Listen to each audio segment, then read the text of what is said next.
Good morning, everybody, and welcome out to our regular meeting of Tuesday, May 7th. For the record, it is 9:04, and if you'll call the roll, please. Commissioner Browning. Present. Commissioner Sanchez. Present. Commissioner Romero. Present. Commissioner Blankenhorn. Present. Commissioner Duran. Present. Let's see here. Commissioner Duran, would you lead us in the pledge of allegiance, please? Pledge allegiance to the flag of the United States of America and to the republic for which it stands, one nation, under God, indivisible, with liberty and justice for all. And if you would remain standing for a few minutes for those veterans and those that passed before us that have served our country, and those that and families that were affected by the bombing, we just have a brief moment of silence, please.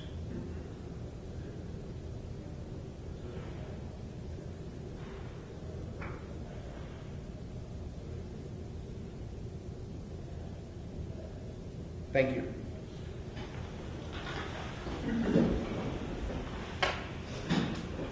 Commissioners, we have an agenda that hopefully we can get through today. It looks a little lengthy, but a lot of them, I think a lot of the items are just customary. So, Commissioners. Commissioner, under item number 15, on the Commissioner's report, under item C, I would like an update on the Yanakamal Community Center on the legislative appropriation from last year for an air conditioner, and I don't think nobody's moved on it. I'd like to hear from Sanita Padilla. Then under item D, in the Commissioner's report, I want an update from Mr. Sanchez on the defense around our detention centers.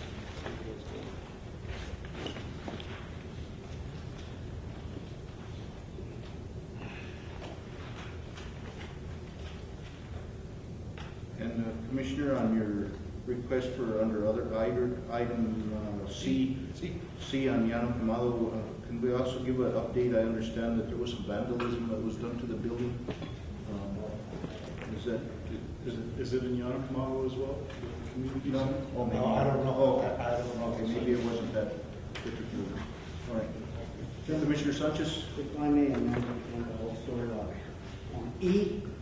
On the same item? Yes, Commissioner's report E, an update on the bridge there in our landfill transfer station in Costilla. And then on F, I'd like to touch on the World Summit in Washington, D.C., and I'd like to report on that. Okay. Thank you. Thank you, Commissioners. Anything else? That is it, Mr. Chairman. Okay. Do we have a motion to approve as amended? We have a motion. Do we have a second? Second. And a second. Any further discussions? And call for the vote. Vice Chair Romero. Yes. Commissioner Blankenhorn. Yes. Commissioner Sanchez. Yes. Commissioner Duran. Yes. Chairman Baroni. Yes. Okay, Commissioners, we'll go on to item 5. Citizens' concerns, discussion consideration regarding the following. Citizens wishing to speak shall limit their comments to 5 minutes, and no action will be taken. And this is for items that are not on the agenda, but anybody in the audience that wishes to speak. I don't see anybody, so that is wanting to speak, so we'll go ahead and move on to our minutes. Discussion consideration regarding the following. April 2nd, 2013 regular minutes, Commissioners.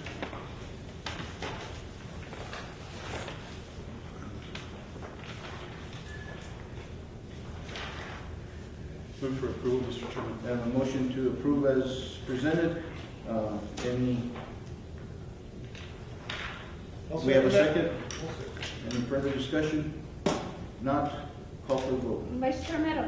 Yes. Commissioner Blankenhorn. Yes. Commissioner Sanchez. Yes. Commissioner Duran. Yes. Chairman Baroni. I'll abstain. I was here for part of that meeting. Okay, so we'll go ahead and move on to item 7. And this is a public hearing, so we'll open a public hearing for discussion and consideration regarding the following. A public hearing on ordinance 2013-7, an ordinance amending ordinance number 2005-10 to create a temporary permit for short-term Commercial musical events, Ms. Barbara Martinez, our county attorney, and Mr. Rick Bellis, deputy county manager. Please, Mr. Bellis. Okay.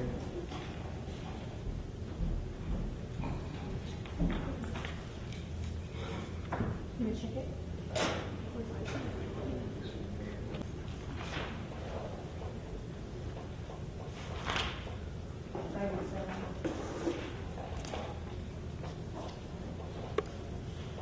And it is a public hearing that just opened.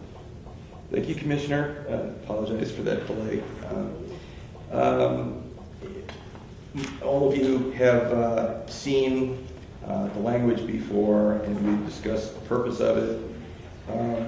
Currently, our land use code does not permit, well, it doesn't permit a lot of things, but it doesn't permit the outdoor concerts, and we wanted to address this. We're fully confident that at some point we'll be doing a full revision of the land use code, and a number of the neighborhoods have already made changes that would accommodate these events.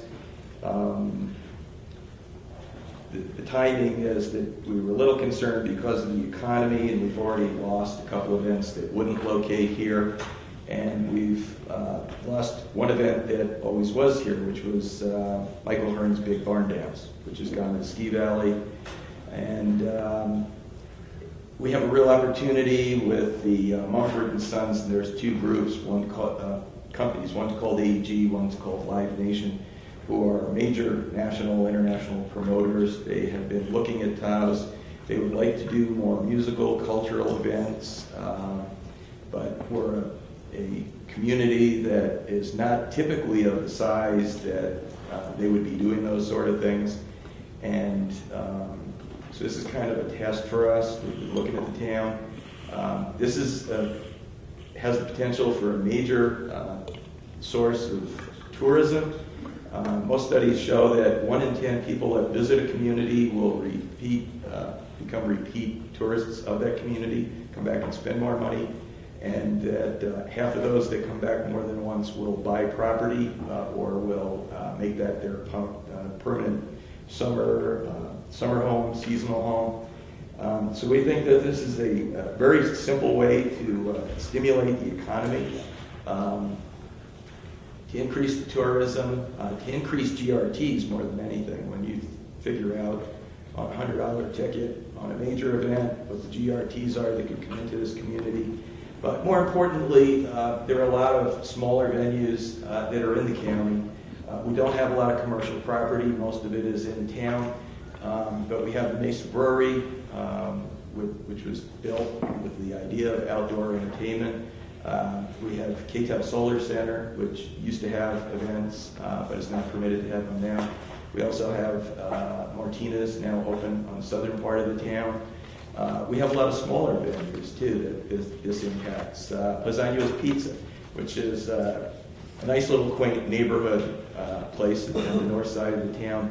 And every once in a while, they have a little fenced-in garden. They like to have somebody play acoustical guitar outside. And people are always a little leery because at what point is it just background music and at what point is it a musical event? So it's been something that's confused the businesses. And we as staff and the planning department have tried to clarify it for them, and the legal department has. But it would be a lot simpler if we just had an ordinance that treats musical events the same way we treat liquor licenses, which is that you come in, you show us what you want to do.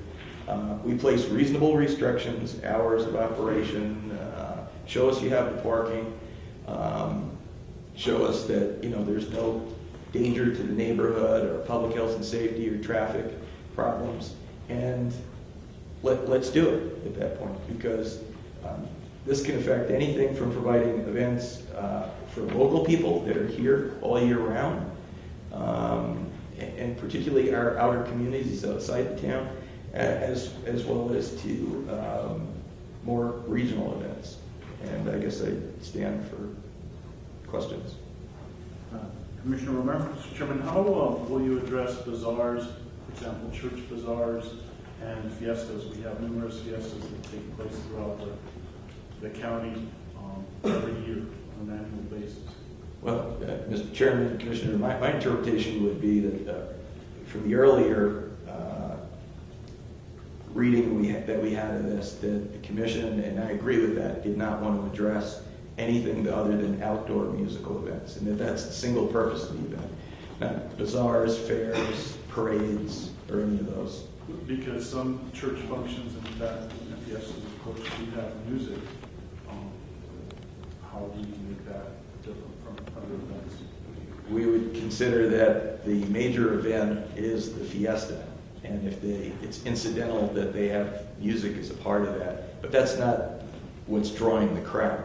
People come for the fiesta, they come for the bazaar, the parade, and it just incidentally has music there as part of that activity. Okay, and so I think you mentioned earlier, and I'm not sure if there's anyone from K-Cal here today. Okay, what is the reason that they're no longer able to have musical events outside of their?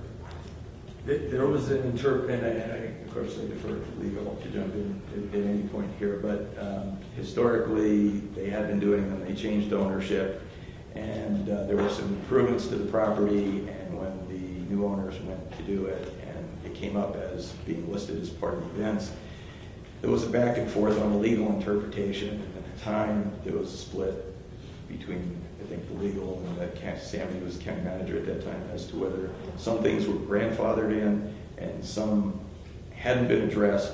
There had been a gap between when music outside used to happen and when it had been done now, so that if there was a use that had been grandfathered, it had been abandoned, and that because it was not expressly within the permitted uses of that property, they would need a special use permit.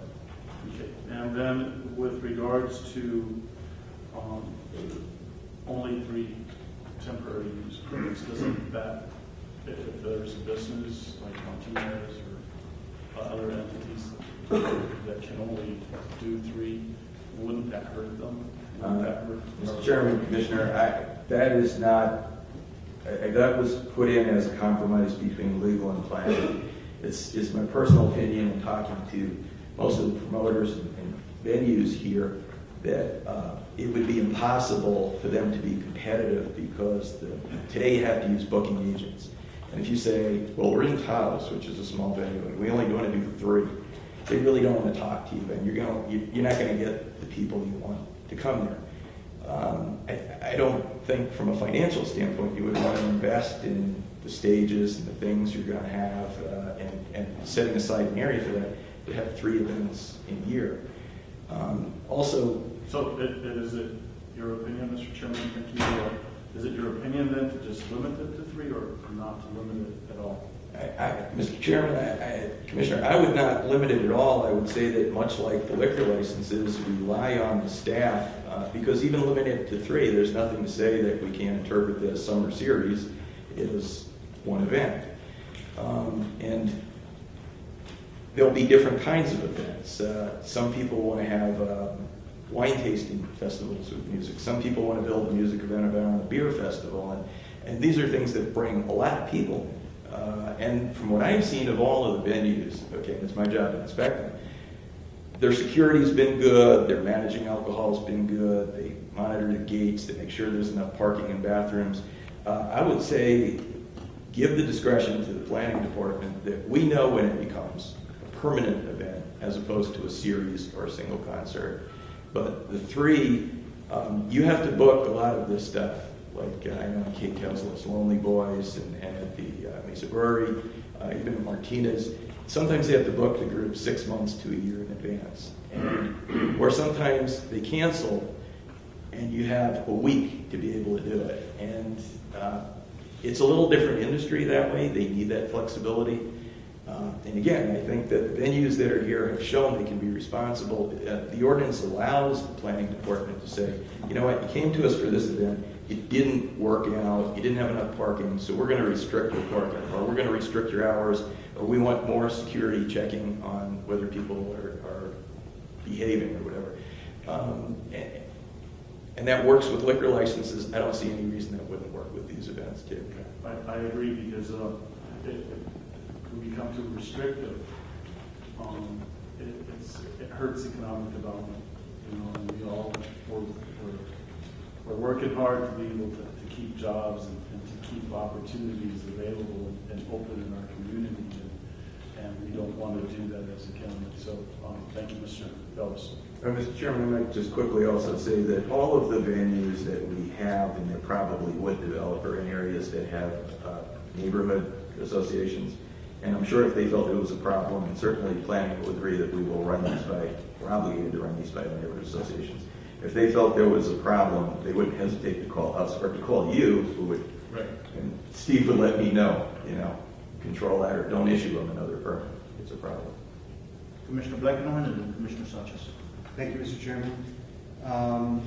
Yeah, I agree with the discussion regarding the limitation of 3. If, as you state, the purpose of this ordinance is to stimulate the economy, to actually enable these kinds of activities to go on, then the 3-time limitation seems to me to be contrary to that purpose. And, so I agree with that commentary. You also mentioned that there might be some confusion, you know, if it's just like outdoor acoustical music, whether or not it's going to require a permit.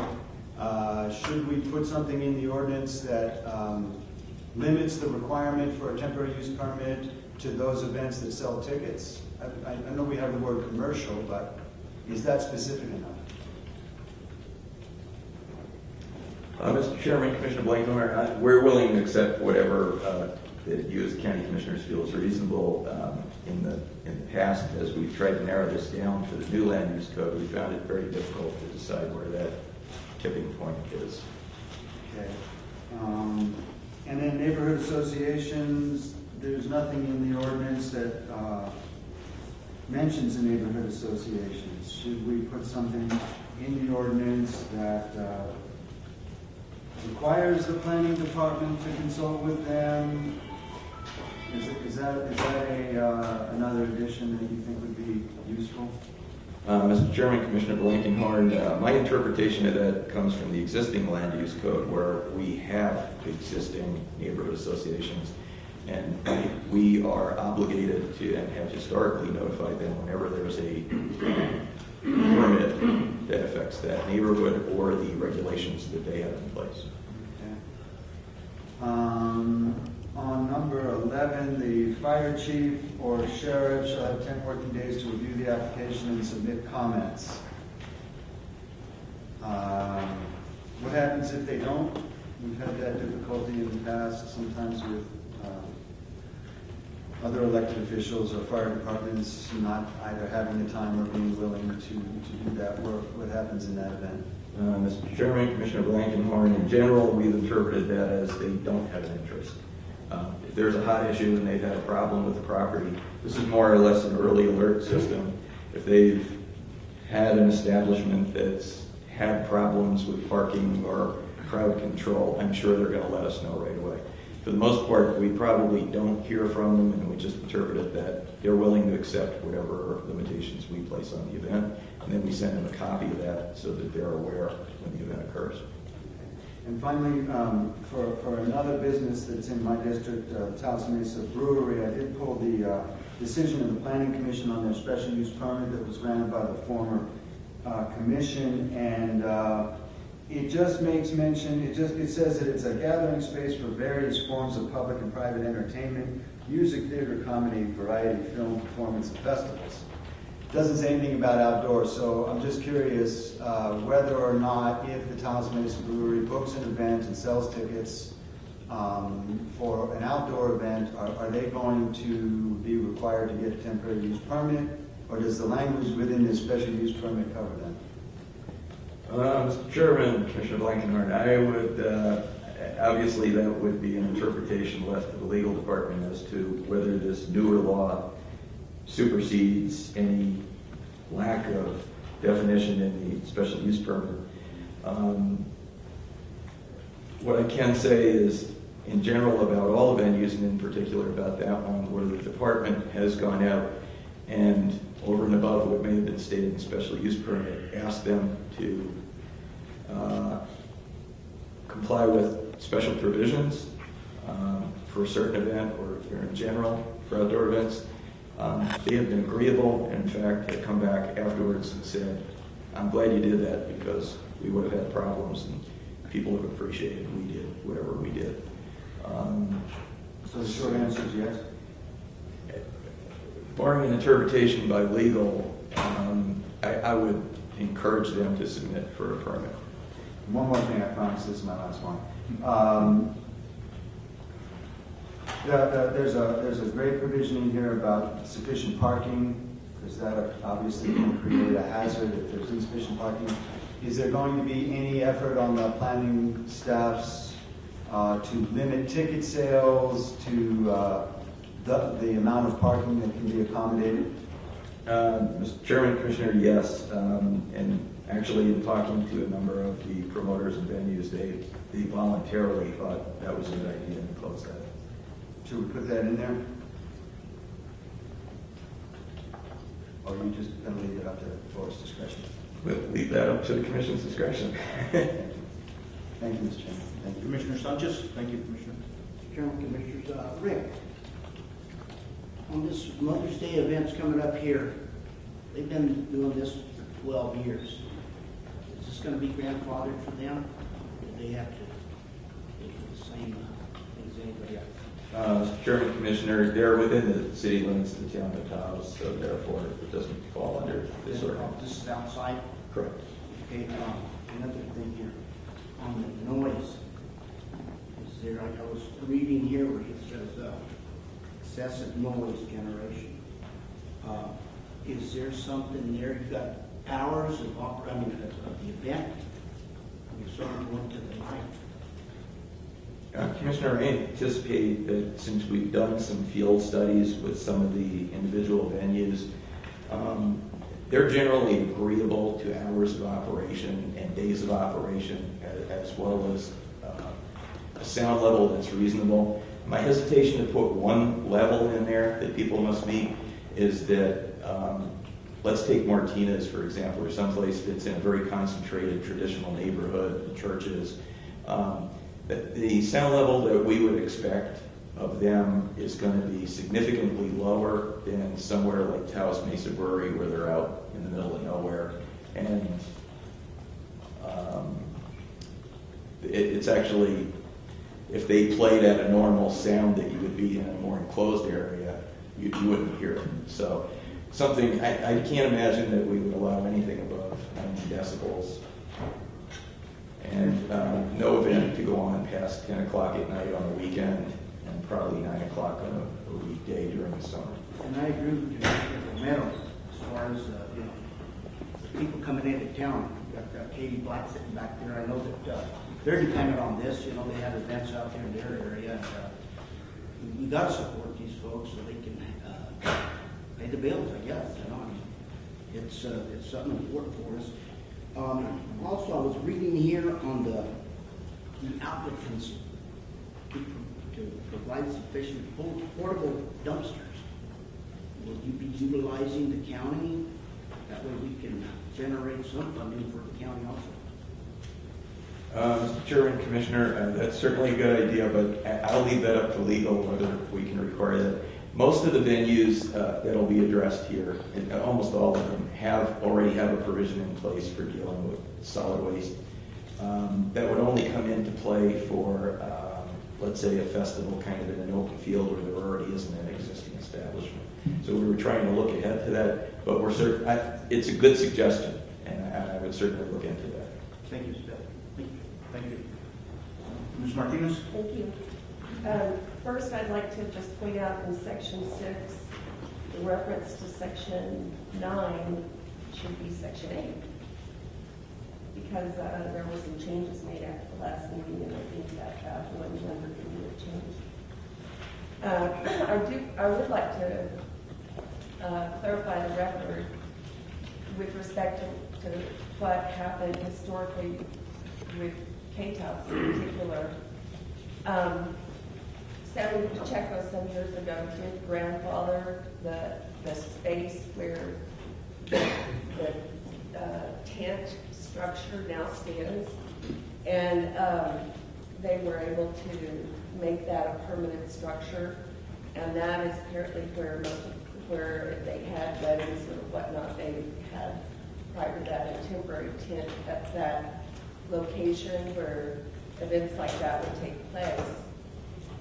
When the issue came up, when Taos built the stage outside and started the outdoor events, and complaints were heard, I believe Adam Baker was the county manager at the time, and I don't think there was ever any argument about whether that was an expansion of use of the historical use of property.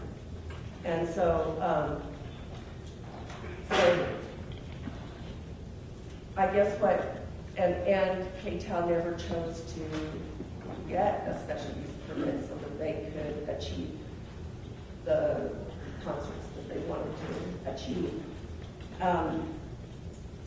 As far as how many temporary permits are going to be allowed, that's certainly a matter of your discretion, commissioners. But I do think I would ask you to beware that your policy, as it now is the land use regulations, require people to come in and get a special use permit at such time as there has been a significant expansion of use of any commercial property. And I just want you to understand, I don't really have an opinion on this, I just want you to understand that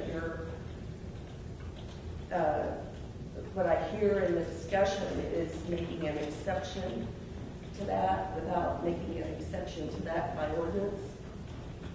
If you allow 20 concerts on a temporary permit.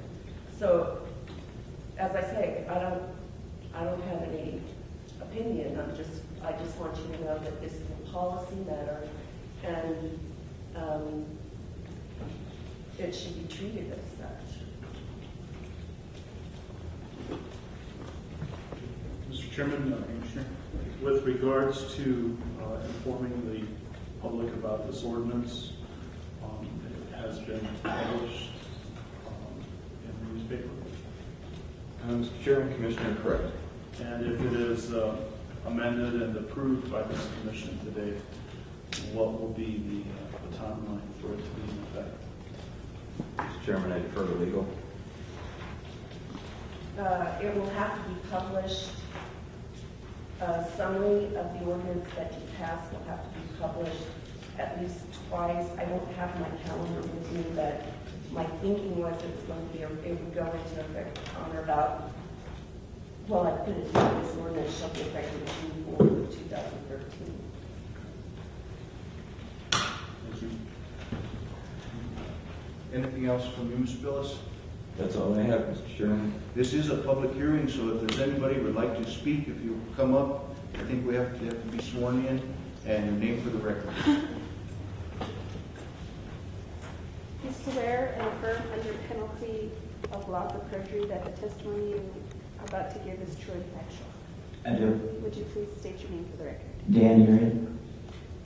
Thank you, Dan. Commissioners, Dan Urian, Taos Mesa Brewing. I think the spirit of the ordinance is the right one. I'm going to speak just specifically on behalf of my company, Taos Mesa Brewing.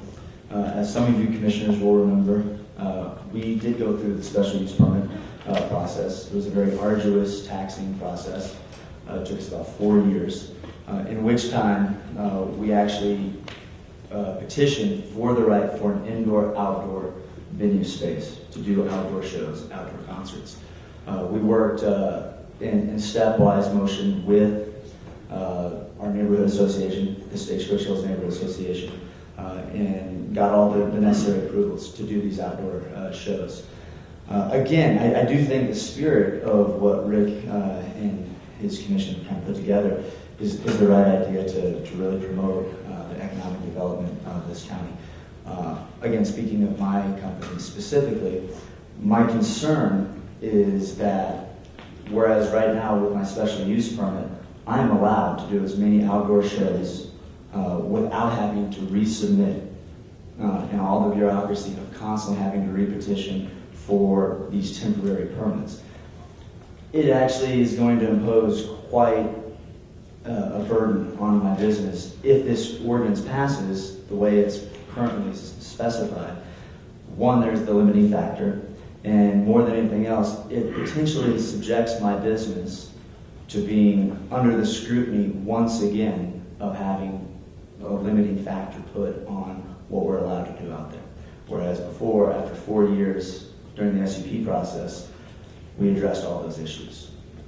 And Mr. Blankenhorn also brought up the capricious nature sometimes of the fire department, which, if the way the ordinance reads right now, it has to have approval from the fire department.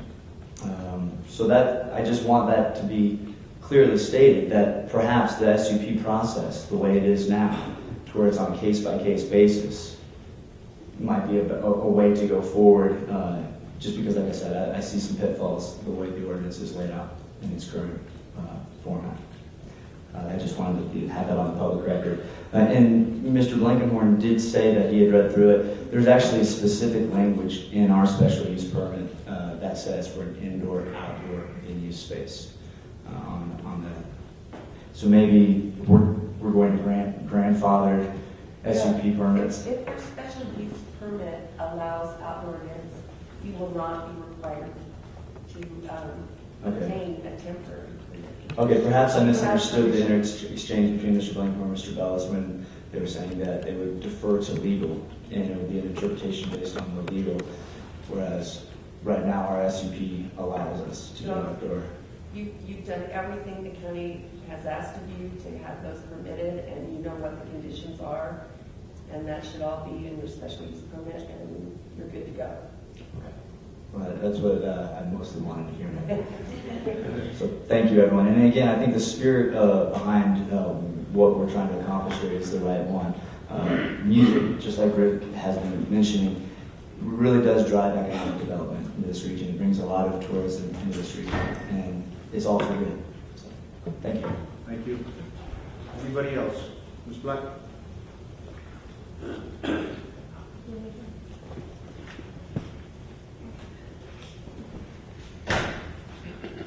Please raise your right hand.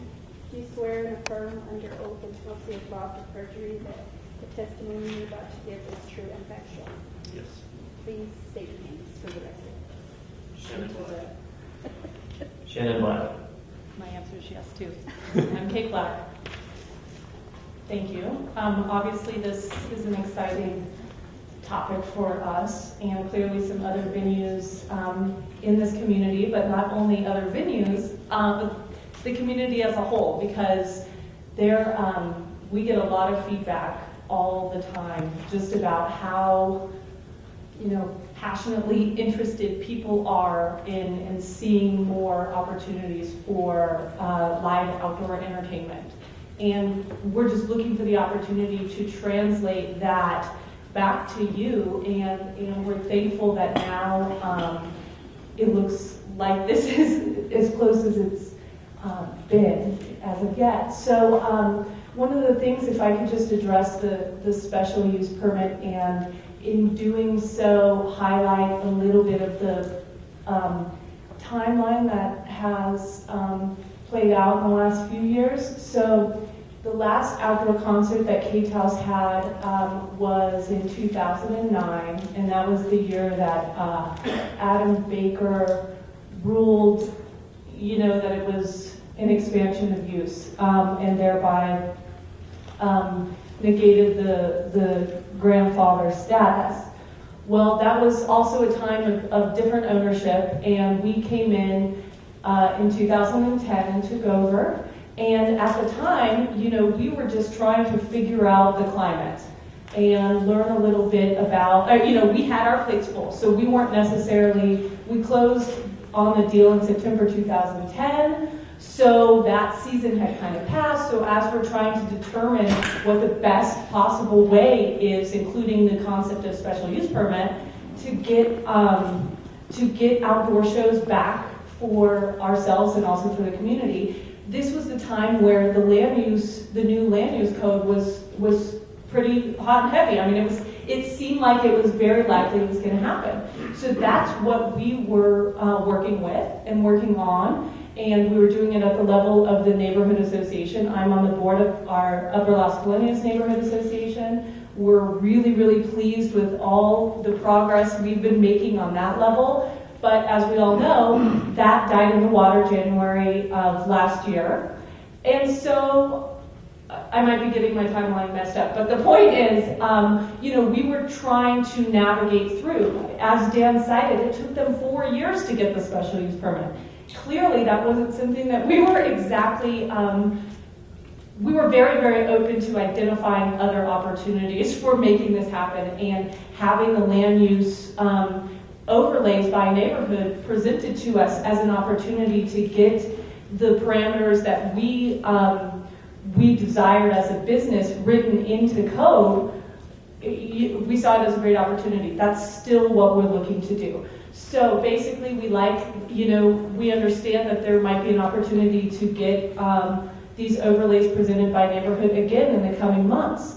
So as Upper Las Colonias, we're thinking, gee, if we would like to get something in the realm of 18 shows a year with those other parameters, no parking on the highway, certain curfew, how is the community, how are the members of our neighborhood association going to understand the scope of that and the impact on them if they don't have a working kind of context for how the new generation of Taos ownership can execute that and do it in a way that is overwhelmingly positive.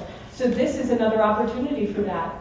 Just so you know, if we can address the frequency, in 2008, Taos did 36 outdoor shows. In 2009, Taos did 36 outdoor shows.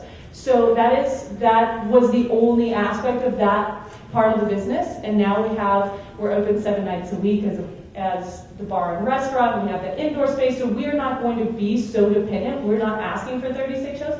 We don't want to do 36 shows, but by all means, something closer to 18 plus to us feels very realistic to do 1 or 2 a week for the core of the summer months. So that would be a wonderful compromise and very practical for us, but it also supports our members in Upper Las Colonias to understand, to see us kind of trial run and see that we can, in fact, do that in a really professional and positive impact way, so that perhaps we can write that into the overlay if those land use codes are an imminent possibility for Taos County.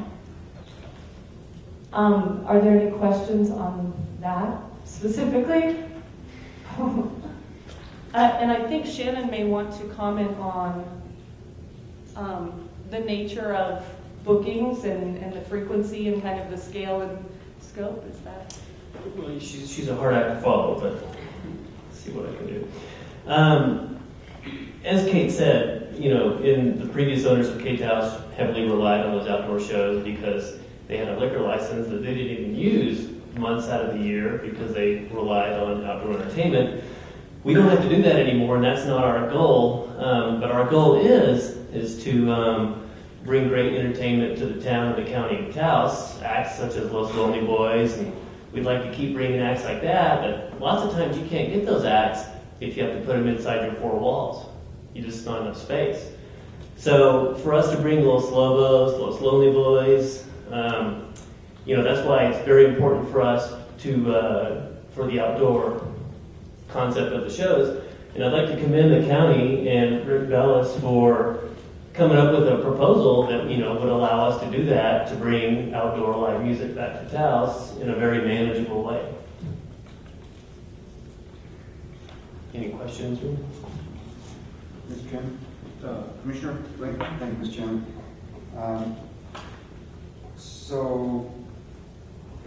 Shannon, well, first off, I appreciate the fact that KTAO has worked closely with the Neighborhood Association. I'm very much aware of that. I've been to the board meetings. I know that in the past there has been some issues with neighbors. From everything I've heard, those issues have been resolved for this summer. And, I think that's one of the purposes of what we're trying to institute here. Allowing neighborhood associations to work with businesses and to make it agreeable for everybody. So thank you for that. The plan is a couple of concerts a week. I'm wondering, is this temporary use permit ordinance going to be flexible enough to allow for a series? I guess this would be more of a question for Rick. To allow for a series of events to be accomplished under a single application, or are they going to have to come in for a temporary use permit on every single event? I guess that's addressed to Rick. I mean, I can't, Shannon can't answer that one, so. I'll try. Oh, yeah. Well, I mean, I could even throw out an example. One of the local theater groups in town wants to hold Shakespeare outdoors at Kate's house, and that would be a 4-night deal. I guess technically it's not live music, but there would inevitably be background music playing as the play was going on. Okay. Hours of operation, do you have any input to give us on hours of operation? And this is to me. Yes. We are totally fine with setting limits on hours, and some of the numbers, the times I heard were great with us. 10 o'clock, we've got no problem with the 10 o'clock curfew. Heck, our place closes at 9 o'clock on the weeknights anyway. We're not a late night place. We don't want to be a late night place. We love having our concerts in early, so we're completely fine with that. Okay. And how about ticket sale limitations that are somehow related to parking spaces? Yes, we feel we know how many people we can accommodate. I think it was, we've had a few shows, some of the bigger names, the Whalers and Los Lonely Boys, where we've had over 400 people, and I've had 0 cars on the highway. We do have 4 acres of land, and there's a huge field that we own right next to our property where we accommodate cars. And when we have a big event where we expect a lot of people, we hire people to work and act as partners. And not only that, we do have that cul-de-sac out in front of Kate's house that's state property, which can hold, that's going to hold 60 cars, I bet. So we feel comfortable setting a number of tickets we would sell for an outdoor show for cars that we could accommodate. Thank you. And Mr. Black, your ultimate goal then would be to actually acquire a special use permit, correct? This would kind of just be act as a kind of a temporary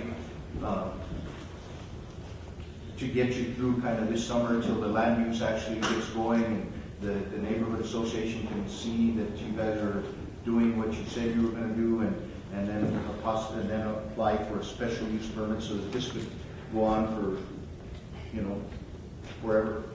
Yeah, in fact, I think I'd like to have Kate address this because she's a little more in the neighborhood association and the permits stuff. Right, exactly. So basically, we're just kind of, I don't want to say we're going 1 year at a time, but in some ways we kind of are as things are developing at the level of the land use code that's potential again. I mean, I know this because of my role in Upper Las Colonias. I know that the board of Upper Las Colonias supports this concept of finding a vehicle for which K-Taos can kind of demonstrate our capacity and our ability to manage the impact in the community. And one of the things that kind of worked into our context in terms of special use permit is that all the history came with previous ownership in a very different business model.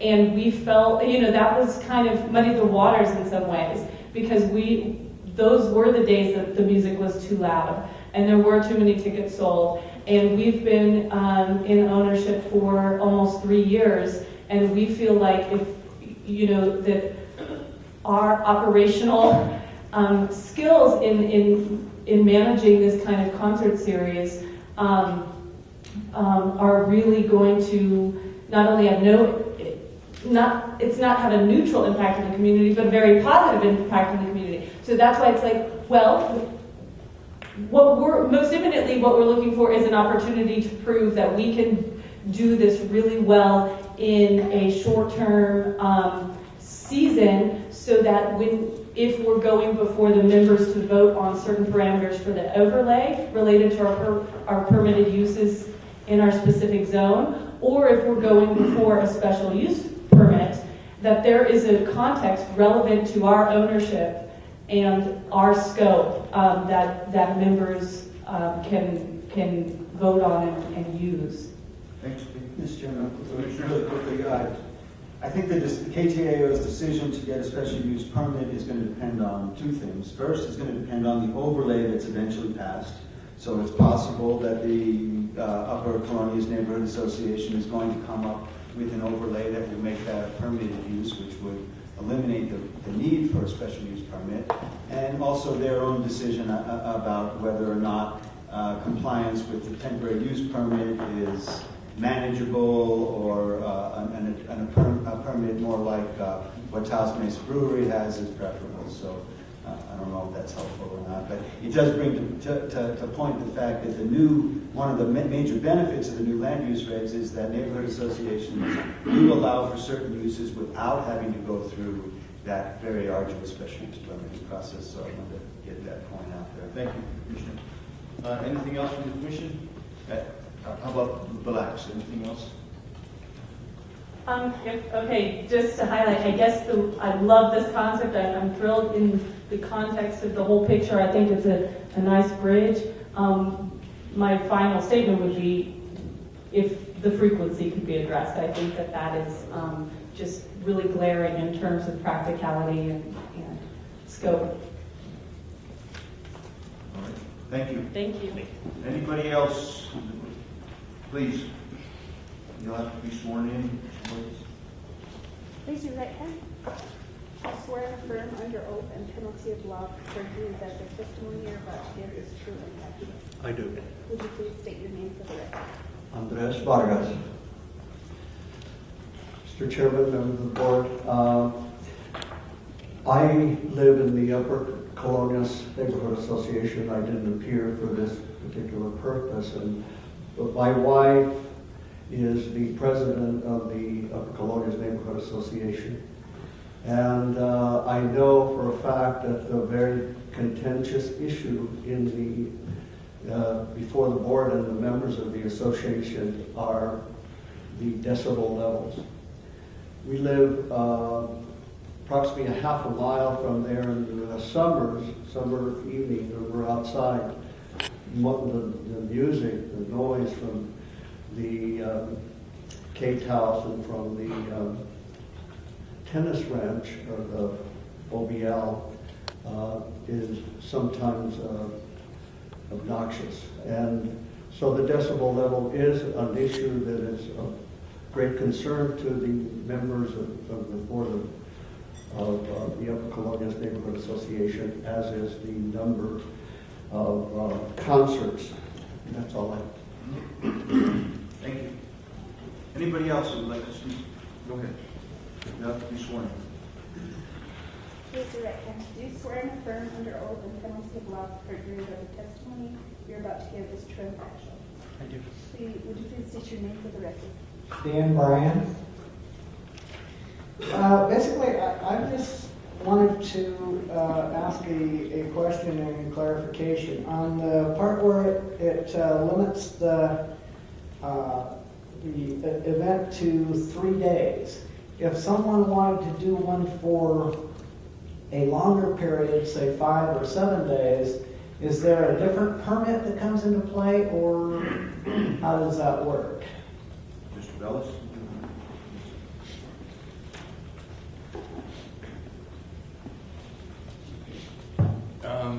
Are you talking a single event that goes more than 3 days? Yes. Yeah, it wouldn't be permitted under this ordinance then. Okay. So is there a way that, so basically, if somebody wanted to do it for more than 3 days, then they would be denied? Is that what's being said here? Yes, that's correct. If it's a single, consistent, consecutive 3 days in a row and it goes a fourth day, then no, that wouldn't be permitted. So do they not, would they have to get a different type of permit, or would they not be? So they would basically be shut down completely, not even given the opportunity. Under the current language in the ordinance, that is correct. People could come in for multiple single-day events, but not an event on 4 days or more. Commissioner Blakemore? Yeah. Rick, isn't it true theoretically if you wanted to do an event longer than 3 days, you could get a special use permit? Yes, correct, Commissioner. Okay. Thank you. Thank you. Mr. Chairman, I wonder if their Cinco de Mayo celebration is still going on. Just wondering. It starts at the first. Anybody else?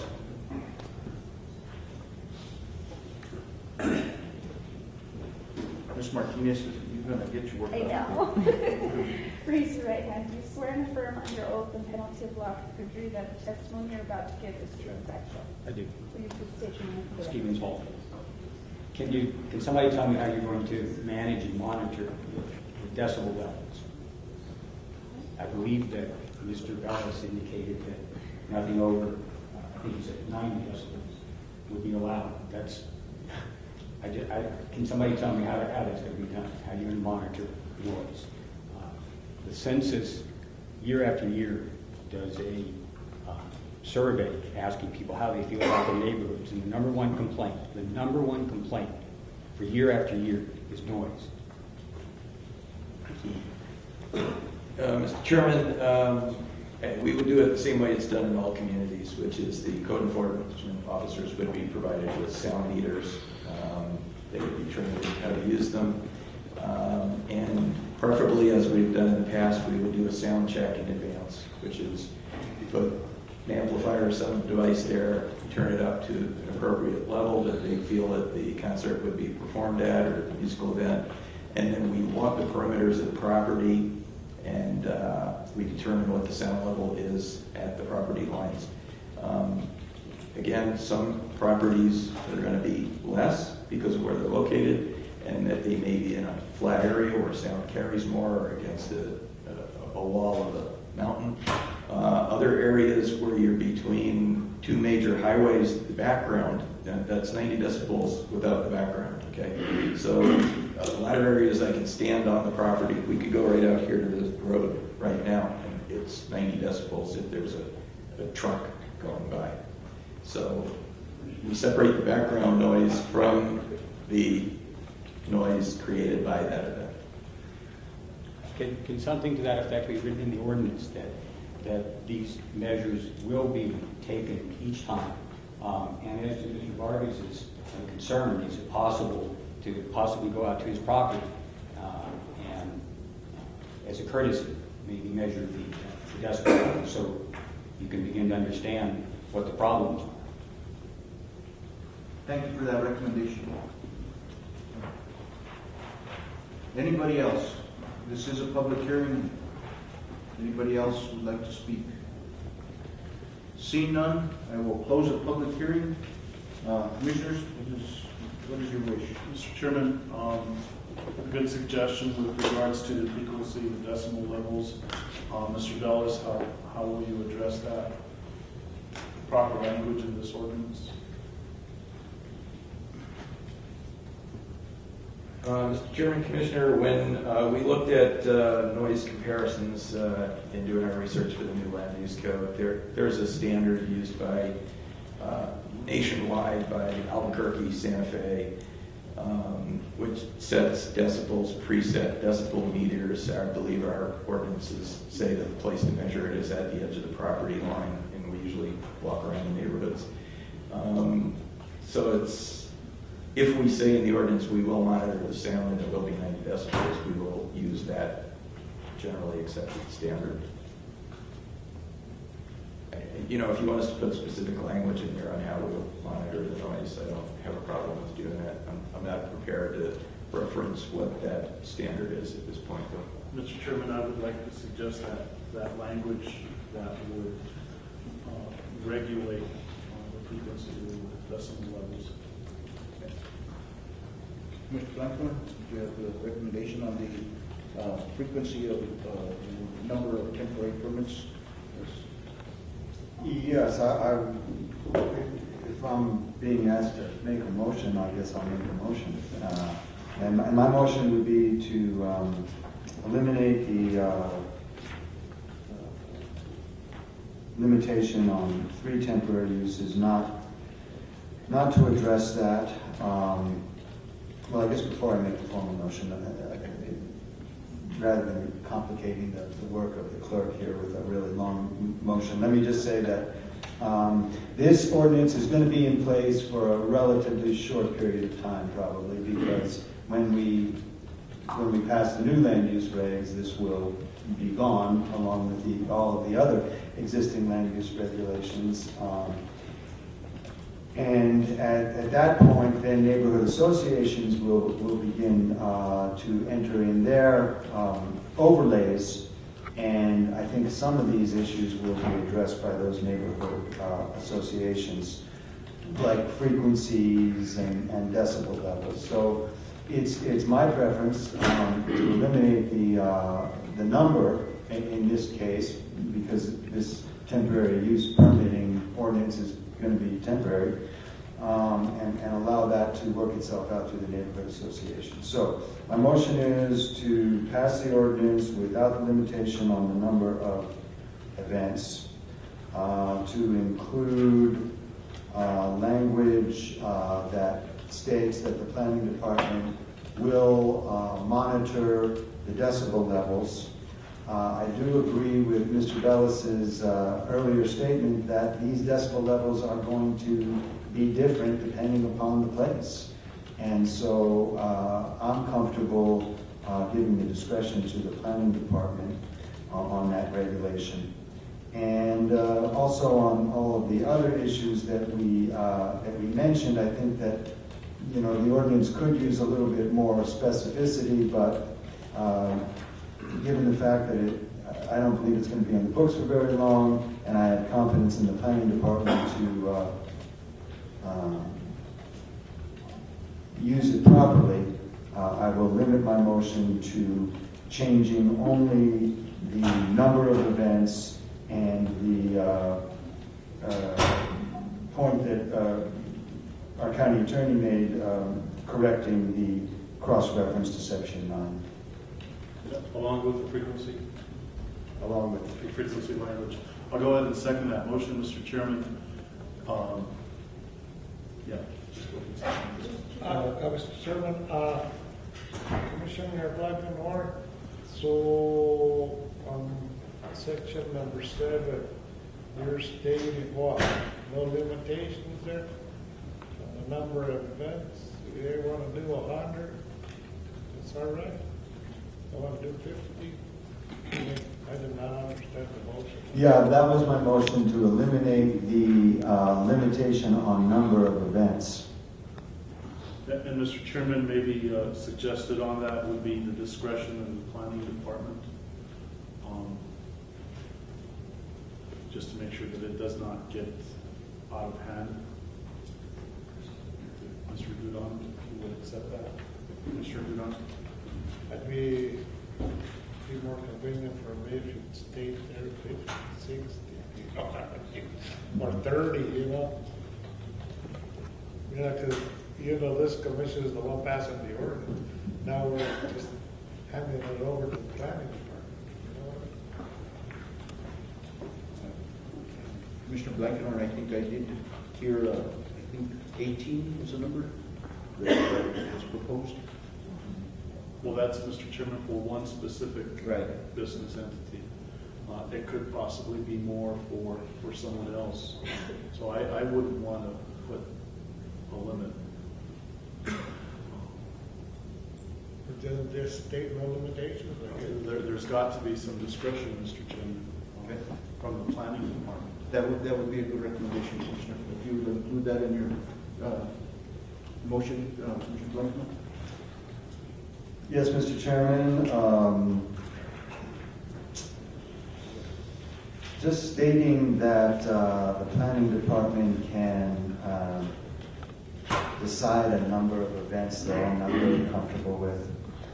So right now we've got a motion and a second, and we're continuing the discussion about this. I'm certainly open to suggestions for a specific number. But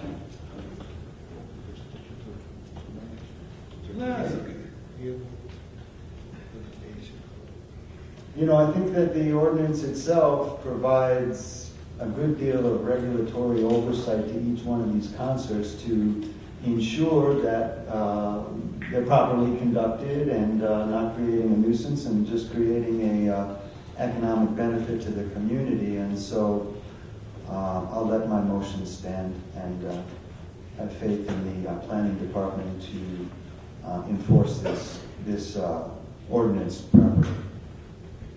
So we do have a motion, we do have a second. Any further discussion? Mr. Chairman? Barbara? Commissioner Blankenhorn, you had mentioned before, and I've written in ticket sales shall be limited to accommodate parking capacity. Did you want that in? Okay, yes, that is a good one. I'll amend my motion to include the ability of the planning department to limit ticket sales in accordance with the appropriate parking so that there isn't a danger of people parking on the highway. Mr. Chairman, while we're in the process of amending motions, somehow I would like to see some language that would protect bazaars and fiestas, church functions and community fiestas, annual traditional fiestas that take place within Taos County. And Mr. Chairman, if you could, Commissioner Blankenhorn, I would really appreciate it. Thank you, Commissioner. I will further amend my motion to include language within the ordinance that clearly states that Bazaar functions, church functions, bazaar functions, annual traditional fiestas. that's bazaar with A, not bizarre, B-I. And church functions will not be subject to the regulations of this ordinance. I will go ahead, Mr. Chairman, and do some friendly seconds to those amendments that have been made by Commissioner Blackstone. Okay, we do have a motion, we do have a second. I know that we were in discussion phase and we did have a public comment period, but I'll allow it, Penny. Thank you. I was just... If you'll come up and for the record, just go ahead. I just wanted to add nonprofits. It is commercial. There is language in here that limits it to commercial. So that probably eliminates nonprofits. But let's throw in nonprofits too. I will amend my motion to include bazaars and nonprofits and all of those others that I mentioned. Thank you. Thank you. Friendly second to that. So we have a motion, a second, and discussed it, I think, fully. So call for the vote. Vice Chair Meadow. Yes. Commissioner Blankenhorn. Yes. Commissioner Sanchez. Yes. Commissioner Duran. Chairman Bruni. Yes. So as we move down the agenda, item 8, presentations, and just for the record, Mr. Archuleta, you know, we have presentations, but then we go ahead and under presentations says discussion, consideration, decision regarding the following. Usually under presentations in the past, it's usually just a presentation and usually no action is taken except some direction to either bring it back or is that? That would be direction to staff to continue to move in a certain direction. Okay, I just want to make sure because it did state that, and I just want to make sure for clarification that under presentation is just an under presentation. So we'll go ahead and go on to a presentation on the Veterans Cemetery, Francis Cordova and Mr. David Torres.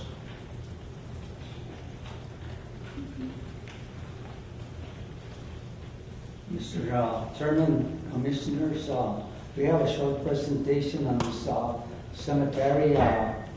Colonel retired David Torres will do a presentation at this moment.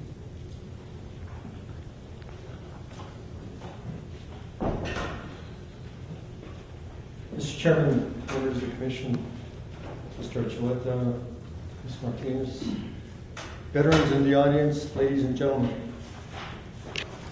Retired General Colin Powell once said that, and I will paraphrase, we've sent our men and women from the armed forces of the United States to other parts of the world to put down oppression, from Europe to Korea to Vietnam, all in the interest of preserving the rights of the people.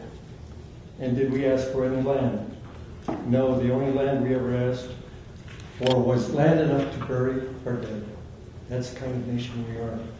Across 9 countries, we have laid to rest over 125,000 American veterans. These countries donated land free of charge via taxation. My name is David Torres, and I'm a veteran of 27 years and a resident of Taos County.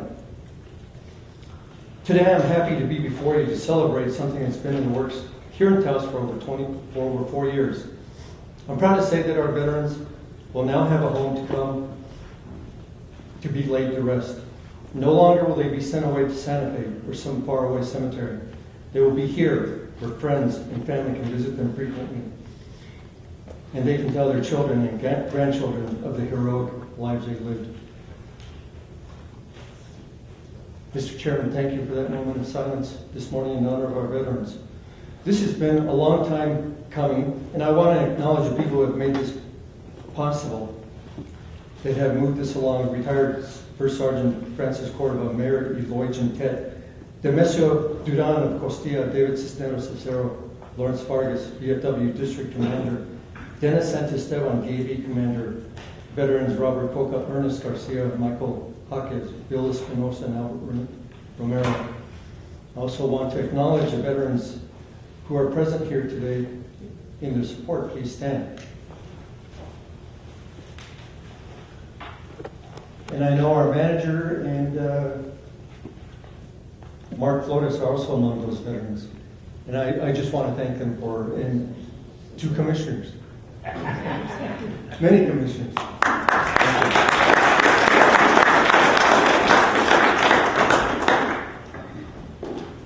Thanks to Senate Bill 60, sponsored by Senator Carlos Cisneros, and House Bill 337, pushed in the House of Representatives by Bobby Gonzalez, we now have $75,000 in appropriation to begin the groundwork.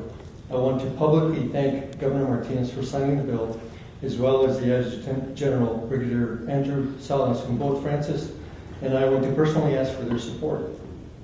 This endeavor has been made possible through the generous, has also been made possible through the generous donation of 25 acres near UNM Taos by Taos County.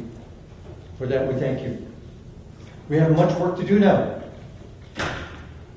The appropriation was to plan, design, construct, and fence the cemetery. As veterans, we are ready to work. We are ready to come together for this common purpose, shoulder to shoulder, to work for the benefit of our comrades in arms, present, past, and future. We will put in blood, sweat, and tears for our country. And now we're ready to do it for our community, for our fellow brothers and sisters in the profession of arms. This will be our foxhole until our mission is accomplished. We are organized and ready to begin work on this hallowed place. We will create a governing council to determine eligibility and find ways to fund it for future things like markers and maintenance. We are ready, willing, and able, but we need your help to begin our mission. I want to be very concrete with you this morning. We have $75,000 now appropriated, and this is our plan how you can help. We have a survey, but we need the property further defined. You can help us by giving us boundaries and markers. When we have this, we will then fence the property and begin clearing it. We will need permits and ask your help in streamlining the process as we begin the construction process.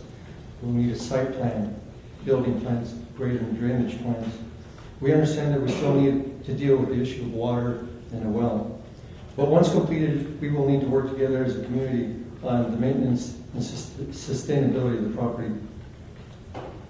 Ladies and gentlemen, this is a worthy project, worthy of the attention of all our community leaders, worthy of whatever resources the county can give it. Today we ask for your moral support, your practical support as we move this project into reality. We ask the professionals in the community to join our cause, surveyors, architects, and builders. Our veterans deserve this honor, and together we can get this done, no matter how long it takes. For as General John Pershing said, time will not dim the glory of their deeds. Commissioners, thank you. Thank you, Mr. Torres. Commissioner Durant. I have some questions. I'm more than glad that, we donated this land to people as we being a veteran, but how in the future, how do you plan on maintaining this place? Because the county is in no position to be funding cemeteries. And I just like to know how you're going to do that, who's going to run it, who's going to be the people in charge to see who gets buried there. Because I know for a fact, I did, when they expanded the one in Santa Fe, I was the general foreman on that job. So still stood there for maybe another 5-6 years. But the thing about it is, when I finished doing that job for the government, they were looking for another veteran cemetery to be placed in Rio Rancho, but it never did happen. No. The gentleman that I was involved doing this job with has purchased the land from St. Catherine's. No. So the government does not have any intentions of providing money for a cemetery here. Probably more likely that expansion that we did fills up, I buy the property that belonged to St. Catherine's, which is now privately owned. And that's my only question. No, is how with 75,000, we probably just clear up the brush. Get the survey done. Maybe just take the sagebrush out where the road's going to be aligned. The 75,000 is going to take it too long. So that's my question. How are you planning to fund this? Mr. Chairman, Commissioner Duran, we understand that this is a long-term endeavor. We understand that there's going to be maintenance costs. We understand that this is not going to be something that happens overnight. But with this appropriation, it gives us a start. As veterans, we take care of each other. And there are several things that we will do on our own, and we'll cover for each other. We'll do whatever it takes. Like I said, we're going to establish a governing council that will determine eligibility, a governing council that will fundraise. But I think as a community, I won't be surprised if the community comes together, and this will be something that everybody gets behind, and it will be sustainable because so many people are behind it. And again, the 75,000 is just a drop in the bucket. We understand that there's a lot of work to do, a lot of things need to be done.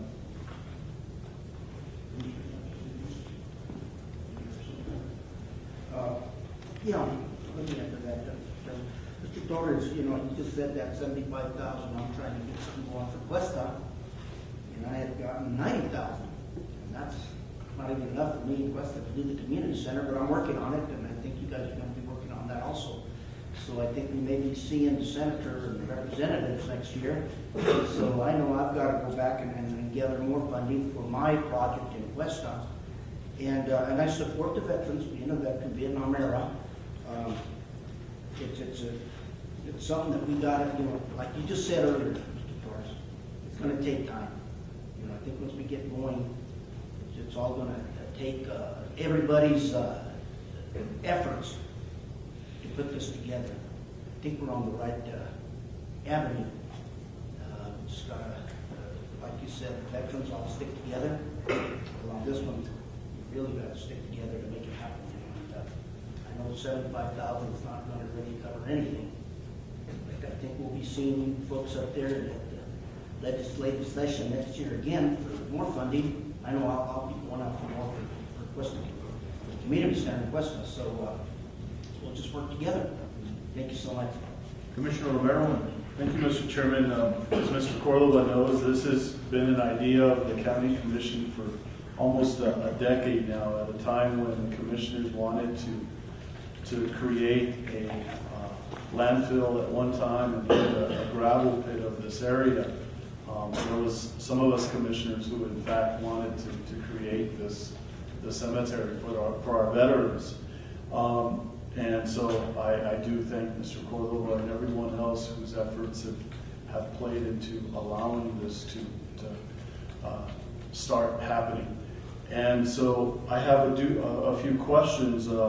At this time, Ms. Martinez, is there a deed that has transferred the property, and how much property is involved in this, the total acreage that we have that Taos County is out there? At one time, I understand there was about 30 to 40 acres. It's 40 acres. No, we're transferring 25. I think we probably have to go back and look at the minutes to see exactly how much has been committed by previous commissions. My recollection is 20, but that may be wrong. It is 25 acres of land. And also our elected officials, including all of you commissioners, we really appreciate the support. Senator Cisneros has really gone beyond, and also State Representative Bobby Gonzalez, to make this happen. And they told us, start it off and we'll help you get some more money next year. And also our veterans have heavy equipment, and they are willing to go clear that chamizo and get it going. Mr. Chairman, Taos County still owns the property as far as I understand, and we just want to make sure that this is done properly, with every single aspect. I know that there is a road that crosses numerous subdivisions that are out in that area in order to get to the acreage that Taos County has dedicated for the cemetery. There are other needs in the community with regards to the burial of our loved ones. I completely feel that this total amount, whatever it is, whether it's 30, 35, 40 acres, should in fact be dedicated in total completely towards a cemetery. And not only for our veterans, but if you talk to people who are involved in the business of dealing with burying people, Mr. Tim Rivetta from the Rivetta Funeral Home, his discussion every time I see him, he's pretty much concerned, and rightfully so, that our old cemeteries are slowly but surely they're filling, and many are to capacity. And it would be really great to also design this cemetery so that it can take people who aren't veterans, people who are of Jewish descent, or people of other races and other religions, so that it's open to everyone, and create certain areas that would allow that to happen. The fact that this land is in an area that is near the Rio Grande, near the Rio Pueblo, it's a beautiful area, and we have to design this burial areas so that it fits in with the beauty surrounding that particular acreage that Taos County owns. And so it needs to take a great deal of planning, but it also has to bring in a great deal of people from throughout the community. As far as this governing council, Taos County needs to, in my opinion, remain a major partner in this.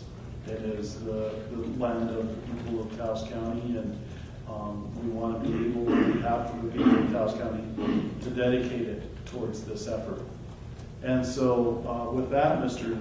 Chairman, there's a lot to be discussed, and this commission meeting is the beginning. $75,000 is seed money, like Commissioner Duran and Mr. Sanchez said. It's barely enough to scratch the surface, and it's good seed money, and we certainly appreciate our legislative delegation, and of course all of the individuals, including the employees from Taos County who made every effort to lobby for this as well.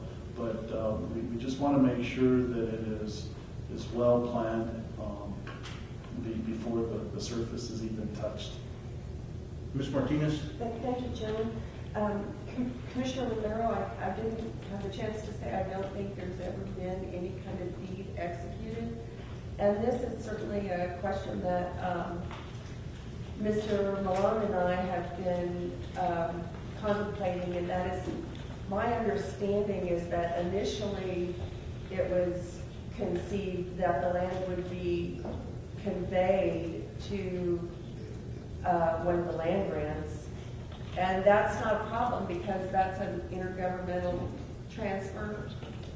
But what I'm hearing now is some kind of private board, which brings up the anti-donation issue. And so we really are going to have to think that through. And I personally think that the people would overwhelmingly approve a constitutional amendment allowing governments to grant land for veteran cemeteries. And that may be something that needs to be proposed, but it's an issue and we've got to work that out. Mr. Chairman, no comment. Ms. Martinez. I understand Commissioner Romero's point, for everybody, but wouldn't that create a problem for the senator and the representative to donate money if it was for everybody? Well, I don't know, I'm just asking the money question. appropriated to? Who gives the money? Taos County. Okay, that's The money was appropriated, Mr. Chairman, Commissioners, to Taos County for the support of the veteran cemetery. I think what Commissioner Romero is basically stating is that there's an additional 15 acres that are out there that there's a possibility of, connecting the cemeteries on some level or having them adjacent to each other so that cemetery can also bury some of our beloved family members that don't have access to some of the church or the cemeteries within Taos County is my understanding of that. I think if I could suggest, Mr. Chairman and Commissioners, that we put a work study together, one to work with Mr. Cordova and Mr. Torres together in that aspect of looking at the veteran cemetery and really wanting to look at the deed, looking at the planning of that, and then how we can actually transfer that land to what organization. And then in the same token, that committee could continue to work with the veterans in the aspect of looking at the additional 15 acres. I have not seen it, and I don't think it's come up for a vote that the additional 15 acres would be donated for cemetery. If that's the wish of the commission, then we could bring that back to the commission at some point for a decision on that. We do have the $75,000. The bonds will probably be sold here within the next month or so for that, and so we should see funding for that August timeframe. So we have a little bit of time to work on that, but I think that it's important that we figure out how the land's going to be deeded, and then I totally agree with Mr. Cordova and Mr. Torres that we also need to look and make sure that we have the boundaries and staked out and how that's going to work as we move forward. And Mr. Chairman, all that is well said, but we also need to make sure that we look at the aesthetics of how it's all going to look like in that area, especially since it is part of that viewshed that BLM has for many years now, and the public has tried to protect. And so I think it can all be part of that. Commissioner Barone suggested possibly allowing some area for affordable housing. And certainly it would allow for very quiet and peaceful neighbors, but we just need to look at people that have experience with this. Commissioner Dudon, I'm very appreciative of the fact that you've done the work before in Santa Fe, and so you have a considerable amount of knowledge. And Mr. Cordova and Mr. Torres, we just need to do a lot of research and going out to other veterans cemeteries, other cemeteries that are doing exactly the same already. I'm sure we're not the first one that's kind of come up with these ideas. And so just kind of an idea of going out there and looking at exactly what there is already and working from that so that we can benefit everybody in Taos County. Let me ask this, Commissioner Grant? do we have a survey on this? Survey? And I recall, because when they were going to do a landfill, I went out there to dig, see if there was any gravel. And I don't remember through where I went in there. Was the road designed? Is there an easement on the road to get it? And that was my There's a survey for the properties. We have a survey for the properties. And how about the easement for the road? The easement, it's right next to the main county road. And actually, Commissioner, there is a nice big subdivision road out there, and off of that subdivision road, it borders the 40 acres. I can't remember the name of the subdivision out there, but there is two big entrances that go into that subdivision. It's right in the middle. Yeah, I believe so. Mr. Chairman, I have only one suggestion. We got a gentleman that used to be a surveyor on his own. I think he works now for the assessor or Mappy or somebody. Can we send him out there and do his due diligence? You know, since he's works for the county. Look at the boundaries. Yeah, look at the boundaries. You know, stuff there. And a suggestion for the commission, maybe we need to, on a work study, that we do a show me trip after the boundaries are marked and then all the, and then if you want to include Mr. Flores if we can include both of them in going out there with us so that everybody's on the same page and we can continue to move this forward. And Commissioner Baroni, I'm only stressing the need for, and I think a lot of people in this room would agree, the fact that we do need to start looking at creating, if Taos County were to take the lead on it, a cemetery for other people who aren't veterans. In many of the situations that I've seen, being involved with church and all, there's in fact some cemeteries, moradas, that don't allow people unless they are hermanos or members of a hermano family or they're Catholic. So many a time when people aren't of any of those and they're wanting to be buried in Taos, it's very difficult and very expensive.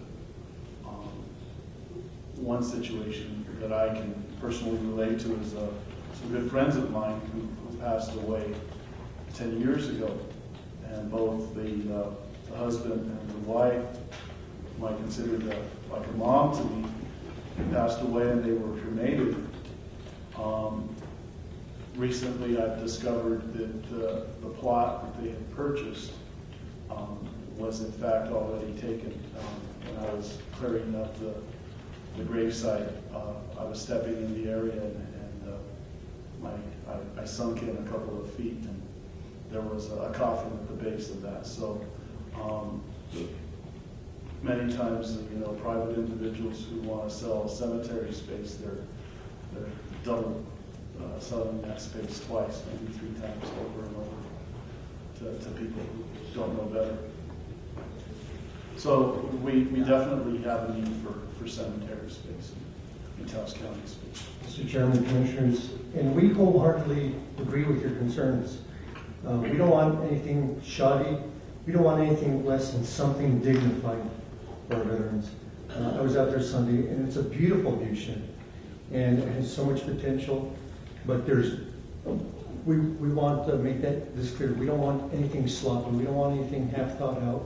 We want something that's dignified, that's worthy of our fallen soldiers. So we're with you on that. And along with that, I can see us where we should try to work with the town of Taos also, since they are the owners of the Taos sewage plant. You know, and a lot of that effluent is used on the golf course. But if you made the decision to allow grass to grow in the cemetery, we could possibly work out some sort of agreement with the town of Taos to use some of that effluent in this park or the cemetery area. Thank you, Mr. Chairman. You know what, something we have to look at here is that we don't get opposition from the subdivisions. Some of the ones that are not developed, no. Because that happened in Santa Fe, no. Over here in the front, over deep stones stand up. In the back, we got opposition from the people that live in the back area. So those things are flat. They're not seeing. Ms. Martinez? In response to that, I would just say, yeah, I mean, to get to the cemetery, that big long procession of vehicles would have to go through a subdivision, and they have right to be consulted on that. Mr. Blackmore? Thank you, Mr. Chairman. So would the construction of the cemetery require a land use permit? Depends who owns it, We right? don't even know who owns it. Yeah, that's, so, you know, this is really, in my mind, by the way, thank you for all your work on this. It's a great idea. I'm in favor of it.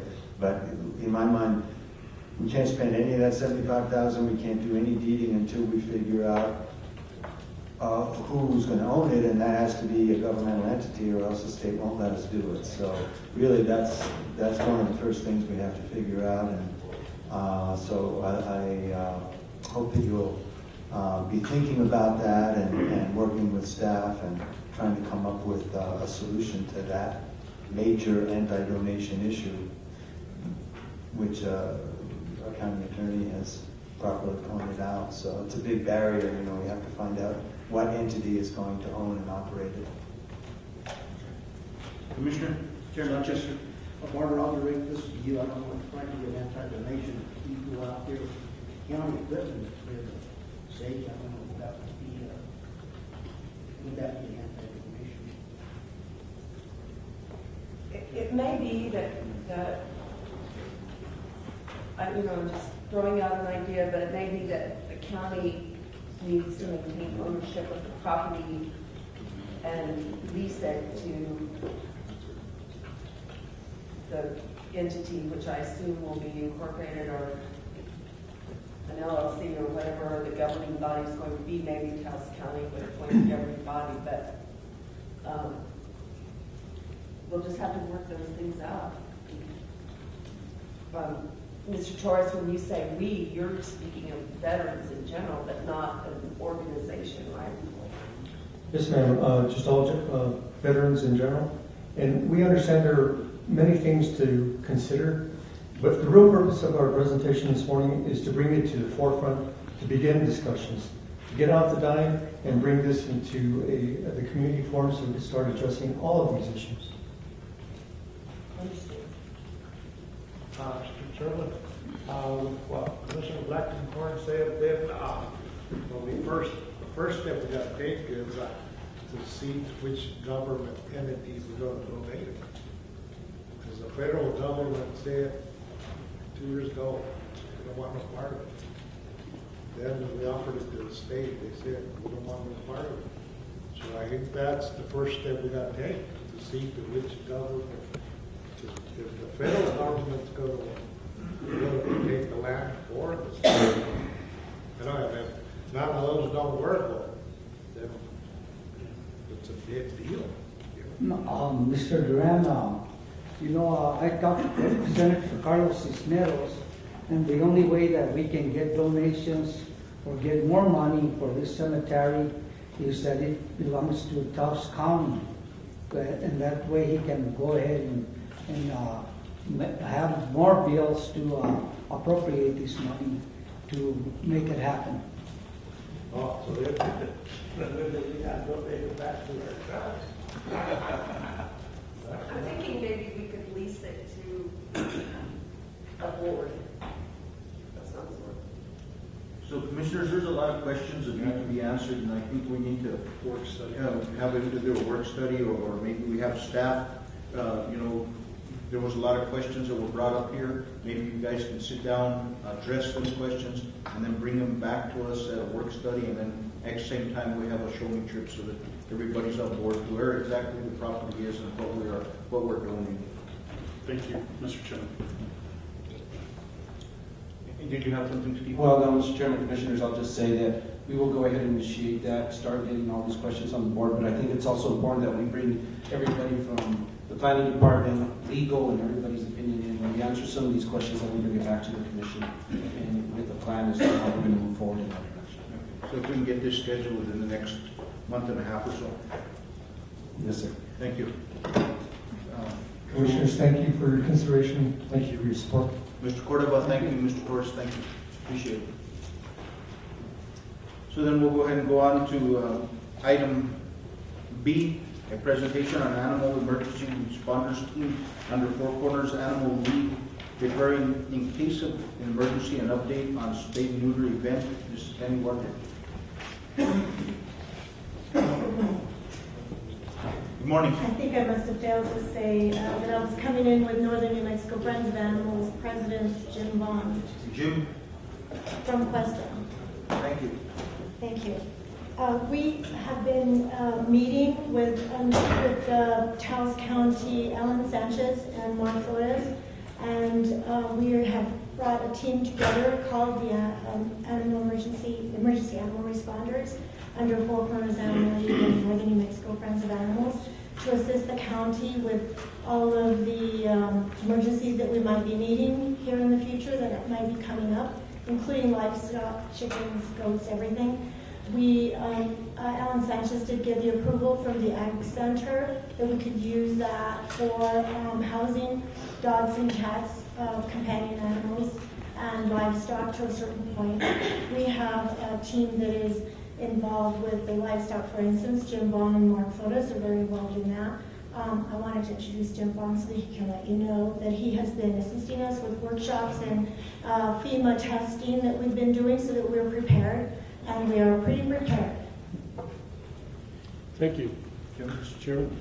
Commissioners, one of the things that our goal has been is to try and prepare not only Taos County, but the citizenry that we have here, our constituents, trying to get them prepared so that in the event we have an emergency, either say a wildfire, a flood, whatever the case may be, that we do have locations where we can evacuate animals to.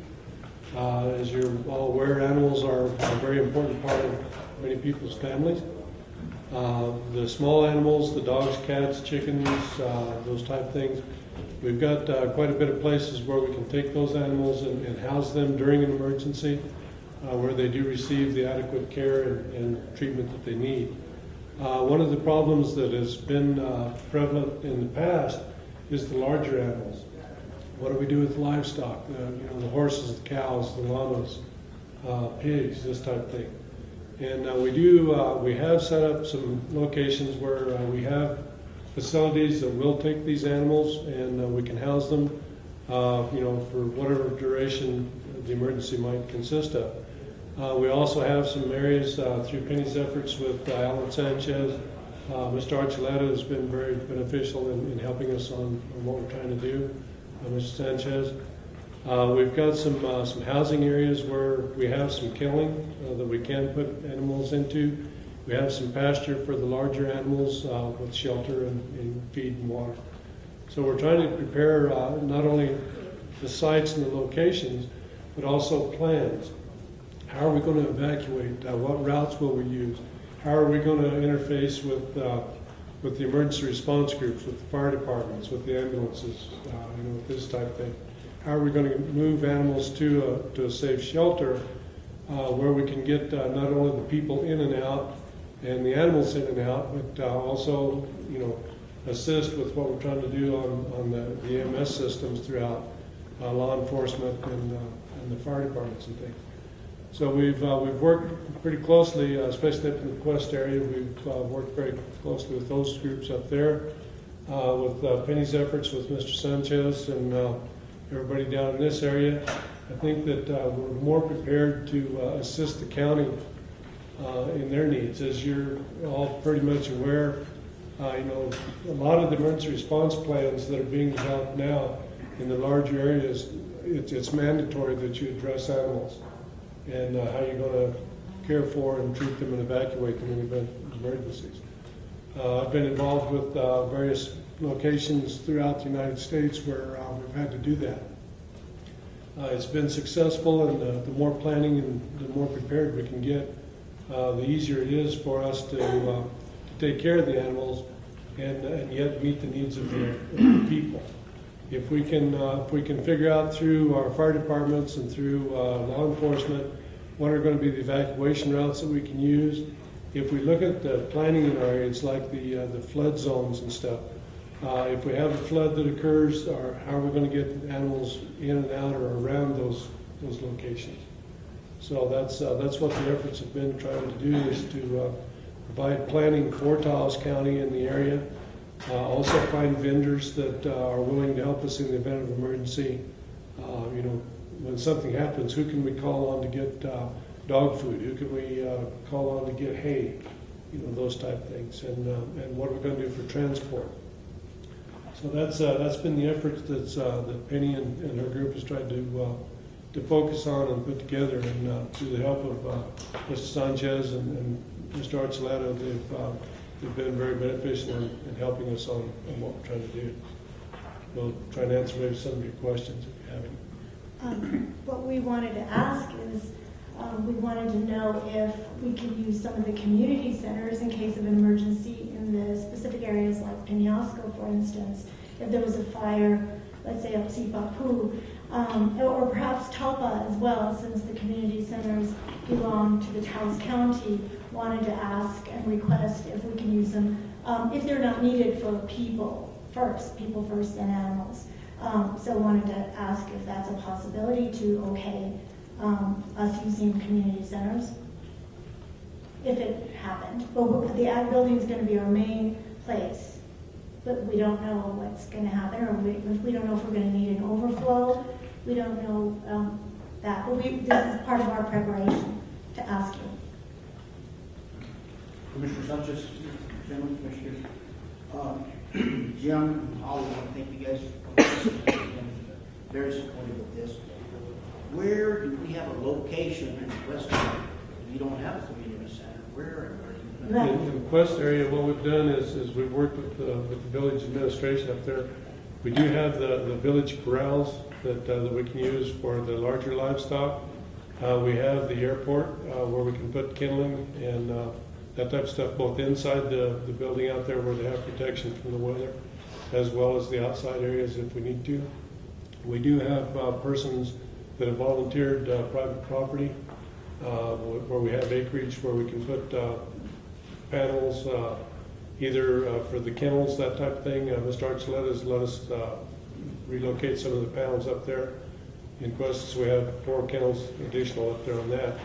But with our private groups that we have, like the Northern New Mexico Friends of Animals, we do have a lot of kenneling capabilities up there. We do have a lot of pasture for the larger animals. So we've been pretty fortunate on that. As you're aware, in 2005, when we had the floods up there, we did relocate quite a few animals, and we were successful in providing for those during the floods. Since then, we've expanded some of the property. Like I said, we have some people up there that have donated ground that we can use in the event of emergency. So we're in pretty good shape as far as the animals in the Quest area. We can take some overflow. If Taos had an issue down here, then we can take quite a few animals up there as well, so we can transport them. Excuse me. So we do have, we've got about 5 landowners up there that we do have quite a bit of property that we can pasture animals. Jim, also to touch on that, how do you go out and let people know, where village, where the crowds, the airport, will there be something out there so they know in advance? That it is part of the emergency response plan that we generated for the village. Back in 2005 is the first time that we put anything about animals in the response plan. I recently completed the revisions for the Cuesta emergency response plan, and the animals are addressed in there as well. So it is part of the emergency response group and the awareness, law enforcement, the village, and everybody's aware of it up there. The private citizenry, probably not. That's basically when we get into an emergency response situation, that's when we get into the animals. It would be good to notify the village and make them aware that we do have those capabilities. And again, Jim, Holly, I want to thank you folks. I know you guys have lived in the West area. Thanks again. And in Taos County, Mark Flores has been very involved. He is helping with the livestock. He has been, I think he's here also, but he's contacted the rodeo grounds, the sheriff's posse. And so we do have a list, I think, of 10 to 15 private owners right now where we could take livestock. And we have the rodeo grounds, we have the ag center, and we need to expand. And we don't know where it's going to happen and what it's going to entail. We are prepared with at least 50 kennels so far from our groups combined, and we do have emergency equipped cat litter pans and dog bowls and leashes and collars and how to label them. We have a whole system already planned out of what we would do if it happened right now. But we do want to ask a couple of things. That is about the community centers. We're concerned more right now about Penasco because we are centrally located over here. I think we could handle it here through the Ag Center. We don't have connections in Penasco and a place in Penasco in case they needed us to come there and help or to have a plan, make a plan with Penasco. So I encourage that maybe we can meet or give us some assistance. And the other thing, before I forget, is the animal control officers. If the emergency happened, could they help go pick up animals in their vehicles? We'd like that assistance. Commissioner, I'm going to ask you to mention that the manager sent PACA a letter that they can use the community center and they embed this. Is that all right, Commissioner? I think so. Mr. Chairman, Commissioners, absolutely. What we'll be doing is working with Alan Sanchez through the emergency response and to coordinate those efforts. And Ms. Barlow will definitely address that issue and see what else. And we really have to look at the space up there, see what we have available, and if that would meet the needs. If not, we need to also look for something else within that community. If that comes to And another thing may be at the yard, at the road department. That's a good option. We also have the road department yard in Penasco that we can look at also for kennels or large animals. And we're not familiar with that place, so what we were doing is trying to go to different locations so that we could identify where we would put the cats, where we would put the dogs, where we would put the chickens or llamas or whatever. So we've gone to Talpa, and Arroyo Seco is very open to us allowing bringing animals there, so that's good. We do need Talpa's permission and Penasco's permission, and maybe Los Puertos, I don't know, Arroyo Hondo, maybe community center. And I don't know, can you say yes to all of these? Mr. Chairman, I guess the concern that I would have, and really appreciate the efforts of the Four Corners Animal League and what you're doing, and you're thinking ahead in case we someday do have a flood or a fire or something disastrous. But we also need to look at the combination of animals and humans. I'm trying to picture, say for example, the community center in Talpa. It's got very limited parking space. And if we have a situation where residents have to be taken out of a particular neighborhood and they have to be housed there, how are we going to be able to have both residents and animals in the same area?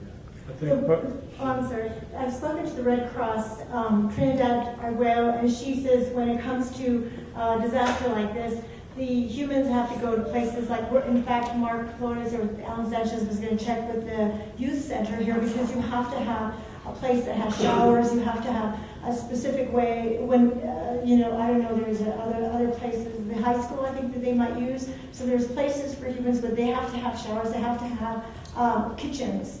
And I know the Taba does have kitchens, but I don't think it has showers. It might not be equipped for that. But of course, humans first. But if the humans weren't using them, then if that's possible, if we needed to. And this is only if we needed to. I'm sure the Ag Center is going to be plenty big enough for us. Chairman, Commissioners, if I could add, a lot of the Taos County evacuation plans already have facilities laid out for if we had to actually evacuate residents, and they would get first priorities to those facilities. What we're looking at is, I guess, dependent on the size of the emergency and where it's located, to kind of use that same facility for something other if we don't need to evacuate residents to those facilities. In regards to the Peñasco area, I can also talk with Rio Rico County, check with their OEM, and see if we can come up with a memorandum of understanding. Maybe we can even use some of the Dixon area and some of those other areas there. I'm sure they'd be more than willing to help us out on that. And just as a point of clarification, this is actually becoming required to have an animal evacuation plan in place, and it's a stipulation for even trying to secure grant funding through FEMA nowadays. So it's something that we definitely have to move to and include it with our overall emergency evacuation plans. Mr. Chairman, in Peñasco, there's a Baita Community Center, Community Center in Peñasco, Community Center in Rio Seal, and let's see, the first one that could be spoken. Rio Seal has one too. And then the roof. Mark? Mr. Chairman, Commissioners, another thing that Penny wanted me to bring up is that we're getting the initial phases of contacting vendors and setting up memorandums of understanding with like local restaurants and some of the local Walmart and Walgreens and so forth to go ahead and provide items in the need that there was an emergency. We're also looking to, me and her in the coming weeks, to work with our legal department and formulate some memorandums of understanding to approach these vendors and get everything set in place. I've already contacted people like Bob's Yard to set up portable toilets and so forth in the event that we need to have those items in place, and just kind of working on an overall plan. Penny mentioned I've contacted the Sheriff's Posse in regards to housing livestock, a concern of regards to people and animals. We've kind of set up the Ag Center as our headquarters in the event of emergency. During the natural gas outage a few years back, that was set up to house dogs and cats.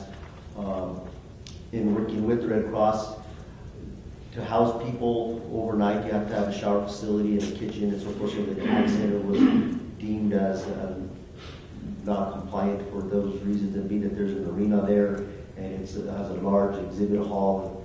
We made that our central headquarters for the housing of the animals. It's quite large. I think we could house numerous dogs and cats, and there's the large arena, and we can set up a portable toilet, so we have our water buffaloes that could bring in potable water non-potable for the animals to drink and so forth. Part of the preparation too is in order to work with with FEMA. A lot of the response groups and everything, everything now is mandatory that you use the ICS system or the NIMS system. One of the things that the group has done is all the core group of people that are active in the group now are going through the ICS training. They are getting the NIMS training, and we've included some of Penny's group in some of the tabletops that we've done with various agencies and state agencies and stuff that we've got all around the area. So they are getting the training that they need to work with the ICS system so that they fit in and understand how the system works and everything. So it's going along pretty well in that respect as well. Hi. So what we might need to ask is, because I don't have the contact info for all of the community centers, is to be able to, if it happened tonight, 10 o'clock at night, we can get into the ag building, but if but we wouldn't know how to get to into any community center, so probably phone numbers. We have contacts for everyone from Santa Fe Shelter to Los Alamos Shelter, this shelter that would be ready to assist it and help us too. But we need to have contact phone numbers and who the people will be. First, to let that feel, we can apply those, and then we also need to let the community centers know that it's been agreed upon by the board, so that it's not a shock that all of a sudden they got overtaken by animals. Mr. Chairman, Commissioners, absolutely, we'll provide those numbers, but our point of contact for the county is Ellen. Ellen will continue to be that point of contact, and my best advice is that night, if something happens tomorrow, that we contact Ellen, because he has the plans in place and has been training staff on that. And so, but we'll also provide those phone numbers for you so you can have it in your records. Thank you. And do you think that animal control, would that be a possibility for animal control to be available also at 10 o'clock, 1 o'clock in the morning? I don't know how to do that. Mr. Chairman, Commissioners, yes, that would come across my desk. Ellen and I would coordinate that, and we would definitely be able to assist in that in case of an emergency. Absolutely. Thank you. I think that's right. Mr. Flores? Chairman, Commissioner, I think Penny's concern in regards to the community centers is that being like an overflow, like I stated earlier, the Ag Center would be our headquarters that we would set up. So, I mean, it's highly unlikely, but it's very possible that we would need the community centers as an overflow. Being that the Ag Center is rather large, and it's a large arena, I think it's more than capable of housing the need for the animals, but the community centers are an overflow. Mr. Chairman, Mr. Sanchez, I guess you would have to communicate with community centers as well to make sure that there is an understanding by the commission that these community centers are going to be allowed for that specific use as well. And we can go ahead and draft a letter and send it to the heads of the community centers to make them aware that if there's not residents evacuating to those areas, there may be a possibility, slight possibility to have animals there. And just one question, and it's to this effect, but I think the commissioners, if you offer I think it's called ISO training. It's ICS. Oh, it used to be ICS. Now it's under NIMS, which is the National Incident Management System. And I think it's important, because they have 100, 200, 300, level 400. I think it would behoove the commission to at least take the ones and twos. I know I took both of them. And during the gas outage, it's good for us as elected officials to know that we are not in command there. There is a commander, and he's the guy that's in command, and he's the one calling the shots. And it's good for us to know, and by taking that training, then we can become involved in helping out with actually as volunteers or certain aspects, answering phones or whatever we are asked to do, but just so that we have an idea of how this command system actually works. Mr. Chairman, I think that's a good idea, and I would ask our county manager to look into that so that we can get the proper training in those levels. But Mr. Chairman, also in looking at Penny's concern with regards to animal transfers and stuff like that, and making sure that we have staff available, we want to make sure that this is something that is carried across to the staff themselves, and that they are aware of the fact that they do have to participate. I know in the past, even in situations that we've had recently, it can become quite problematic to get some of these staff members to participate in picking up on the road when there is a need. And so, Mr. Chairman, our county manager definitely needs to address that and make sure that that message is carried over to these individuals that work in these particular positions, make sure that they do cooperate. Mr. Chairman, Commissioners, if I may, just for a second, staff is well aware of that. We've had several meetings with Mr. Sanchez on that. We're actually drawing up a plan from that. As you know, when these disasters occur, we have to take in, every one of the departments has to kick in and do their part. Finance has to kick in some purchase orders in order for us to be able to purchase food or whatever we have to do in that aspect. And so we talked to each one of the staff. He's had several meetings that we can share the minutes with the commission on, reference that, and that is all part of the long-term plan that we want to do in case of a disaster or emergency that we see in that. And Alan, you guys have a list of volunteers in the event that you need to move forces from one spot to another that have the capability of it, and you have that list? Under the plan that Penny has been working on along with Jim, they do have a list of contacts, volunteers who can go ahead and support us.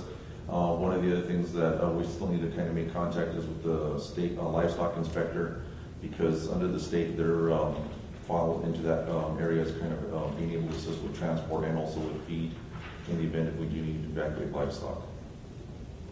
Thank you. Anything else? Can I make a comment?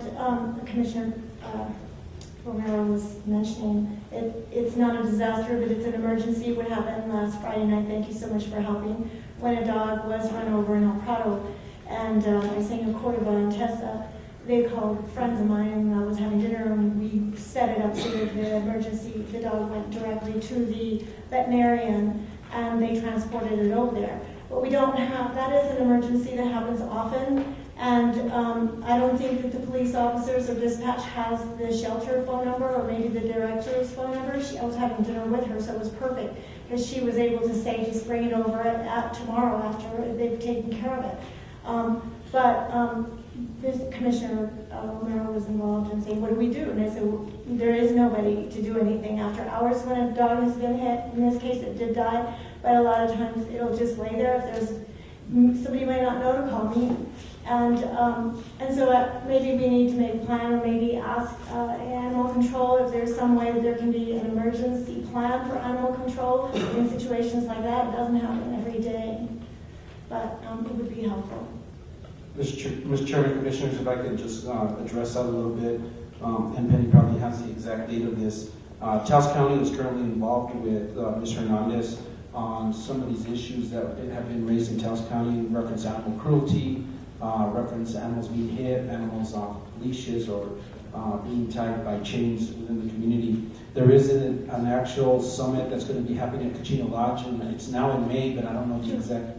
June? Yeah, and now in June. We're asking animal control officers from all over the state to come. Donald Gallegos has agreed to do a training for animal control officers as far as animal abuse and those situations, but it's more of an awareness to the community that they are just as valuable as our people within our community, and we also have to have those plans in order to help work through those processes when we do have an animal that's been hit. So it's going to be an education process. We're also looking at changes to the ordinances that the Commission has passed.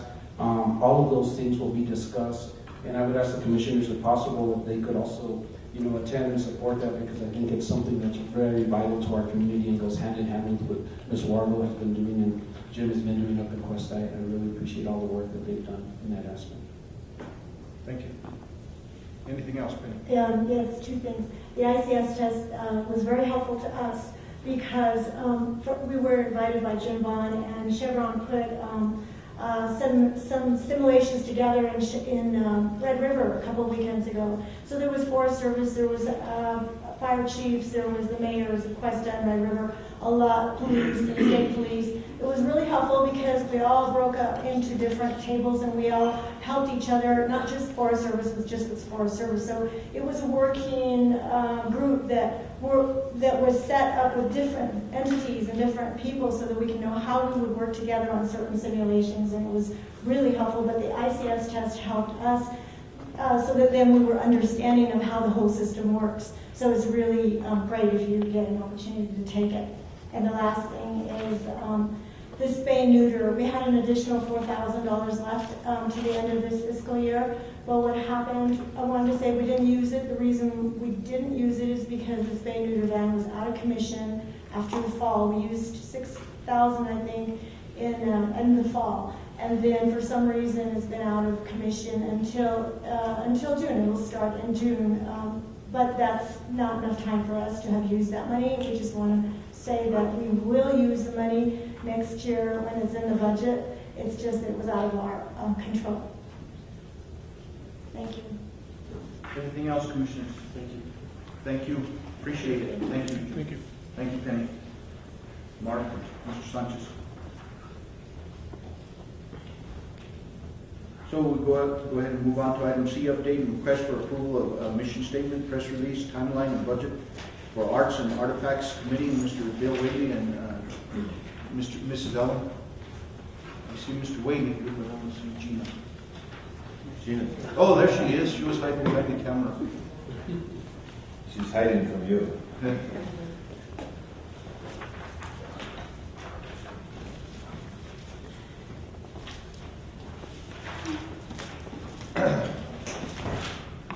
Good morning, Mr. Chairman, Commissioners, Manager Archuleta, Attorney Martinez. We're going to give you a quick overview and ask for some specific approvals and give you a presentation.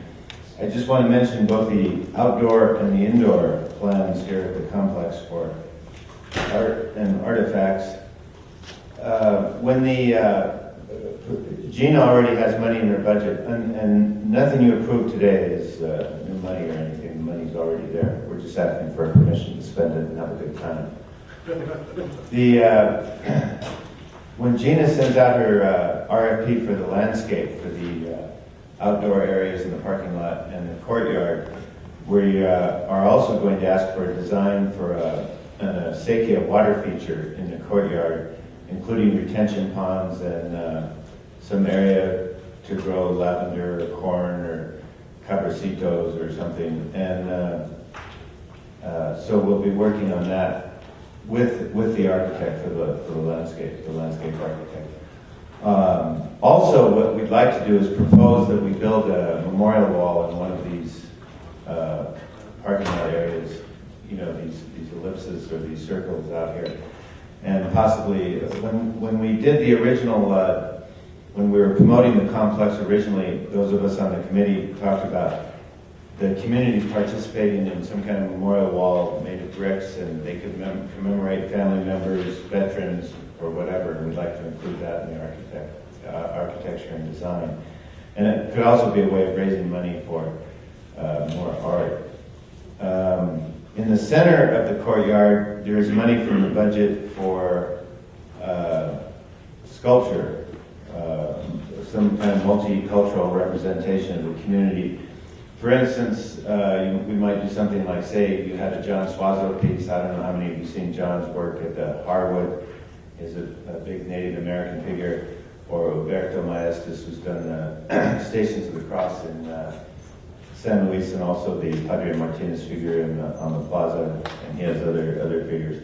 We would have to put out an RFP for that, but we'd have to design it and with whatever limitations we wanted, as well as probably another figure representing that other culture in Taos. And then those are the things on the outside. Then on the inside, and what we're going to present to you in a moment here, are some historic photos that we've gotten from Library of Congress and National Archives, courtesy Judge Jeff Shannon and Jeanette Rael from the District Court. There's hundreds of them. But we're going to need some infrastructure to hang these photos, some brackets and so forth. We're going to need about $10,000 for that. Well, not just for the photos, but for other art. And what we want to do is start asking the public for donations around the 1st of July. If you approve today, we'll send out a press release in June. And we just want to be prepared with our stewardship and with all our letters for donors, etc., before we begin. So we're going to ask for about $10,000 in infrastructure for material hanging brackets, which can come out of, I believe it's out of the construction budget. And then also for about $5,000 out of the same or similar budget. Gina can inform you on that if you have questions, to print and frame the photos. So right now, we'll show you some of the photos, and I'll try to give you a little background. We have limited amount of information on them from the websites. This one right here, this big one right here, is a photo of about 1941 of the Taos County Courthouse during the fiesta. There's a lot of pictures of the fiesta, and the photos are all quite stunning. They're quite well done. Great contrast. Well-known photographers. The county was covered like a blanket by photographers in 1940, 41, 1939. And you guys are ready. I'm ready. This is a very interesting photo. We asked Jack Lustig to download these photos. This is Sheriff, I think, Isidro Montoya seated right here in the old courthouse, about 1940, 41.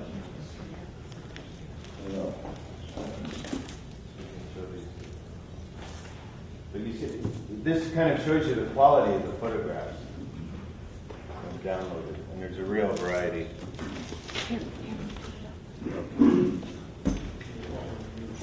All right, and as soon as we get the system hooked up here, we'll start showing you the photos. We're going to show you photos that are from each of your districts, and one of the primary areas we focused on in selecting the photos was on schools, because we have schools from Chamisal, from Costilla, El Prado, Talba, Ranchos, Llano, San Juan.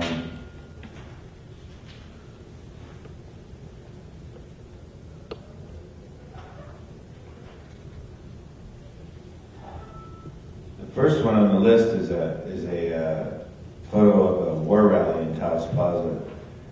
The news of the declaration of war, December 11th.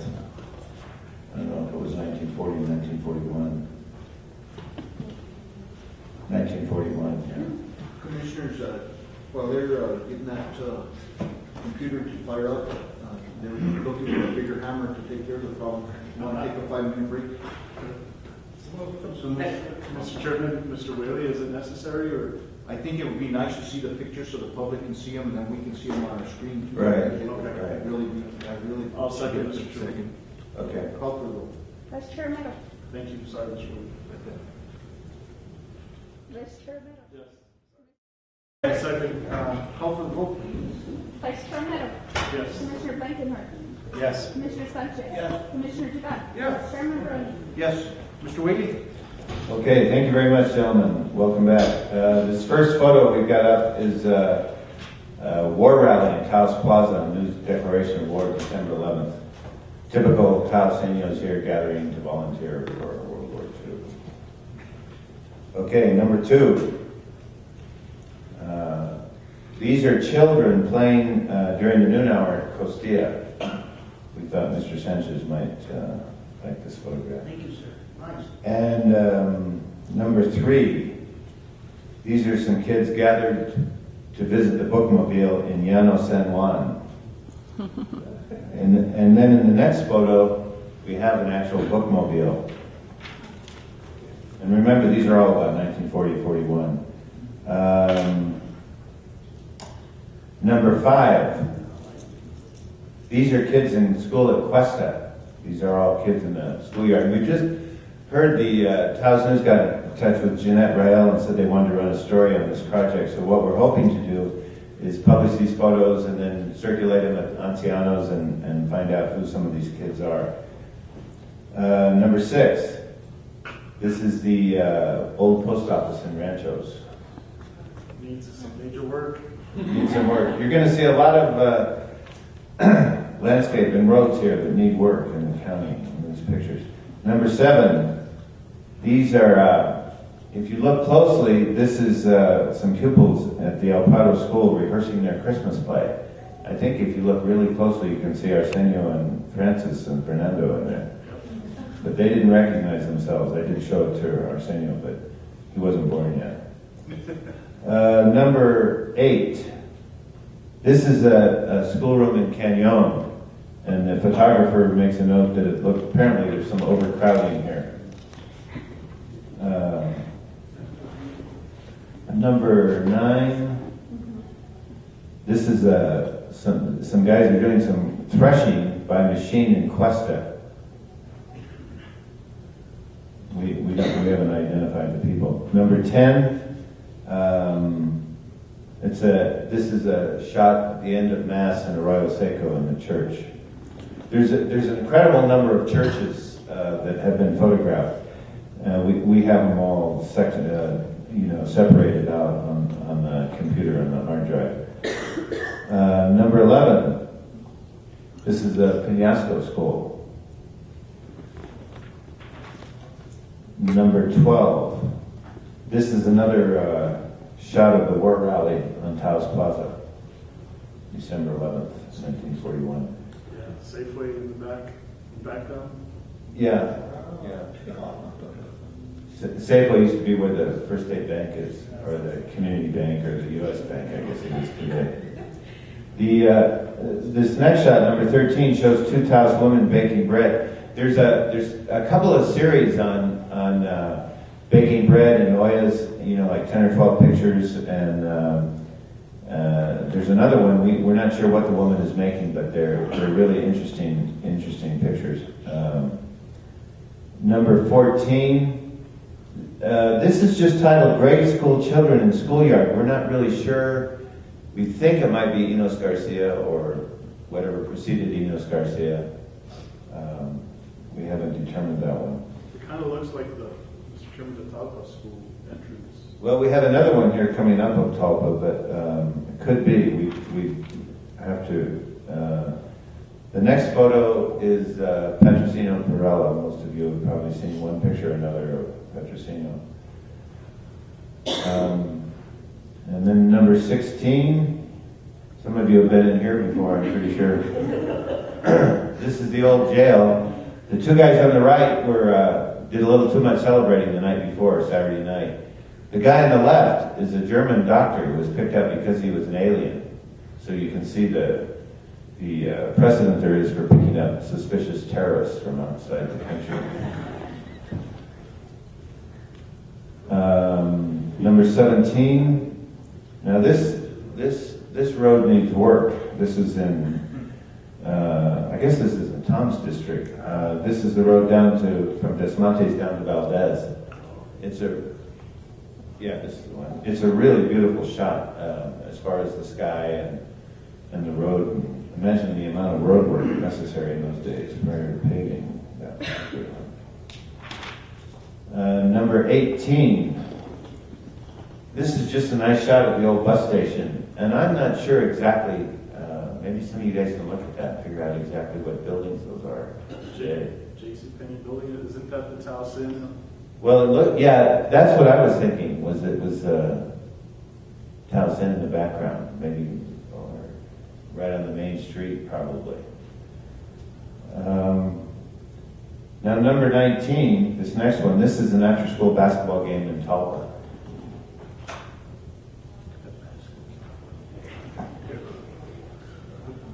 Number 20, we have another shot of the bookmobile visiting Llano San Juan this time. We probably need to put Mary's name on this, Joe Mike. One of the advantages with these photographs is we could make more copies.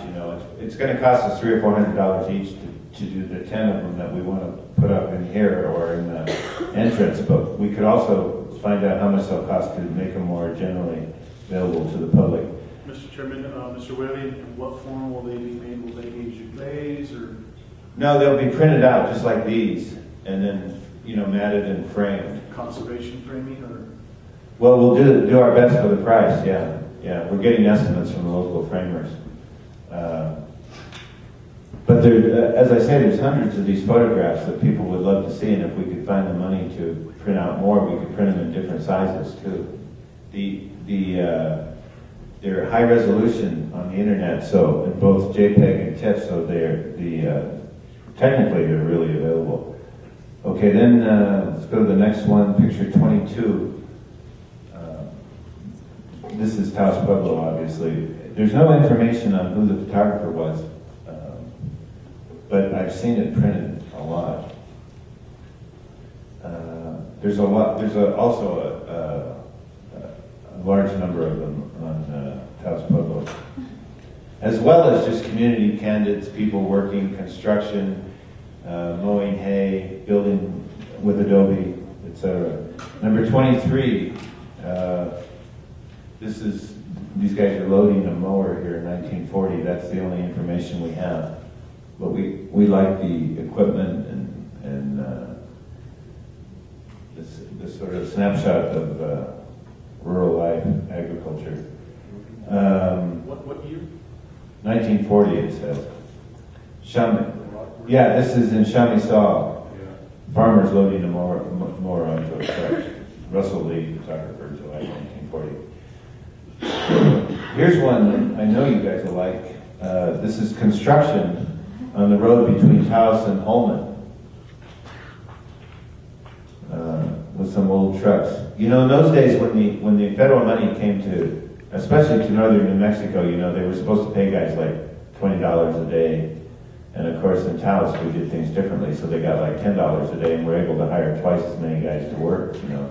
Even the road down the canyon was done by hand so that they could make the work last longer, you know, according to the record. And there was a lot of frustration on the part of the federal government when it came to the way New Mexico customized their contracts. Are those light bulbs, they worked at night maybe? Well, hard to say. I don't know. It looks like light bulbs. Maybe they partied at night because it looks like No, they were working 24/7 in those days, Commissioner. a whiskey barrel. There was no fooling around. Looks like there's a whiskey barrel. Yeah. Well, you know. Okay, number 25. This is the plaza. It shows a mix of trucks and horse-drawn wagons. As we know, that went on until the late 50s as far as transportation, horse-drawn wagons. There's a ton of them on the plaza, Fiesta shots. Lots and lots of Fiesta, lots and lots of shots on the plaza. But we know there's only one commissioner here representing the plaza, so we didn't want to get too carried away. Number 26. This is a really nice landscape of the Rio Pueblo. We're not sure exactly where it is. Maybe one of you guys can recognize that church or capilla in the background. Isn't that the old McCarthy barn? I don't know. It could even be, Lower Ranchitos, but I don't think. This photographer, Irving Rousseau, did a lot of these photos that we're looking at. The next one is a view of Llano San Juan, according to the record. It shows what kind of shape the roads were in when it rained or when snow was melting. That's the old schoolhouse, steep with the cupola in the top. Yeah. Aren't you glad you weren't a commissioner then? Did you hear the roads? Okay. Can you go back to 26 real quick? Yeah.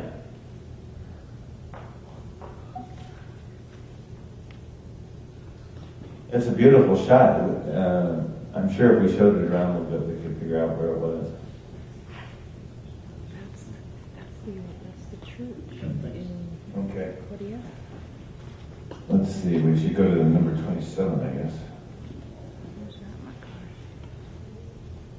That's 28. Or 28, yeah.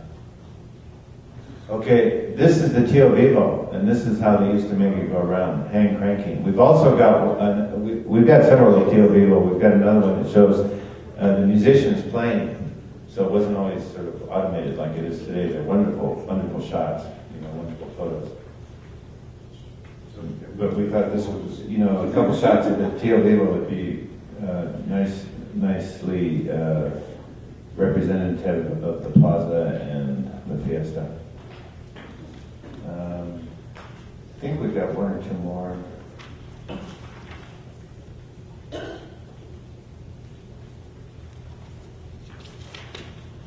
Oh yeah. Yeah, number 29. It's a young girl carrying water, I think. We're not sure who it is or where it is. There's lots and lots of variations on this theme. And then, especially I wanted you guys to see this last one, number 30. Shows the way the county used to take care of their roads. Hauling people with haul gravel. I don't know. This could be Lower Ranchitos. I remember when everybody used to wash their cars down there. But improvised finding gravel. Any questions about the photo? Great job. Well, thank you, Commissioner. What we'd like to do is pick out a couple from each district that are representative, choose 10 of the best ones according to our technical advisors, frame them, hang them in here and in the entrance to the general complex, and then use that as a way of generating interest and moving ahead on the whole art project. And then, so we need about $5,000 from the county to print and frame these photos, and then, as I said, another $10,000 to start getting hangers up, brackets and so forth on the wall so we can hang photographs, you know. And we just thought that the historic photographs would be the best way to start and set the tone because it shows both the people and the landscape and the historic nature of the community at a very interesting time just before World War II. And then we have a press release and a vision statement for the committee to post on the web that you all have a copy of. So other than that, I'll take any questions you have. Or Go ahead. When do you need this? Well, what we'd like to do is send a press release out in June. Oh, okay. But the vision statement, and then start taking work. Just donations. We're just going to accept donations in the beginning the 1st of July. And that's per your resolution that you guys passed a couple years ago. Mr. Chairman. Commissioner? Mr. Yeah. Bailey, you had some closer shots of kids on the Teal Eagle, children on the Teal Eagle. Right. I don't have them with me right now, but also with regards to St. Francis Church, I believe you had some. yeah, we have a lot of St. Francis. Yeah. But if we start with 10, if you guys want to make more money available, we can. The sky's the limit. So. Mr. Chairman, where would you plan to set them up on display? They would be on a... Well, what we'd like to do is set them at eye level so the public can see them, And we thought we'd just start, go step by step, starting with this chamber and then with the foyer out here, the entrance to the whole complex. I mean, we could easily put up 10 there. We can go on forever. I mean, we've talked about, for instance, photographing and making G-clays out of the old murals in the old courthouse and putting them in the new courtroom, depending on the judge's assent. Mr. Chairman, if you're asking for commission opinion, I think it's number 29, the little girl that's right carrying a bucket of water. That picture tells. You like that picture? Yeah, just life-giving, water. The fact that didn't matter who it was, they had to carry the water. That was part of their chores. Right. She seems like she's really having a hard time carrying the water. Right. Commissioner Sanchez? Yes, Chairman, Commissioners. Mr. Whaley, in my district, I went to the school. Everybody's familiar with that school. I went to that school. In Cuesta? Yes. Yeah, I thought that was a really good one representing Cuesta. I also like the one in Costilla, the kids playing tempo outside. But yeah, that one is Yeah, and it's when it's big, you can see the faces of the kids, So I think it'll generate a lot of interest. What we wanted to do was generate traffic and interest so that when people come to the complex, they can see these photos and then maybe identify people and let us know, and then we'll put their names on a piece of paper next to it or something, So. Any other particular requests, Mr. Commissioner Baroni? I want one of the plaza. Okay. I'm sure there's a couple of nice ones. Right. Okay. How about Llano San Juan? With the school. You want Llano San Juan with the school bus? Okay. We'll make sure we get that one. And another suggestion, Mr. Chairman. So we're doing 10, maybe can we do 11? Put one of the Comanches. One of El Comanche's photographs? Yeah. Well, what we were trying to do, we know about those photographs, and we just wanted to wait until we had the policies and procedures in place. But we can include one of those. Anything else, Commissioners?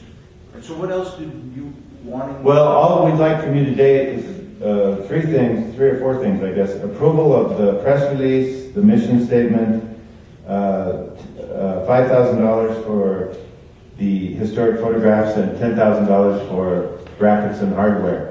And if you need explanation where that money will come from, Gina can explain that to you. Gina?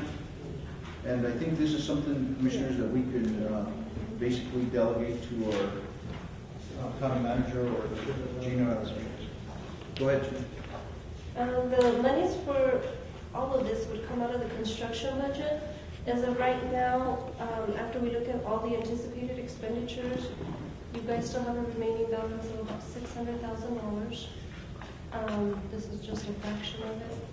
It can be used on the complex. Anything on this project is determined by the commission.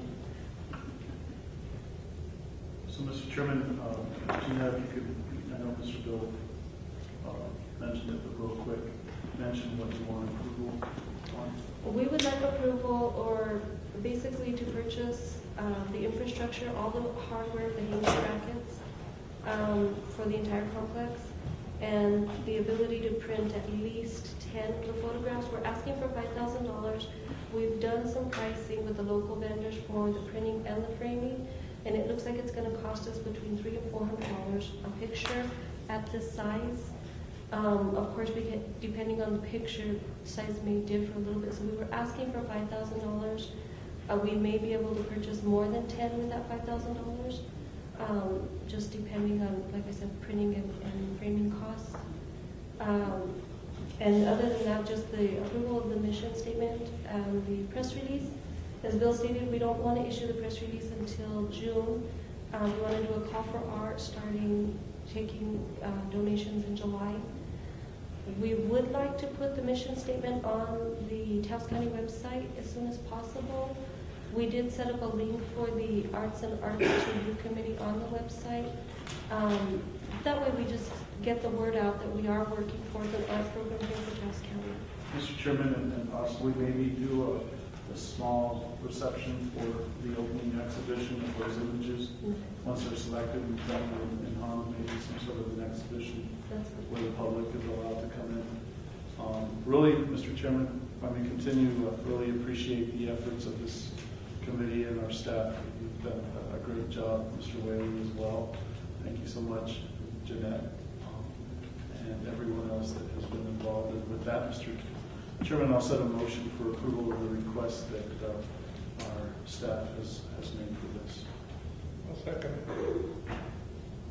Been a motion and a second. Any further discussion? Call for the vote. Vice Chair Mero. Yes. Commissioner Blankenhorn. Yes. Commissioner Sanchez. Yes. Commissioner Duran. Yes. Chairman Barone. Yes. Thank you, Mr. Williams. Thank you. Thank you very much, gentlemen. Next, we'll go on to item D, and I don't see anybody from Community Against Violence. Request for funding for Community Against Violence, Melinda Williams, Executive Director. Mr. Chairman, Commissioner, she was supposed to be here. I'm not sure why she wasn't. I asked Mr. Cordova if he could look and see what the funding request was from last year. I know that she did send a letter. It's in your packets to you. It's the wish of the commission. We could table it and move it to the next meeting, or we can look at it on the face value of what we have in front of us, which is a letter. And Mr. Archuleta, I think they always turn, or they request something right before our budget. So, at some point we need to determine how much money, if there is going to be any money in the budget to accommodate some of these requests. So I think basically we can accept her request and then decide what type of money or what kind of funding will be available for these requests after the budget period. Mr. Chairman, Commissioners, we are having a work study next Tuesday to discuss those. At that point, staff will bring all that forward to you. What was requested last year, what the current requests are, and what amounts those are.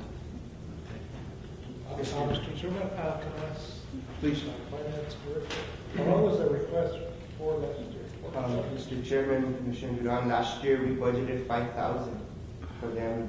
So far this year, we budgeted $5,000 again, just continuing forward, just assuming that was last year's. This year, the amount, just so the public knows, is 40,000. Plus 6, it looked like, so. Correct. Let me ask another question. Go ahead, Commissioner. When are we gonna have the review of the 399? Mr. Chairman, Commissioners, that'll all be discussed at the work study. We have actually have some figures for the commission, reference those. We've been looking at it and working with the staff. We'll have those available for the work study that'll happen next Tuesday. Okay. All right. So, Mr. Chairman, in light of the fact that Ms. Williams is not here, we'll go ahead and set a motion to table this matter until further notice. Is that what the staff wants to do? Or go ahead. Mr. Chairman, Commissioners, if we could go ahead and accept the request from them, staff will come back with a recommendation during the work study, and then the commission can actually approve at the following county commission meeting if that's acceptable to the commission. So moved, Mr. Chairman. We have a motion to accept the request. Do we have a second? With knowing that there's going to be staff input and an amount that's going to be come back to us saying this is what we can afford. Mr. Chairman,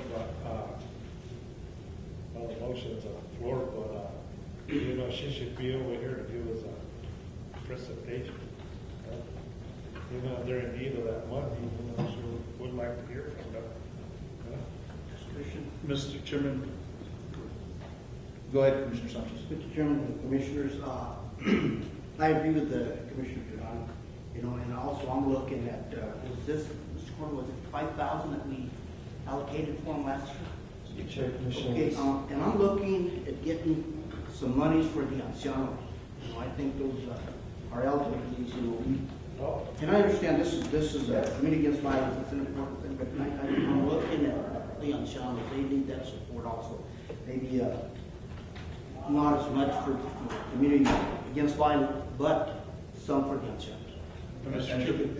And Commissioner, I'm sure they'll be coming to us in a request like they do it every year, and I think then at some point staff will compile those requests and then come back to us for our approval on the amounts. So with just going on, there was a motion on the floor. There was not a second.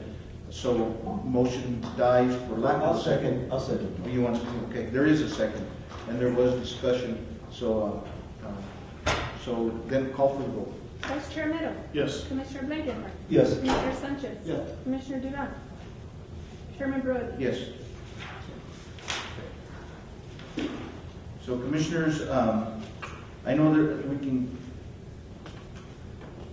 go on to contracts, agreements, MOUs, but before we do that, if we can amend the agenda, I know we have two gentlemen that serve the community and they've been sitting in the audience for most of the morning, and I just want to see if we can't move their item up. It's item 10D, resolution and ordinances.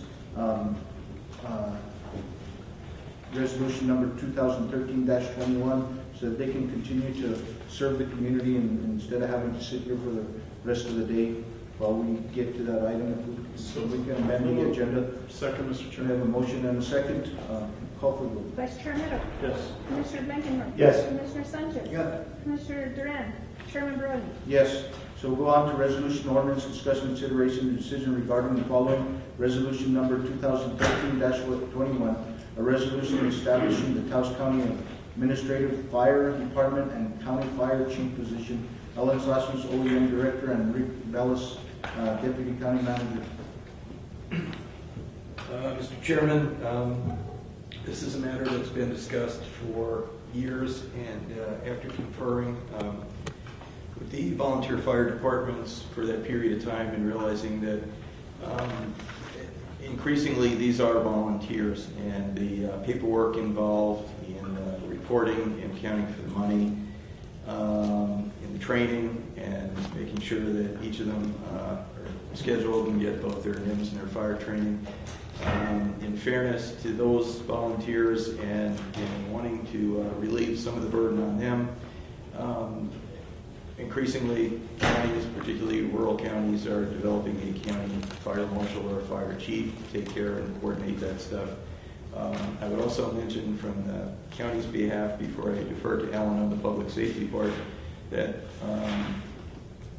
the county manager in his diligence, HR director, have been looking into specific incidents that have occurred and realized that county volunteer firefighters have to be treated under all the rules that all other county employees have. They have the same rights in regards to discrimination. Also, we as the county are responsible for their actions. We're responsible for how they spend the money they do. We are adding, just this year alone, San Cristobal, Carson, several new fire departments, and we've got others that reflected interest. So this is becoming increasingly complex, a large budget that, I hate to say it, but for the most part, other than maybe John in the finance department, nobody's watching. So there's a desire to coordinate this, for us to step up and take responsibility for the taxpayers on what's going on. We insure them, and to ensure that they're stable, that fire companies don't come in and then have problems getting volunteers and then disappear. And unifying the training will make a big difference. I think it'll make their lives easier too. So those are primary reasons for doing this.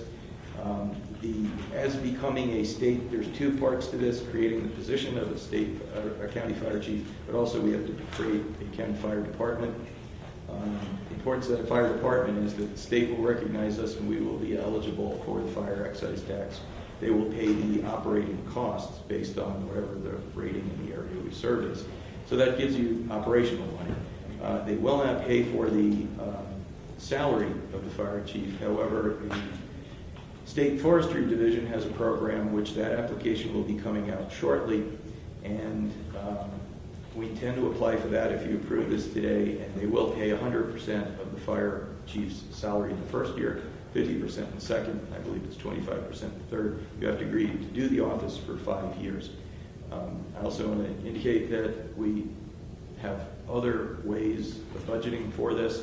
One of the recommendations, which is done by the town of Taos, Village of Cuesta, is that there is a percentage of funds within the budget given to each of those communities that is allowable to be used for administrative expenses, which can pay for dispatch for E911, it can pay for the general operations, training, and administrative costs of the fire office, or for the county fire chief if in fact he is certifying on behalf of that local fire department that he's performing some of those functions.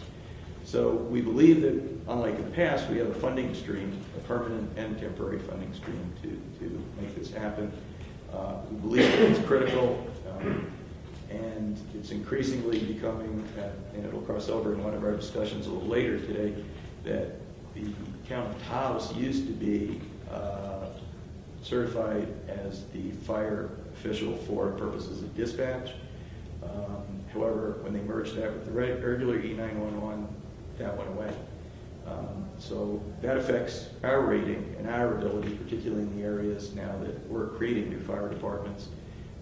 Alan has a great background in this and comes to us and serves us as his OEM director, but has agreed that from now until the end of the year, the fiscal year, which would be July 1, he would serve in a temporary capacity in that role. That would allow us, and that's a big deadline for us, is the end of the month.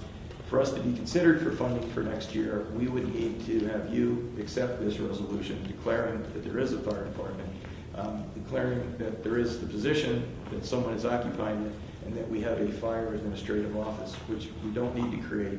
They've already agreed they would accept the Office of Emergency Management Center, which has a training office, has communications, and backup dispatches and equipment. At that point, they would perform a feasibility study to do an on-site visit, rate us, and hopefully get it approved for the new state fiscal year for July 1. And at that point, we could choose to extend Alan or advertise the position at that point.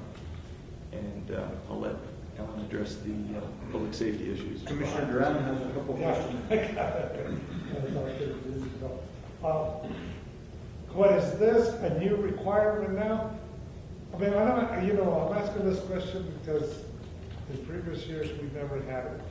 And I think last year when we were gonna do, this position, part of that money went to the EMS, funding for that's going after. I mean, why all of a sudden now we need?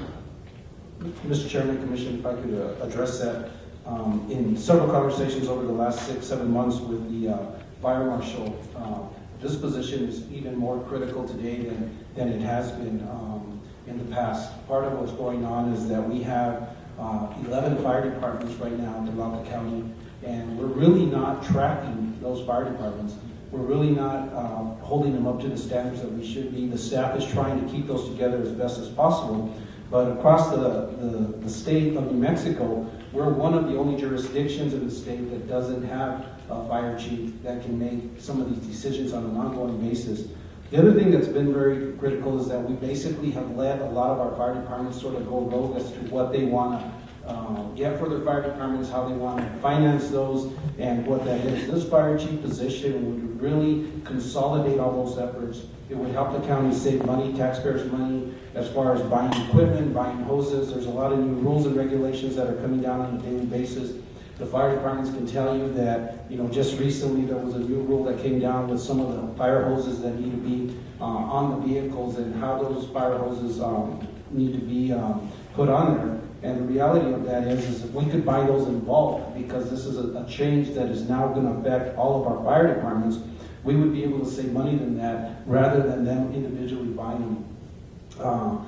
It's really giving the direction to the fire departments, giving the direction to the county, and protecting our constituents, protecting our community and our taxpayers in the future. And that's what we're really trying to gain through this position. Along with that, there's a lot of other coordination issues that haven't been addressed in the past.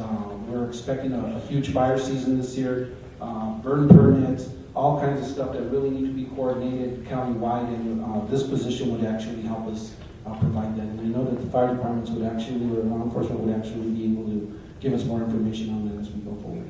Let me ask you this question now. Well, then the position of Judge and Ted, then what would be his role? That position is still something that's going to be needed in finance because it still has to go through the procurement process and make sure that all that's being done. But at this point, that's the only oversight that we have as far as the purchasing. But that's only once it comes to us from the 11 different fire departments that are out there. What we're trying to do is go after, there's a lot of grant money that's out there for wildland fires and other things that Taos County and in particular certain fire departments aren't going after that are available to us. This position would also help us consolidate those efforts, move forward with those efforts to try to get that. So we'd still need Mr. Gentet up there and he would still need to do that, but the fire chief would actually have some of that oversight. Let me ask you this question. You said that we needed him for the procurement. Well, don't we have purchasing agent? She can handle all that. Well, we do. I mean, and that's part of what we're doing. She runs, basically, if you look at how we justify those positions, and Mr. Cordova can talk a little bit more about that, we run 16 departments within Taos County and the procurement process of that.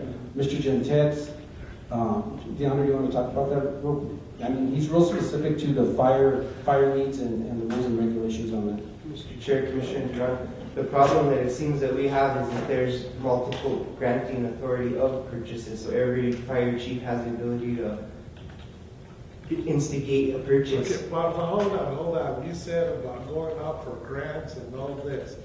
Well, then is Mr. Gentet supposed to be doing this for the fire departments, or is the grant people supposed to be doing? See, because I haven't seen no grant money come into this county. The only grant money that comes into this county is the CDBG.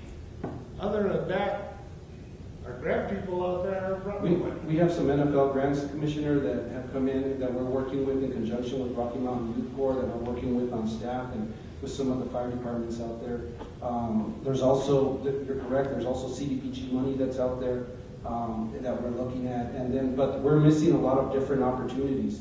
And in my conversations, like I said, with the state fire marshal, he was just shocked that there's this pool of money that's out there. Again, $65,000, I believe, is the amount that's out there right now that Taos County isn't taking advantage of.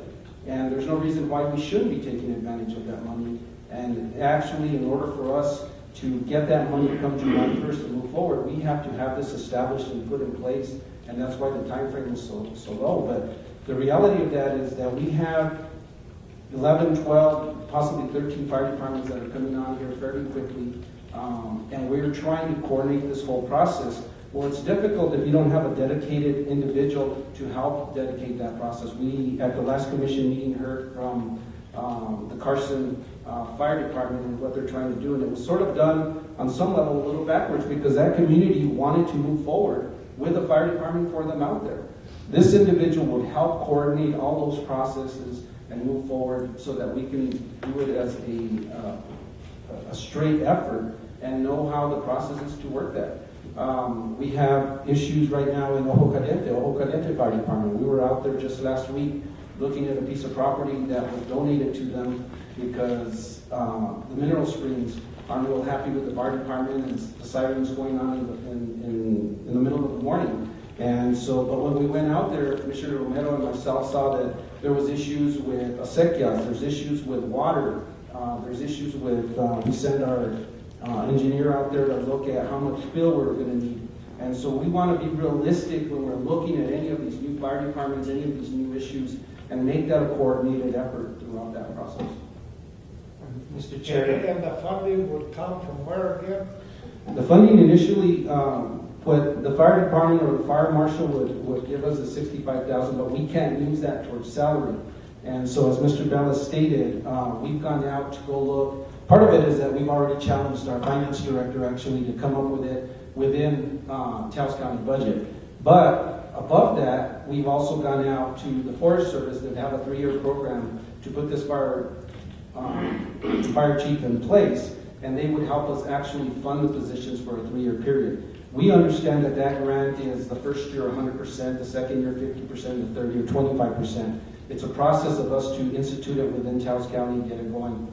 What we've seen with other fire chiefs across the state, once they come in, they actually pay for their own salaries by bringing in the grants, the money, the different federal funding that's out there throughout this process. And again, it's something that we, in the past, have just not taken advantage of, unfortunately, and we're somewhat behind the curve in that aspect. Okay, let me ask this question. 100%, so then the first year the county wouldn't have to dish out 9% salary. We are planning to dish out that salary, Commissioner, just because if we don't get that grant from the Forest Service, then I want to make sure that we have that, and we've challenged our finance director in that aspect to do that. What will be the salary for this person? I believe total it was $70,000 off the top of my head with benefits.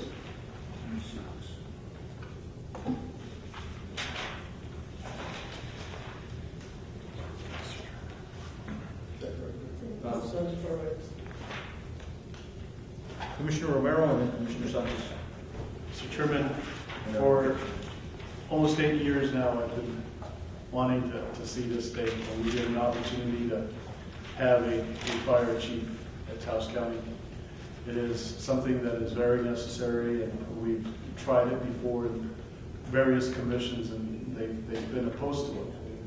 But, Mr. Chairman, this is something that will streamline the process from very beginning of purchase orders, that will avoid some of the situations that are going on in some of the fire departments, perhaps maybe that one in Arroyo. It'll clean up all of that, and more than anything, it will also give us more layers of protection when it comes to fire protection, Mr. Chairman. And so it is something that I really support, and I appreciate the fact that our county manager and our staff have brought this forward before this commission. It's very necessary, very important. The question I have, Mr. Chairman, is you mentioned the fact that Mr. Sanchez could fill in this position, right, until an individual is brought forward or hired. In fact, Mr. Sanchez, if we wanted to save additional money or if we were having problems with meeting that budget, could he serve the position as well, or it's not recommended? Mr. Chairman, the way I would answer that is we're working on a number of creative approaches right now. If you remember the OEM director, well, I guess you don't because you weren't here, but the other commissioners that were here, the OEM director went from a fully funded position to 50% to zero. And the reason was because the county was out of compliance, that we didn't have a continuity of operations plan and a FEMA-approved all hazards mitigation plan. That may have saved us a little effort, but it cost us that salary. The other thing it cost us is we are not eligible for any FEMA funding in this county. If there's a disaster, like the energy disaster, but it was just our county, and we had all those expenses we did on this building, hundreds of thousands of dollars, we would have to eat that. If a bridge washed out, we wouldn't get relief money because we don't have those plans in place. So that's not wise. We met with FEMA. Their staff came up and actually is helping us write the grant. We're going to take care of those plans. So the way we see it is that we will get that money for the emergency manager's salary, but we will have to do that job too. And I would suggest that you not merge the two jobs. There were a number of, and Commissioner Duran, to answer your question, there were a number of fire companies in the last round that didn't pass the inspections. They had deficiencies in bookkeeping. There are a number of that don't have the training required for them to get continued funding. And they don't know how to get that training. So, and again, this is a cost that eventually that the fire departments have reserves and that we could be charging them for administrative costs, and we're not doing that. But other communities like the town of Taos are. So the goal here is to find a way to get both these positions paid for fully, but for them to do that and be effective, I would hate to combine the two jobs, and then they're going to argue that we're not getting it done, and then we're threatened with losing the money again because we didn't get the plans done. Yes, Mr. Chairman, Commissioners, if I could add also, in this discussion with staff and in this collaboration, part of our requirements on the 911 and dispatch is to have this position and have that position trained. And so we're also starting to put ourselves in a position to actually do that by taking these necessary steps. So, you know, there's a bigger picture and a broader emphasis when we look at all of this, but part of what we have to do is fire dispatch also, and that's a requirement that we have that hasn't been done, that we have been out of compliance and the town of Taos has been out of compliance with. And so we're trying to make sure that we cover those bases and looking at the overall picture also as we move forward. And Chairman and Commissioners, if I could add, part of this position, not only from if you look beyond the wages and how that's going to be funded just from consolidating, if this position goes into place, then it can help consolidate the training for all the departments that are within the county. So with the better training that they get, with looking at standardizing of equipment, so whether you go from Carson to Tres Piedras, it's going to be equipment that everybody's familiar with. It just makes the job that much quicker. In doing that, then we can also bring the ISO ratings down for all the departments, which not only benefits all the constituents in lower insurance premiums, but it also generates more revenue back into the departments through the state. So that would then increase those budgets.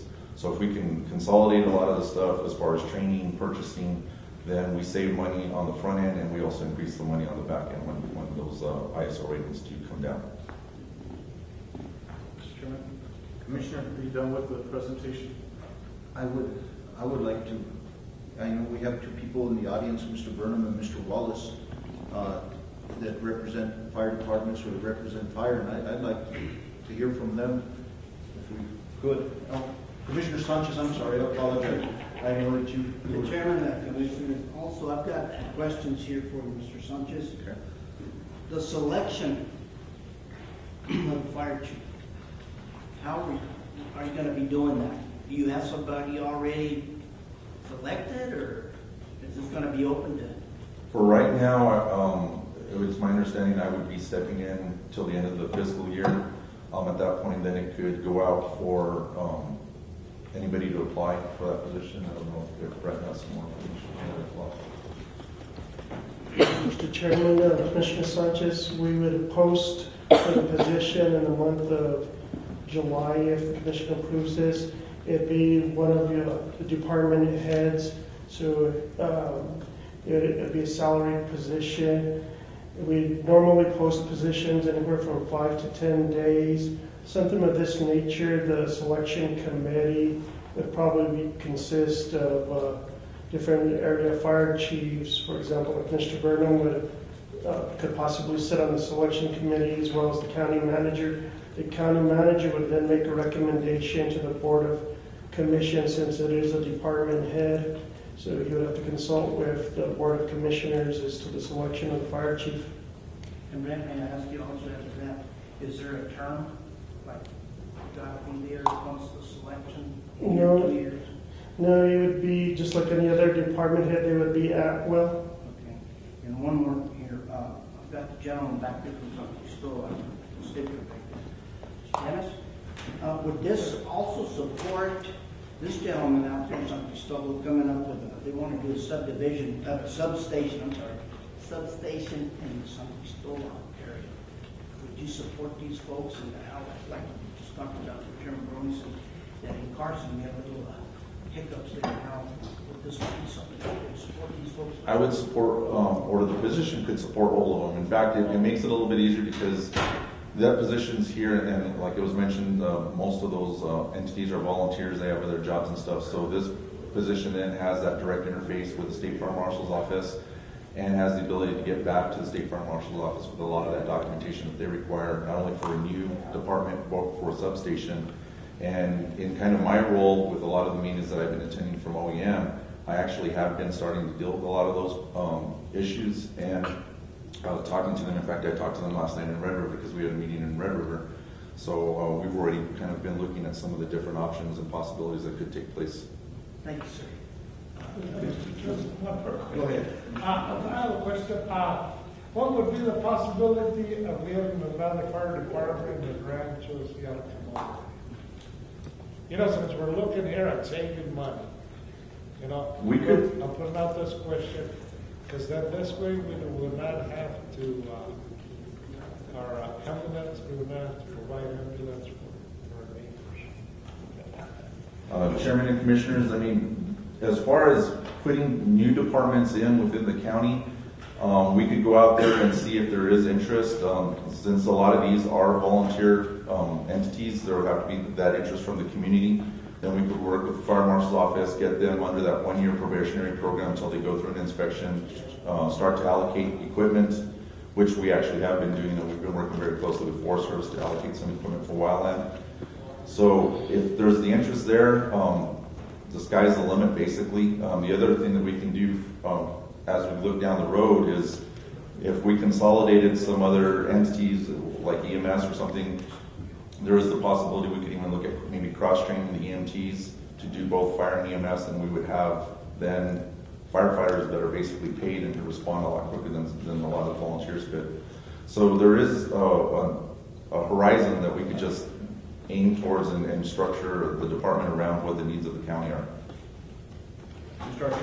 Mr. Chairman, Commissioners, I just wanted to reiterate, Commissioner Sanchez, you had a concern about San Cristobal. We have been in discussions with San Cristobal, and unfortunately they've been meeting some roadblocks because, again, Hondo Seco doesn't want to play nice, per se, with San Cristobal, so they've been having to go to Wama and Red River and some of these other areas to do that. This position would take care of those issues and provide that training.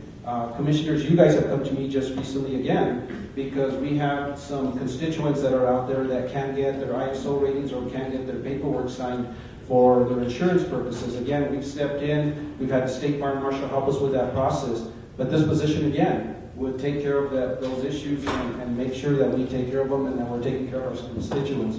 I just want to also emphasize that as our ISO rating, as that goes down, all new fire departments start off at a 10 or a 9 once the training comes in. But as that drops, basically, the constituents' insurance policies drop and they don't have to pay as much money. The nice thing about that, and what Mr. Sanchez was saying, was if you have an ISO rating of 6 for a particular fire department, they're also eligible for a lot more money than they would be as a fire department with an ISO rating of 9. And so this position would help sort of try to move all 12, 13, or however many fire departments we have at the time towards the lowest ISO rating that we could possibly get, which in turn would mean more money for the county, more money for the fire departments, in order to do this, and a better service to the constituents, plus their insurance premiums will drop. Commissioner Romero? Mr. Chairman, let's do it. So move to approve resolution 2013-21, a resolution establishing the Taos County Administrative Fire Department and the Taos County Fire Chief. And I'll second it, but before we go there, Commissioner, before we go to vote, I'd still like to hear from Mr. Burnham and Mr. Wallace if he wants. I mean, I know I met with a bunch of the fire chiefs several times, and the outcry was loud and clear. But go ahead. Commissioner Browning, members of the commission, thank you for the opportunity. I don't know that I have a lot to add that hasn't already been said, except for the fact that I'm here representing the Enchanted Circle Fire Association, which is made up of both municipal fire departments and county fire districts in both Taos County and the Moreno Valley of Colfax County. And as Commissioner Romero pointed out, we first proposed this probably 8 or 10 years ago, and it's been reviewed a number of times, and it's certainly want to voice support from the Enchanted Circle Association for this measure.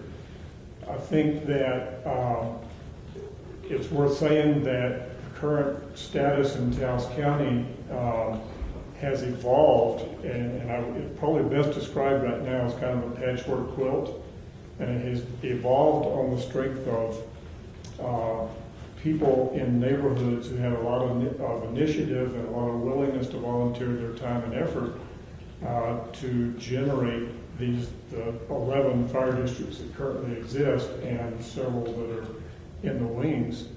But the result is, as Commissioner Duran pointed out, is that there are gaps in that coverage. One of the most notable, of course, being Rancho's Pot Creek area. But if you look around the county, there are multiple gaps in coverage where there is no official fire department of record.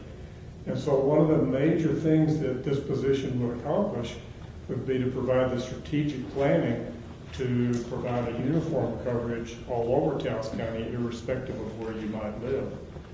And as Mr. Archuleta pointed out, it's entirely expected that this position will return probably several times his salary with respect to fundraising, grants that are out there, programs that we're not taking advantage of.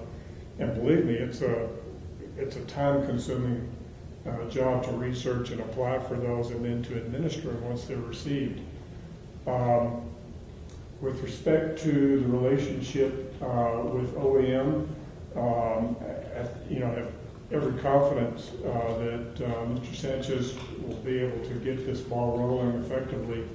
I think in the long term, both of those positions are more than full-time positions. Emergency management and being the administrative fire chief of the county are both full-time positions in my mind. And even though they are closely related, the disciplines are different. And so I would encourage the commission as you go forward to think about filling both of those positions on a full-time basis. And ultimately, I think one of the founding principles for local government is to provide for the safety, security, and welfare of the citizens, and fire protection in our county is absolutely critical. So I applaud you in this debate, and I encourage you to adopt this resolution. The other member here from the association is Dave Wallace, who is the Department of Public Safety Director from Taos Valley. Dave, would you like to say something?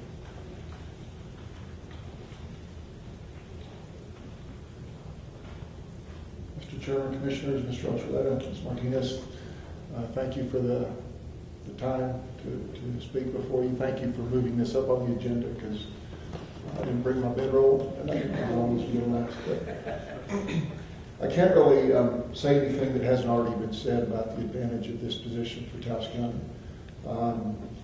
I think it's critical that, with multiple fire districts out there, and each district fire chief having to manage his own department, manage his purchases, and manage his grants, is just overwhelming for someone who's in a volunteer capacity.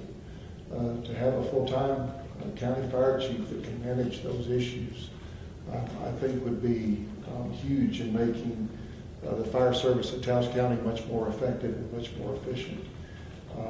And I don't want to go on and repeat things that have already been said, just to let you know that I fully support this resolution.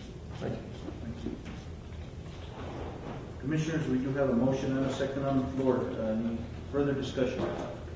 Mr. Chairman, I'm going to just say really quickly, there are so many advantages to this resolution, and it's really long overdue. I appreciate all of your input, and I'm ready for the vote when you are. That's all. Go ahead. Mr. Chairman, just out of curiosity, just one question is, how much land is needed for fire department for the fire station? What's the ideal? That's kind of a subjective question because it depends kind of the number of apparatus you want to house there, what kind of training facilities you want to put in place. I would say the bare minimum would probably be about an acre in size. But like I say, depending on what the future looks like, if it becomes a paid department somewhere down the road, then you may want to have room for expansion to go ahead and put dorm facilities, kitchens, those kind of amenities in the facility as well. If it's a centralized station where you want to have a big training yard, then you're looking at maybe 5-6 acres. And so it just kind of depends on what the needs of the area are, and then what the role that station is actually going to play in the overall picture. Thank you. Any further discussion? Not call for the vote. Vice Chair Meadow. Yes. Commissioner Blankenhorn. Yes. Commissioner Sanchez. Yes. Commissioner Duran. Yes. Chairman Brody. Yes. Thank you. So we'll go back to contracts, agreements, MOUs, and bids. Discussion, consideration, decision regarding the following: request for approval of application for community DWI funds and memorandum of understanding. Mr. Valdez, our DWI coordinator. Mr. Chairman, Commissioners, I'm calling before you to see if you want to approve this application for the CDWI funds in the amount of $8,315. The money or the funds will be used to purchase equipment for the law enforcement agencies throughout Taos County. Move for approval, Mr. Chairman. Second. We have a motion and a second. Further discussion? Not call for the vote. Vice Chair Meadow. Yes. Commissioner Blankenhorn. Yes. Commissioner Sanchez. Yes. Commissioner Duran. Yes. Chairman Brody. Yes. Thank you, Herb. In order to participate in this grant funding, we have to have an MOU approved also by the commission. The MOU is attached so that all the monies that are combined are implemented by the DWI program, or otherwise they would have to be like, let's say River will get a share of it, Cuesta will get a share of it, Town of Taos would have gotten a share of it, and the county would have gotten a share, but then it would have been a much smaller amount. So by consolidating them all, it makes a bigger pot for the law enforcement agencies to use that money. Need a motion on that? Yes, yes we do. So moved. Second. Motion and a second. Discussion? None. Call for the vote. Vice Chair Meadow. Yes. Commissioner Blankenhorn. Yes. Commissioner Sanchez. Commissioner Duran. Yes. Chairman Brody. Yes. Thank you. Thank you. We'll go ahead and go on to item B, request for approval of a memorandum of understanding between Taos County and Ancianos Inc. Mrs. Martinez. Thank you, Mr. Chairman. I bring the memorandum of understanding between Taos County back to you. I was not at the commission meeting when you last discussed this, but Mr. Malone indicated to me that it had been requested. I think there were two problems. One was the insurance coverage, which I'm happy to report Ancianos has resolved that. And those certificates are contained in your packet. The second issue was that the personal use, the taking home of the vehicles by some of the Ancianos employees. And my understanding is that the commission requested that a letter be obtained from long-term aging. What happened was apparently Ancianos changed their internal policy to allow for such take-homes of vehicles. And Mr. Rinaldi, who's the Cabinet Secretary for Aging and Long-Time Services, sent an email to Mr. Yachnych, which said, because of the specific determination of safeguards for vehicles is a program matter for Anciano Zinc, and it's not something that ALTSD can address directly. I am forwarding your request to non-medical AAA for their response as your funding source, and I've never received anything for AAA. So I'm here to report that we've not received such a letter, but I have put the MOU in your packets, which is the original MOU, which says it cannot be used for personal purposes. And I brought a second version that says, except, however, with permission of the Anciano's executive director, an employee may take a vehicle home for purposes of safe storage only. So those are two options for you. Thank you. Thank you. And that second option, Barbara, that basically goes along with change their policy to say we're going to distribute medical marijuana, and you don't have to go along with that. But they have gotten their policy consistent with what they're doing. And the question is that sufficient for your concerns? Okay. Thank you. Commissioners? Mr. Chairman, Commissioner, I was like to see that brought this up in the past. Is the vehicle, I know it's personal use, but just taking it home, live out in the rural, in my life, Commissioner, down in the southern part, and we're really stressed on taking it home for the reason, for the safety, vandalism, and all that.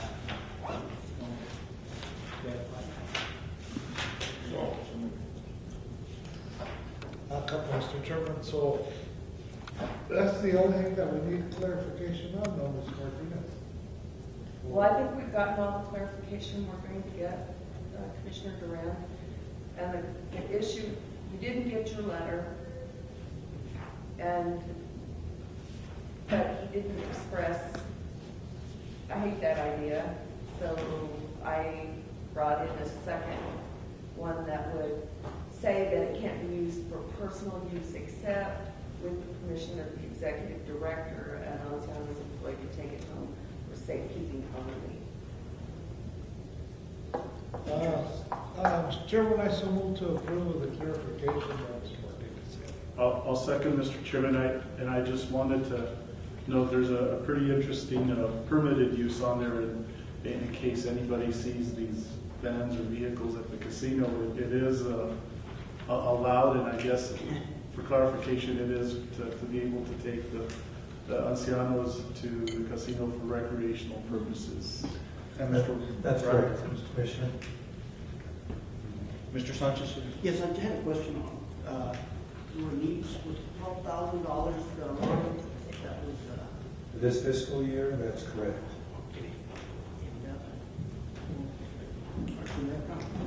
Mr. Chairman, Commissioners, Commissioner Sanchez, part of what we have, Taos County has budgeted $12,000 for this year, which is correct. Part of that budget was that we take care of the issue with the insurance purpose, and it was sort of tied in together. So our hope is that by you approving this today, then we can move for the next commission meeting to actually bring that from the to go ahead, and we'd have the billing from Ancianos at that point, and then we could go ahead and issue them a check for that amount. Is that? The funding agreement is on my desk. It'll be on the next agenda. So we're ready to go and move forward with that. It's just that it was somewhat tied into this memorandum and making sure that the insurance coverage was for the vehicles there, unfortunately. But Ron, did you have anything to add? If I may, Mr. Chairman, Mr. Archuleta, Commissioners, there's been a lot of chain of emails back and forth about who's giving approval for what. And basically, non-Metro AAA on under the Department of Aging is our funding source. We as Ancianos Incorporated have a board. Our board approves policies, set policies. We have to comply with our funding agent, non-metro AAA standard and policy, which was included in this email chain. So we do have permission to email from them to set our own policies, as long as we meet the 6 basic principles outlined in their standards and policies. So we're just trying to operate our business. We want to do it as safely and respectfully as possible, and we really appreciate your support. Thank you, Ron. Mr. Sanchez? Chairman, Commissioners, did we not have 3,500 that was supposed to bond? Mr. Chairman, Commissioners, last year, and I wasn't here for that, but in research, and Ron or Barbara may be able to talk a little bit more about this, there was $3,500 that Taos County did not pay out to Ancianos. It's my understanding that that was because there was no billing done to the county. And so when the books closed at the end of the year last year, basically those $3,500 reverted back into the general fund and then were reissued out for the following year. Mr. Cordova, you might want to share a little bit more on that, but we did not budget that for this year. We rebudgeted the $12,000 that we have continually given on that. Mr. Cordova, you may be able to talk about that. Mr. Chair, Commissioner Sanchez, as I understand it, the balance from the previous year, 3,500 or whatever it may be exactly, will be taken out of the $12,000 award for this year. So they'll actually receive $12,000 minus the 3,500 as the award for this year, this fiscal year. That's how I understand it. Well, it's a way of doing it, but the reality is what's budgeted for this year is $12,000. We don't have the $3,500 in the budget from last year because it was reverted back into the general fund and reallocated, unfortunately, and I believe it was because of a billing issue. We could work it either way. I mean, we could say that we're going to pay $3,500 from last year, but then we'd have to reduce the $12,000 amount so that we can stay within budget for that for this year. And I just want to make sure that we know we're just everybody's on the same page. So previously, not this year, but the year before, there was an allocation of $12,000. They billed for everything except $3,500.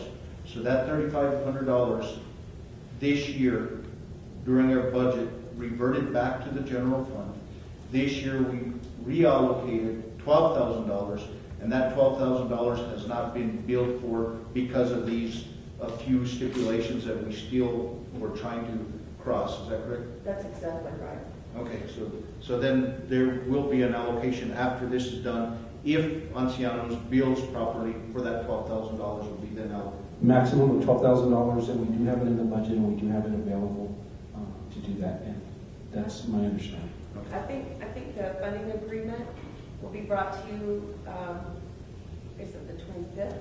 The meeting, the 21st, and then they can bill and they'll be paid, but they will need to bill before June 14th in order to avoid what happened last year. If I could, please, Mr. Chairman and Commissioners, Ms. Martinez, Mr. Archuleta. Only way I can kind of explain this is that this organization is $1 million organization. $1,015,000 if we include those 12,000. What happened here is you purchased a product from us. We didn't bill you accordingly. We delivered the product in the last fiscal year. What generally happens in my experience in government is I had a responsibility as a department head overseeing that contract, that funding agreement, to make sure I got an invoice or I rolled the money forward into the next fiscal year. My argument here, my reason for making this statement is we could really use the $3,500 that was not billed for last year, but that services were provided for, like any other entity that would provide services. The billing didn't get done. The funding got lost. Okay? That money could have been rolled over and we wouldn't be having this discussion.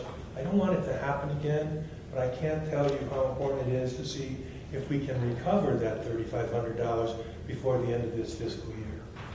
I can prove the services were provided. And if you can find the extra money in your budget, we would really appreciate it at Ancianos. And I appreciate your time. Thank you.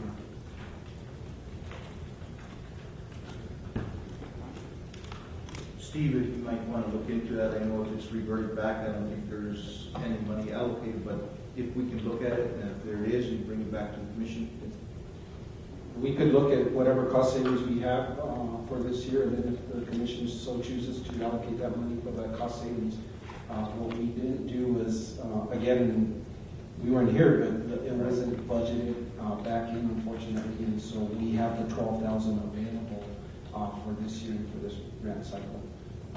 If Mr. Cordova, at the end of close to June, sees that those monies are available, then we could bring that back, and if the commission wants to do that. I think it's something that we'll be able to discuss during the work study, because it's going to give us a clear picture of what's available and how those allocations are going to continue to happen, or what those savings are. Okay. All right. Mr. Cordova, did you have anything? Just, Chair, that was it. During our work study, you'll get a better idea, and you'll get the picture in front of you of what you have for next year, and what's already been requested. They have requested for next year as well. Thank you. You'll be able to make that choice then. Appreciate it. So we do have a motion, and we do have a second. Any further discussion? Commissioner Blanco? Yes, thank you, Mr. Chairman. I just have a question. So the memorandum of understanding in the packet says that there is no commuting to and from work, but the actual memorandum of understanding that we're voting on does give Ron the discretion to allow for it. Yes. That's good. And this works for you? This memorandum of understanding, the way it's written? I think it would be okay. I would much prefer it read that Ancianos Incorporated Board can make policy decisions as necessary in the operation of their entity. That's what because we're picking and choosing certain elements. That would make it clean as possible, because more items may come up, and that's my only reason for asking that, is clarifying with the state and our funding agency who has authority to set those policies. That's ideally what I would like to see. Well, that works for me, but I guess I'm going to have to defer to legal and administration to see if that works for the county. It does seem to me that based on the emails that we've seen, that the funding organization defers to or requires certain policies of Ancianos, and so I would be comfortable, unless I hear something to the contrary, to just adopt the policies of Ancianos. Ms. Martinez? I think kind of in the weeds here and form over substance, because if the Ancianos board has created policy that is consistent with the executive director's permission granted to an employee, then I don't really see the difference. I mean, we can say that the employee has to have the written permission of the board if that's your preference, but it seems to me to be more pragmatic to allow the executive director to do that, consistent with policy set by the board. Yes, I believe, Ms. Martinez, Mr. Chairman, Commissioners, Mr. Archuleta, I believe what I was saying is anything that pertains to the operation of Ancianos Incorporated, Ancianos Incorporated has a board that sets those policies, provided we meet the funding agreement policy set forth by non-metro AAA. That was made clear to me in these emails. And I'm asking the county commission to allow us to operate our entity based on the same policy. Mr. Chairman? I don't think I could advise the county commission to get into the policy making of Ancianos. The only reason that this discussion ever came up was because Taos County owns these vehicles, and the concern of the commissioners was limited to how these vehicles were going to be treated. So I don't think we should be adopting the policies of Ancianos. That's the board of Ancianos' job to do, and everybody's happy with this concession. if I may. I'm happy to move forward based on that. I just like looking forward and down the road as the Taos Incorporated cleans up its act. We appreciate your support in that area. So then, that said, we do have a motion on the floor that seems to fit, and a second. So, any further discussion? Not call for the vote. Vice Chair Meadow. Yes. Commissioner Blankenhorn. Yes. Commissioner Sanchez. Commissioner Duran. Yes. Chairman Barone. Yes. Thank you. Thank you. Appreciate it. Okay, move on to item C, discussion on the merger of the Town of Taos and Taos County Planning Department, proposed contract with appointment of planning director, and number 2, amendment to employee agreement.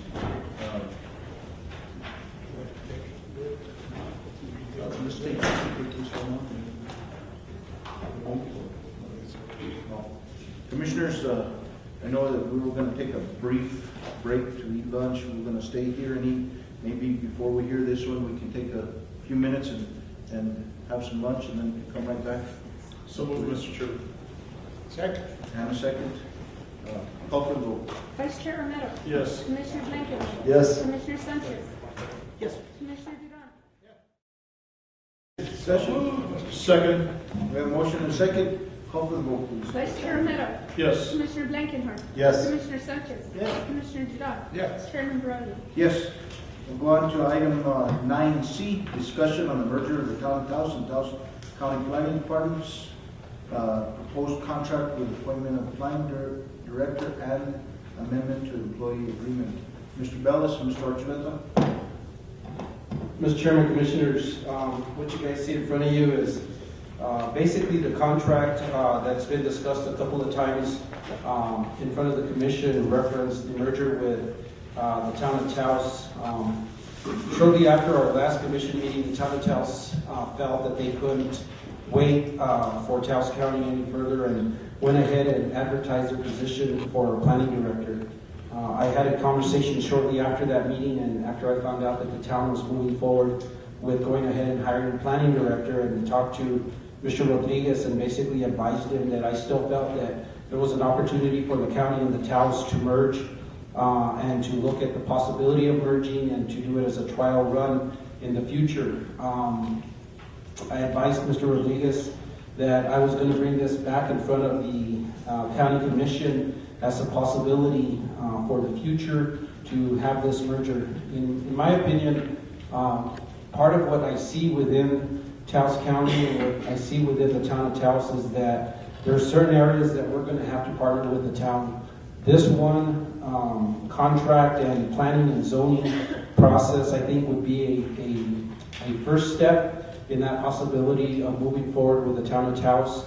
And it would actually, I think, behoove the county to help us strengthen our position and move forward with economic development and working on planning and zoning through the land use regulations and also through the economic development on that corridor out there. And so what you have before you is actually the contract that basically spells out that Mr. Bellis would be that individual. We've also added an amendment to Mr. Bellis's contract with the county commission for your consideration also. And this would be contingent on the town of Taos wanting to move forward with that joint planning. So I'll stand for questions, or if Mr. Bellis or Ms. Martinez from the legal want to have some input into this, they'd be here before the meeting. And Mr. Archuleta, I guess the only question I would have is, we still have that lawsuit pending the boundary commission. In the event that comes to a head, and I know it's really, this is kind of coming to us secondhand, and not really secondhand, but I mean, it wouldn't be going into effect unless all of a sudden the town decided to not hire and then come back to us and say, okay, yeah, we'll do this. How will that affect in the event this is in place and that lawsuit comes to fruition? Well, I guess I would defer to legal on that, reference the boundary commission. My thought initially off the top of my head, Commissioner, would be that it would really strengthen our position because Mr. Ballas would be able to basically present that information to the town, to the county, and represent what he feels would be, or what the county would feel would be a more appropriate measure for that meeting and for that suit that's out there right now.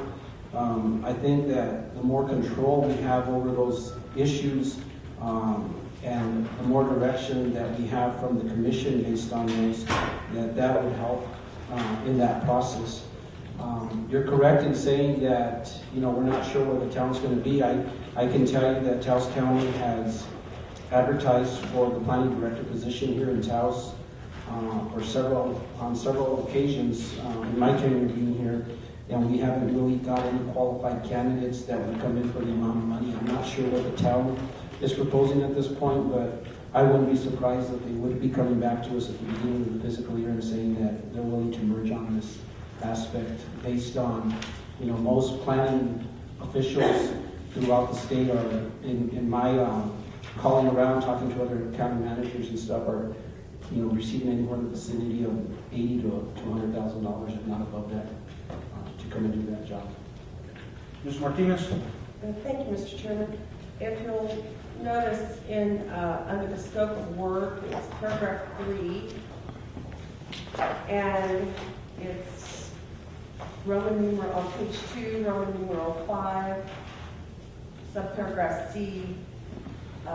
The Taos County Planning Director will not oversee function areas related to annexations, and he will not provide consulting services related to annexations, which we believe would resolve any what would appear to be obvious conflicts related to that. Thank you, Ms. Martinez. Mr. Chairman, I had read that part, and now that our county manager was talking about the issue of annexation, I was going to bring that up. And so, in fact, it's a little bit the contrary, quite the contrary, actually, to where the director position would not get involved with that issue, correct? That's the way the contract's written. Right. Mr. Chairman, I do have one question with regards to the amount, the dollar amount. This is only for a period of time through from now through August of this year, correct? And the amount as far as the New Mexico Per Diem and the Mileage Act, there's the amount of $5,000. And so obviously you would be traveling from the Taos County Planning Department, Taos County Complex, to the town of Taos Complex. Is this $5,000 to cover that, or how is it intended to be spent? Mr. Chairman, Commissioner, that was put in there by the town's attorney in case there was an event they anticipated that they wanted me to attend. But no, I don't, anticipate it'll ever get used for anything, because in that short period of time, usually you'd be focused on doing the two jobs here. So it'd be pretty tough to find a plan to get that down. So, Mr. Chairman, your work would be done out of the county complex? Correct. And would you be required to travel to the town of Taos at all? Oh yeah, I mean, sure. They still have some staff over there, but that's not worth recording. It's just a couple of blocks back and forth. But they acknowledge that whether just this contract or they were contracted for all the services, that the offices would be here. So then if this were to work, this preliminary merger of the two departments, if it were to work, would there be the possibility then of maybe bringing in the staff from the town of Taos to the county complex? Is that how you foresee it in the future? To offer a candid comment, Commissioner, I think all their staff will either be gone or will be working for us anyway by the time this is resolved. But their statement was that they're willing to just dissolve their department so that there would be no obligation on us whatsoever to have to take care of their staff. Mr. Chairman, Commissioner Romero, if I could add to that comment. The way we foresee this, if this does happen after the trial period, would be that we would have an opportunity to look at what the work would be within the town of Taos. And then we would hire actually based on a contract agreement that the town of Taos would have, or they would pay us for services. If we could bring those in to our existing staff and existing services and do that, that would be fine. But it would also give us the ability to actually hire our own staff to complement the current staff that's there to make sure that that work can be carried out and done in the future. And if I might add, Mr. Chairman, for example, our Jessica Gutierrez, our building official, actually covers the town in addition to her other job during her vacations. So that's how little they have to do. And so in talking to our staff, I've represented it to them as a way of somebody else underwriting the costs of their job, providing job security for them, and potentially more money for increased work. And so they've been very positive about that. So does the town reimburse the county then for Jessica's services, or is that a private contract? No, that's a mutual agreement between the building officials and a number of communities here that so that people don't have to wait for their permits. Neither party's ever abused it. I'll say it came to our advantage now because Jessica's out on family leave with her family, and their inspector is covering for us. It's an exchange, a fair exchange. Mr. Chairman, if I could just add. Go ahead, I'm sorry, Commissioner, go ahead. Mr. Chairman, Commissioner, what happens to the interim manager title? To the, excuse me? He'll be the interim manager. He is the interim manager. The deputy county manager? The deputy Yes, county. If you were to go to do that, is that? Correct.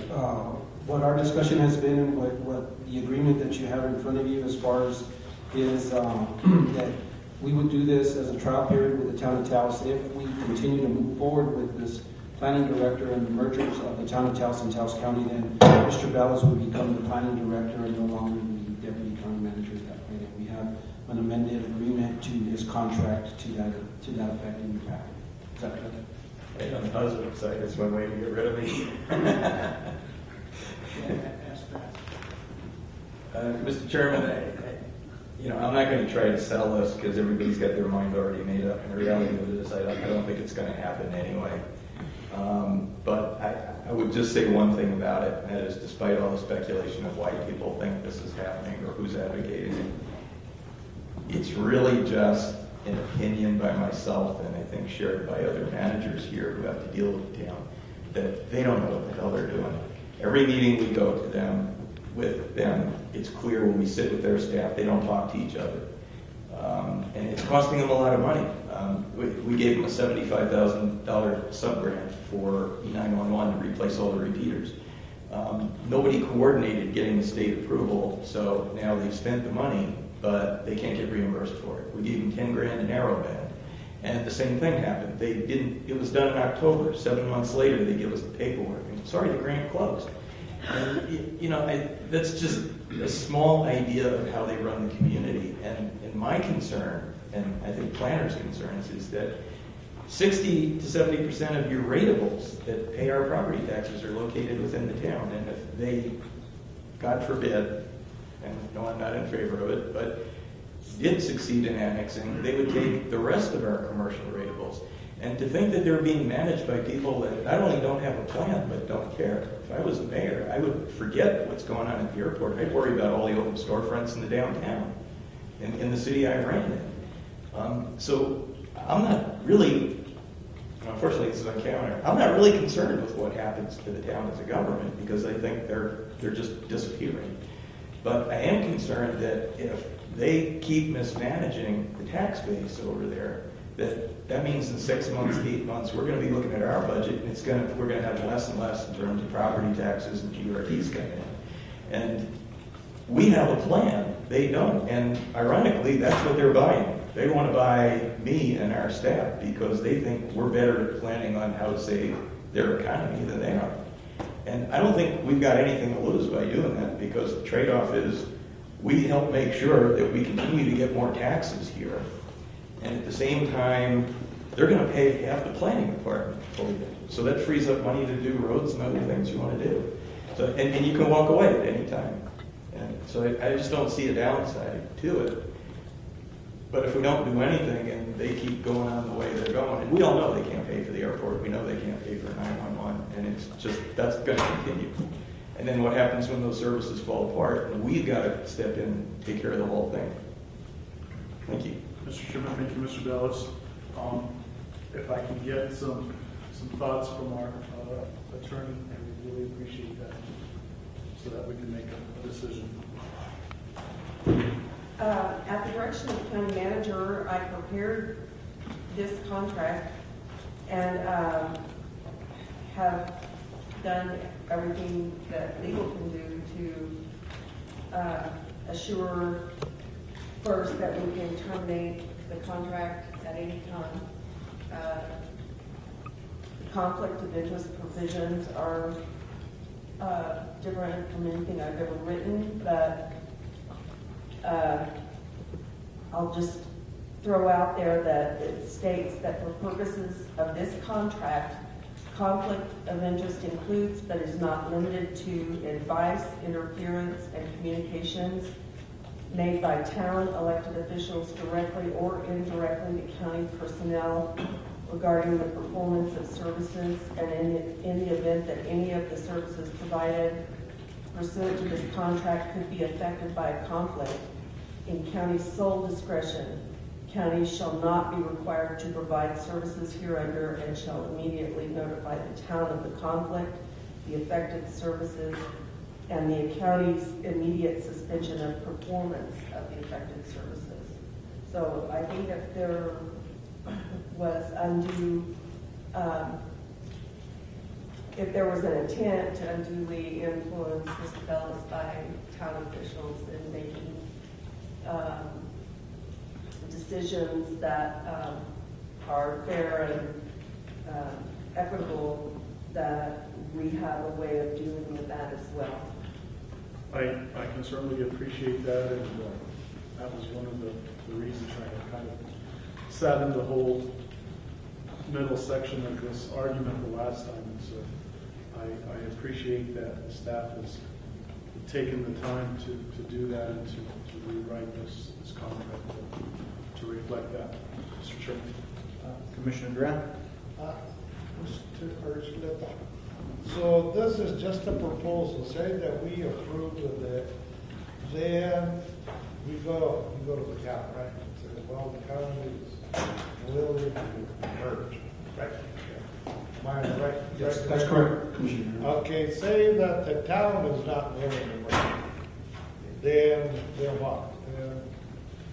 At that point, Commissioner, it's just null and void, basically. If that's not where they feel like going, that's something that we have ready to do if they're wanting to do that. If at some point they decide that they can't, my thought is that they're probably going to try to hire a planning director. I'm not sure who they're going to get as applicants. I don't think that they're going to be able to afford a good one, and they're going to see that their best alternative is actually to merge with us, and then they're going to come back. I want to be ready to go if that's the case. If they at some point come back and they hire a planning director, then this becomes null and void, and we're not going to merge, and then we continue moving forward and see what happens with the annexation. From a management point of view, depending on what happens with the annexation is how we're really going to direct our staff and see what positions we're going to fill within the county. Because if we lose the annexation and they actually get to annex, then we're probably going to have to keep our current staff that we have there and really refocus our thought process, because it's going to be more permitting than anything. If they do merge with us and we win the annexation, then I think we're going to actually build up our staff on some level and take on this burden, but we're also going to be able to really move forward on economic development, which is a key to this whole factor of what we're really wanting to move forward. And this contract will be good until what's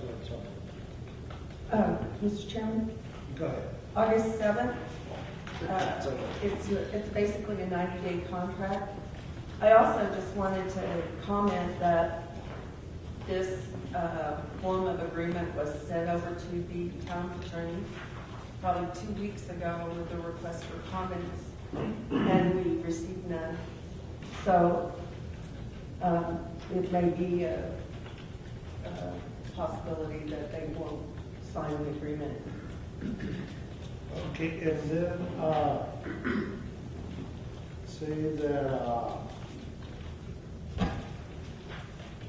they come back with a ruling to, then this is just a trial basis after August, you said? That's correct, Mr. Commissioner Duran.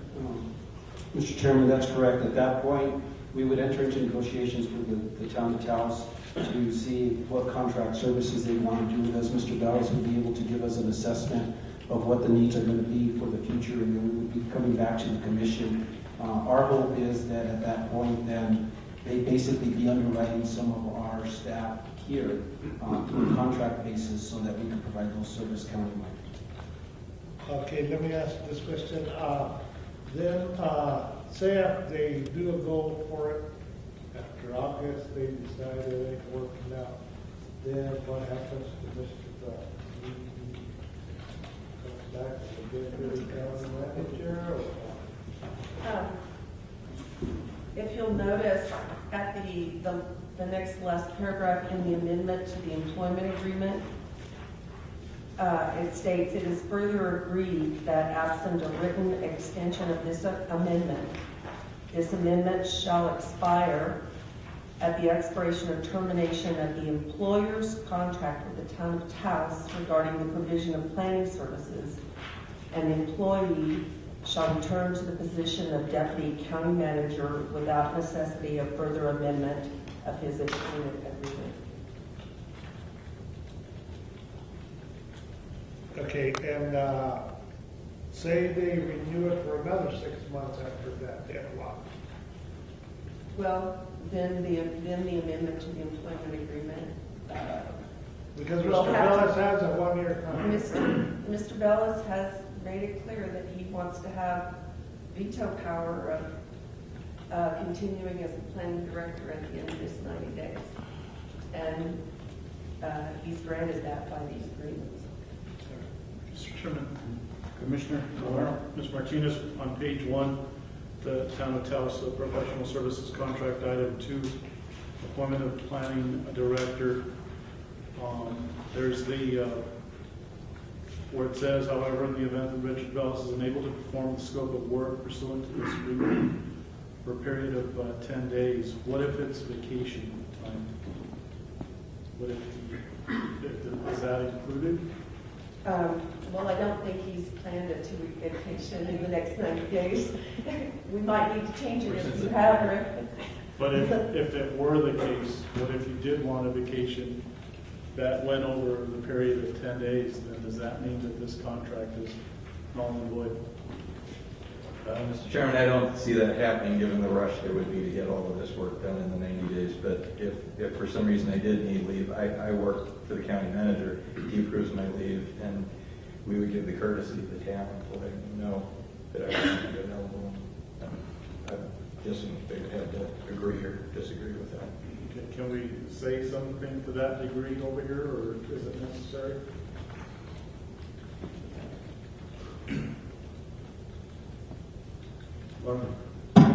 Well, give me just a minute here. Okay. Mr. Chairman, Commissioners, what I'm looking at in the contract, and the way I read that is not necessarily leave or approved leave, but it's not able to perform the duties in the scope of work. And for 10 consecutive days? Because he's on leave doesn't mean that he's not able to perform the duties. It's just that he's on leave during that time period. So as a manager, I look at that as very different. Can we say that in this contract? Well, what we have said, Commissioner, is that it won't, if he can't perform those services for a period of 10 days, it will not be deemed a default under the agreement, and in that event, the county shall be allowed in its sole discretion to appoint an alternate county planning director, terminate the agreement pursuant to paragraph 12A, or terminate the agreement. And in said event, the town may in its sole discretion accept the appointment of an alternate county planning director or terminate the agreement pursuant to paragraph 12A. So in your In your thoughts, are we protected? I think so, yes. They can't, because it specifically says it's not a default under the agreement, they can't sue us for damages. Okay. Mr. Chairman, I believe the same language is in the county attorney and county manager's contracts. Typically, unable to perform means you're incapacitated, or incarcerated, or whatever. We felt like that needed to be very specific in this agreement because the town is so insistent that Mr. Bellis perform these services. Commissioner? Thank you, Mr. Chairman. Well, I agree with the manager, deputy manager. I don't think there's any downside. I think they've well stated the various upsides to this. The window of opportunity may have closed at this point, but I'm going to make a motion to approve the contract as written. I'll go ahead and second, Mr. Chairman. I have a motion and a second. Discussion, further discussion. If none, I see none. Call for the roll. Vice Chair Romero? Yes. Commissioner Blankenhorn? Yes. Commissioner Sanchez? Yes. Commissioner Duran? Yes. Chairman Barone? Yes.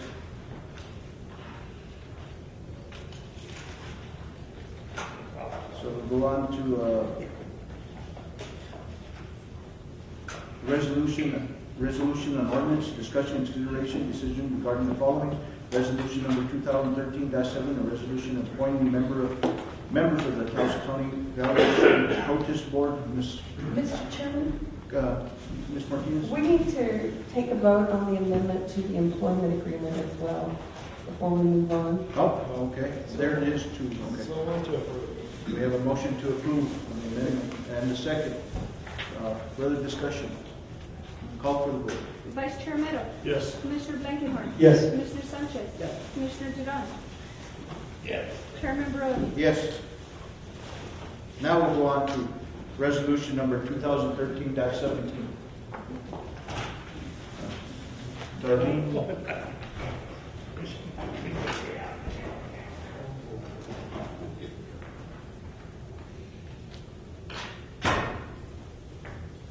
Is she on her way or? Okay.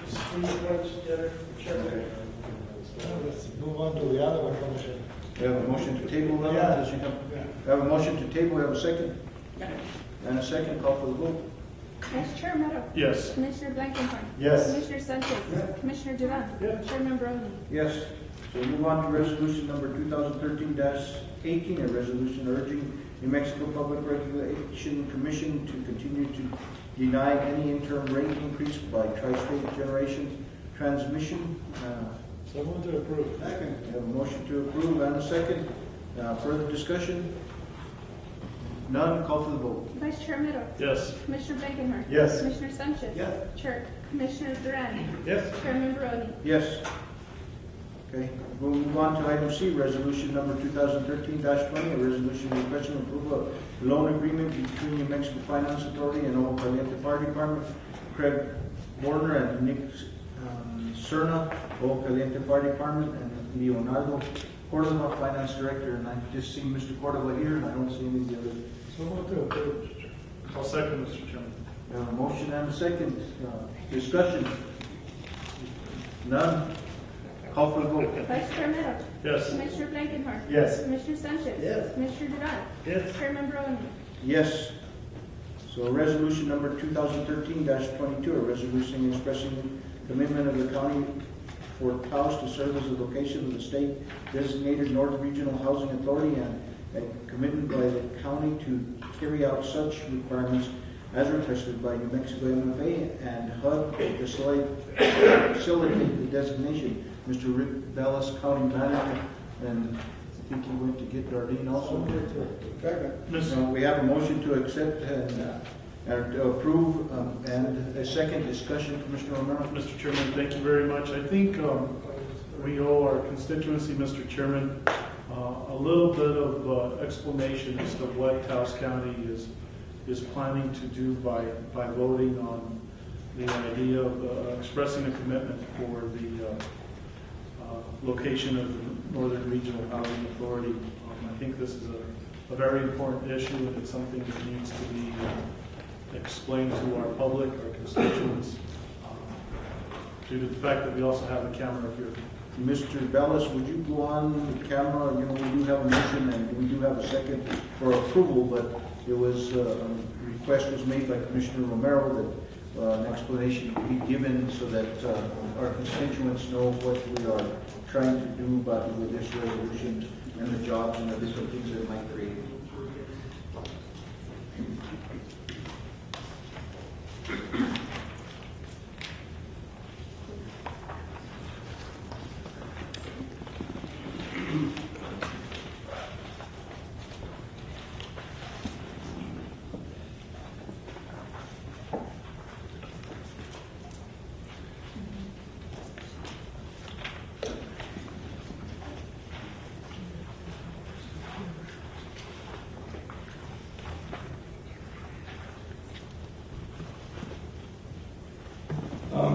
Mr. Chairman, I gave you a map just so that we know the territory that we're discussing.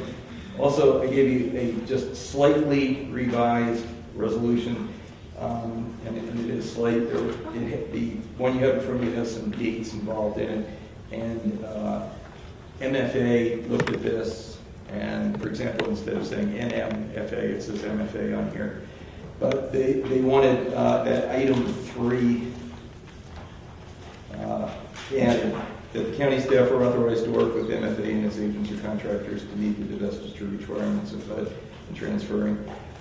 They wanted to be clear about, before I specified the money that was available, and they wanted a subsequent conversation stated that they're not sure they can get that money that expires before the end of the year to us, but they are committing money in their own budget over and above what the legislature would have appropriated to be able to carry out these things. So they wanted to be very specific about the tasks that they would fund. And what we're talking about here is that the Board of County Commissioners and the Housing Authority Board received a series of meetings from HUD and Mortgage Finance Agency about options for the types of housing authorities there were. And when we took over the Housing Authority, and there were 3 possible scenarios, one of which we executed, that rather than leave it as an independent housing authority, we took it over as a county department, feeling that we had a lot of the functions, personnel, finance internally, that would save time in putting it back on its feet. So that kind of covers, we've done both of the 2 options. The third option is to create this regional entity. We believed in our last work session that we would have more time, that there would be a feasibility study conducted with funding in conjunction with the MFA, and in particular they would look at Taos as a center for the northern region. What changed that is the federal sequester, and that some of the housing authorities are going to be cut as much as 30% of their budget. And they were marginal, as you know from those presentations going into this.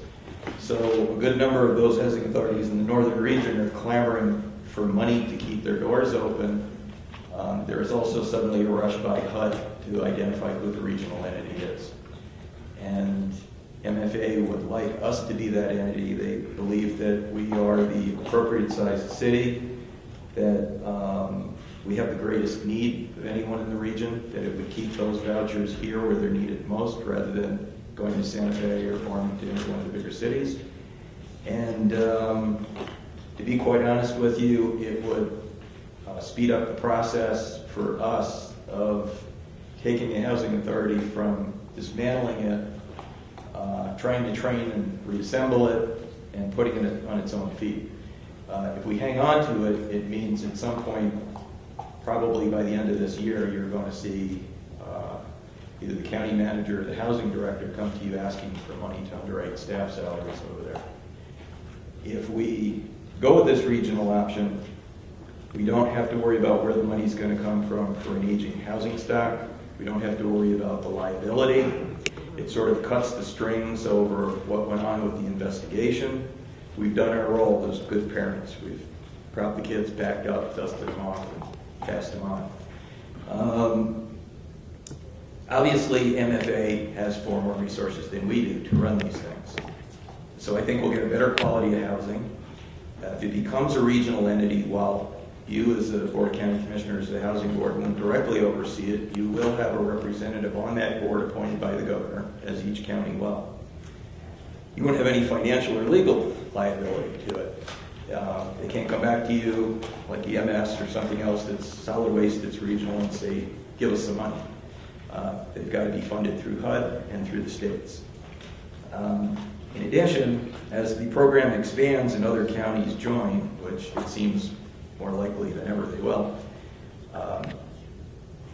that'll be greater job security for our staff that's here, and it'll mean more jobs here for local people that are here. The one thing we want to be clear on is that there's a mechanism for creating the funding opportunities so they are Taos staff that get those jobs. So it's an economic development incentive. The other part of it is that MFA puts in not just a housing director, but a housing developer on staff, which means construction of new housing.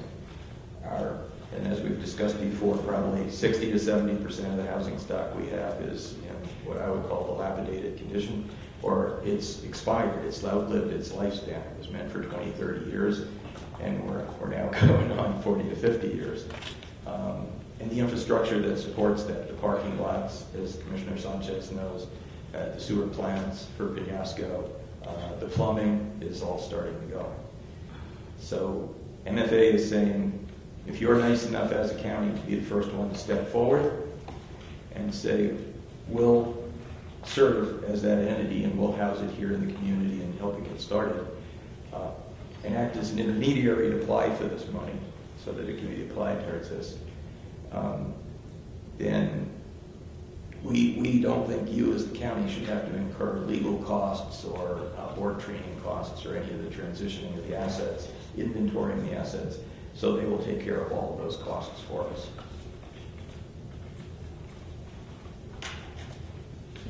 Thank you. Appreciate it. Commissioner Sanchez? Mr. Bells, did I hear you right? On the asphalt there, Westfield site, will that be coming up? We do have the money within our housing authority, and we'll take care of that before any of this happens, yes. But it will be done? Yes. Thank you. Yes, absolutely. No, we're not. Before we do anything, we've committed that to you for 2 years now. We're going to make sure it's going to happen. So, Commissioners, we do have a motion on this item. We do have a second. Any further discussion? Not call for the vote. Vice Chair Medal. Yes. Commissioner Blankenhorn. Yes. Commissioner Sanchez. Yes. Commissioner Duran. Yes. Chairman Brody. Yes. And Commissioner McBellis, you might as well stay up there because we're going to go ahead on to resolution number 2013-23, a resolution authorizing the county planning department to update the county comprehensive plan and to include elements for transportation, housing, energy, water, and economic development, and authorizing the planning department to apply for state eligible funding for costs related to the update. Mr. Bellis. Mr. Chairman, Commissioners, I'm always pleased when I can come to you and ask you for something and I tell you, we know how we're going to pay for it, and it's not going to cost the county money. The state, through DFA, has CSBG discretionary money set aside, and their community development department already has the grant ready to go, in which we can apply for $50,000 to put together a comprehensive plan. In addition, I want to thank our finance director for bringing people from his background at the state forward. And NMFA, as we learned in the meeting, also has money that we can use for economic development planning and elements of a comprehensive plan. So there's another $50,000. So we could take $100,000, and again, I'm trying to find ways that we can get things done and underwrite the costs of our staff doing them or enhance the capabilities of our staff.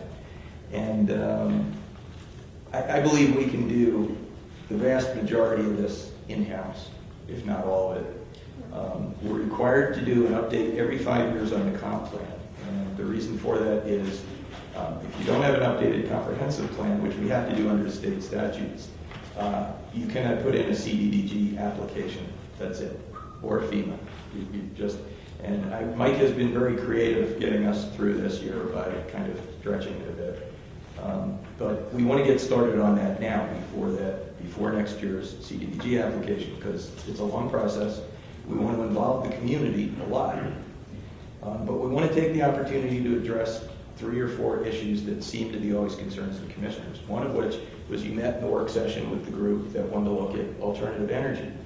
And this is a great economic driver. In fact, we have a letter upstairs where the state lands is asking if we have activities that we can do, we want to do on their properties.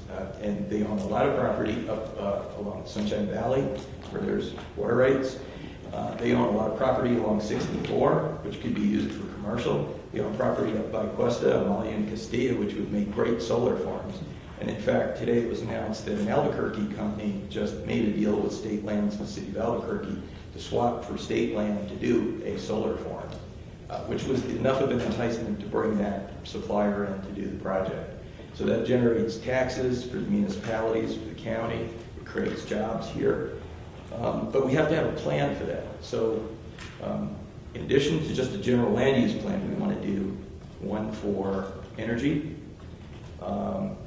and create a committee for each of these elements, which would include those folks that were here, and I ran this by them and they thought it was a great idea. That would give them a channel for this. We want to create one for water because it's getting more complex than ever, and as we know, if we don't plan for our water, somebody's going to take it. Santa Fe is going to take it, the town's going to take it, somebody. So we want to plan for that. We want to plan for economic development in general, and of course, housing. And this can include all the other municipalities in our plan, not just us. So hopefully it's a way for us to continue to work together. So we need to do it. It's a prerequisite for us continuing to get money, and we got a way to pay for it. But I need a resolution from you as part of this process that allows us to engage in the community process of doing it. Mr. Bellis, that $5,000, that it has to be a cash match, not a in-kind.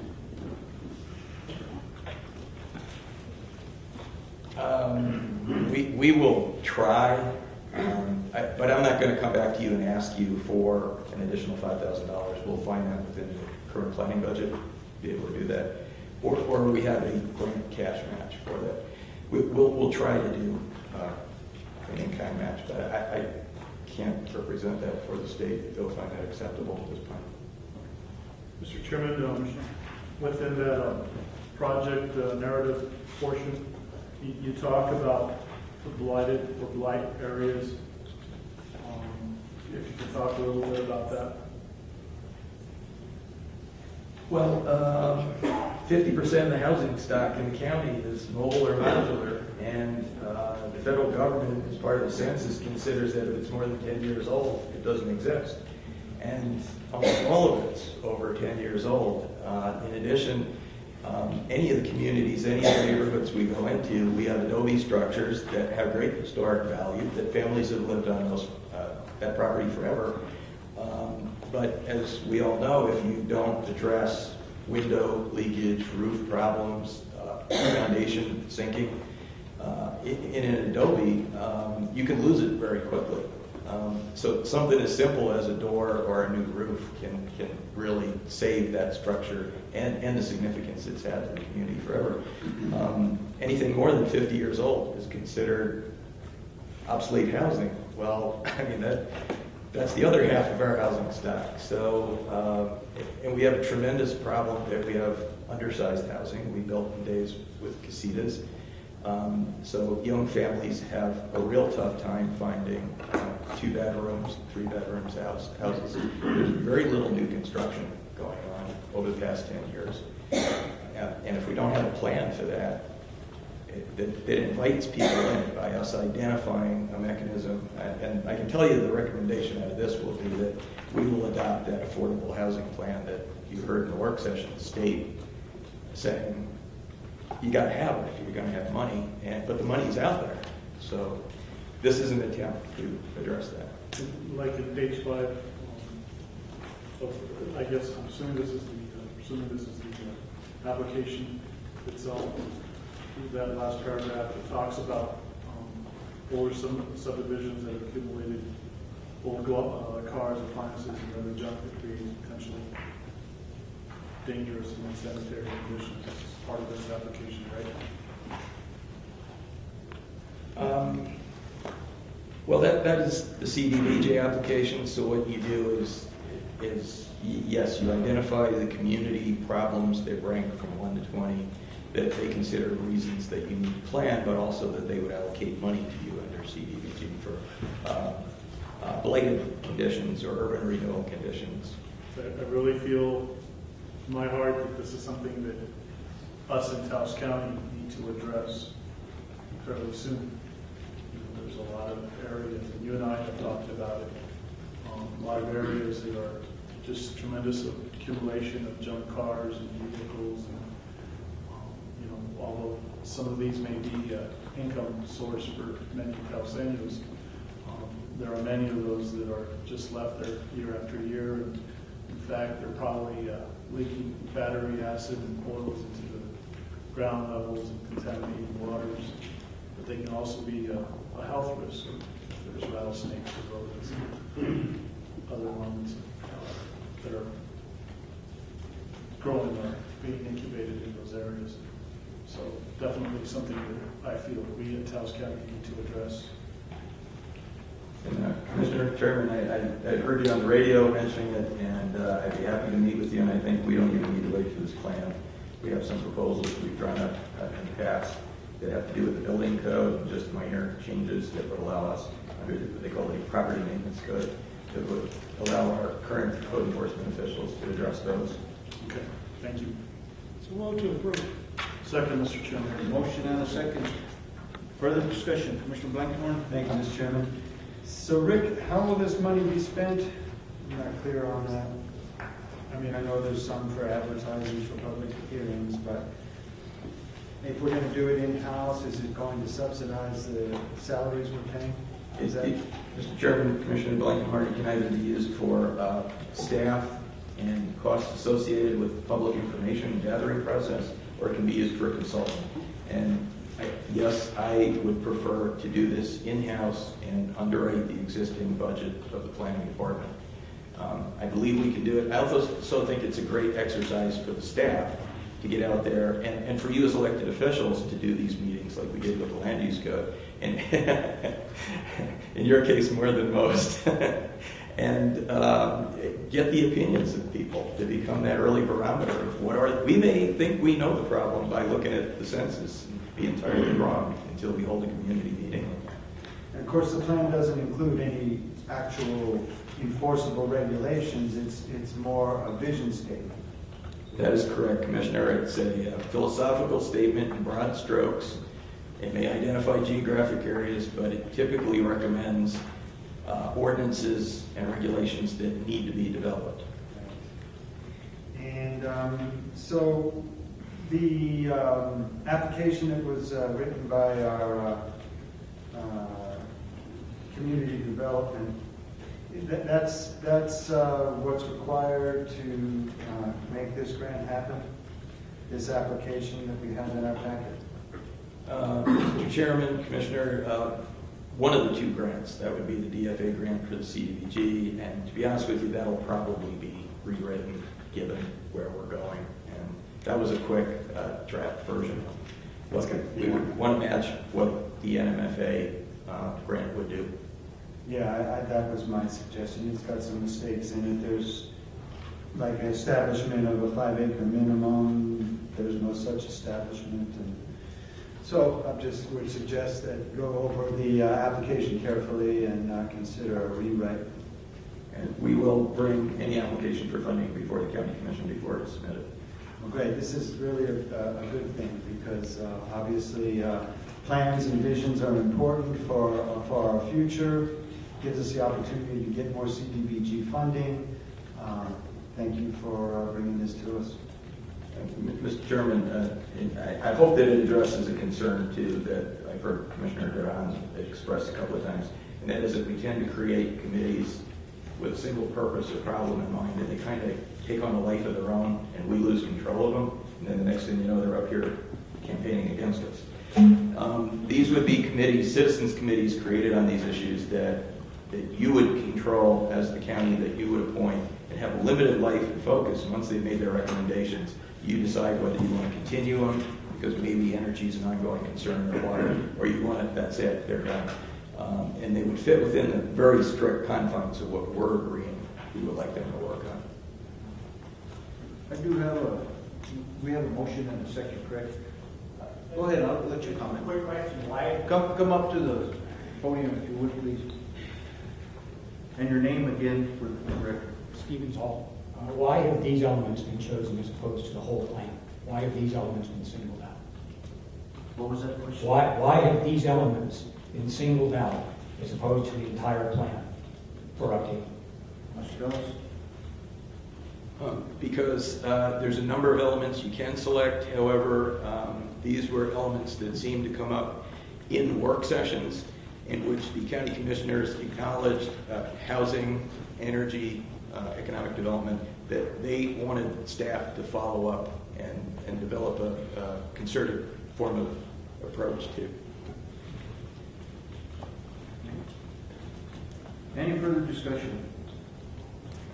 None, call for the vote. Vice Chair Romero. Yes. Commissioner Blankenhorn. Yes. Commissioner Sanchez. Yes. Commissioner Duran. Yes. Chairman Brody. Yes. So we have,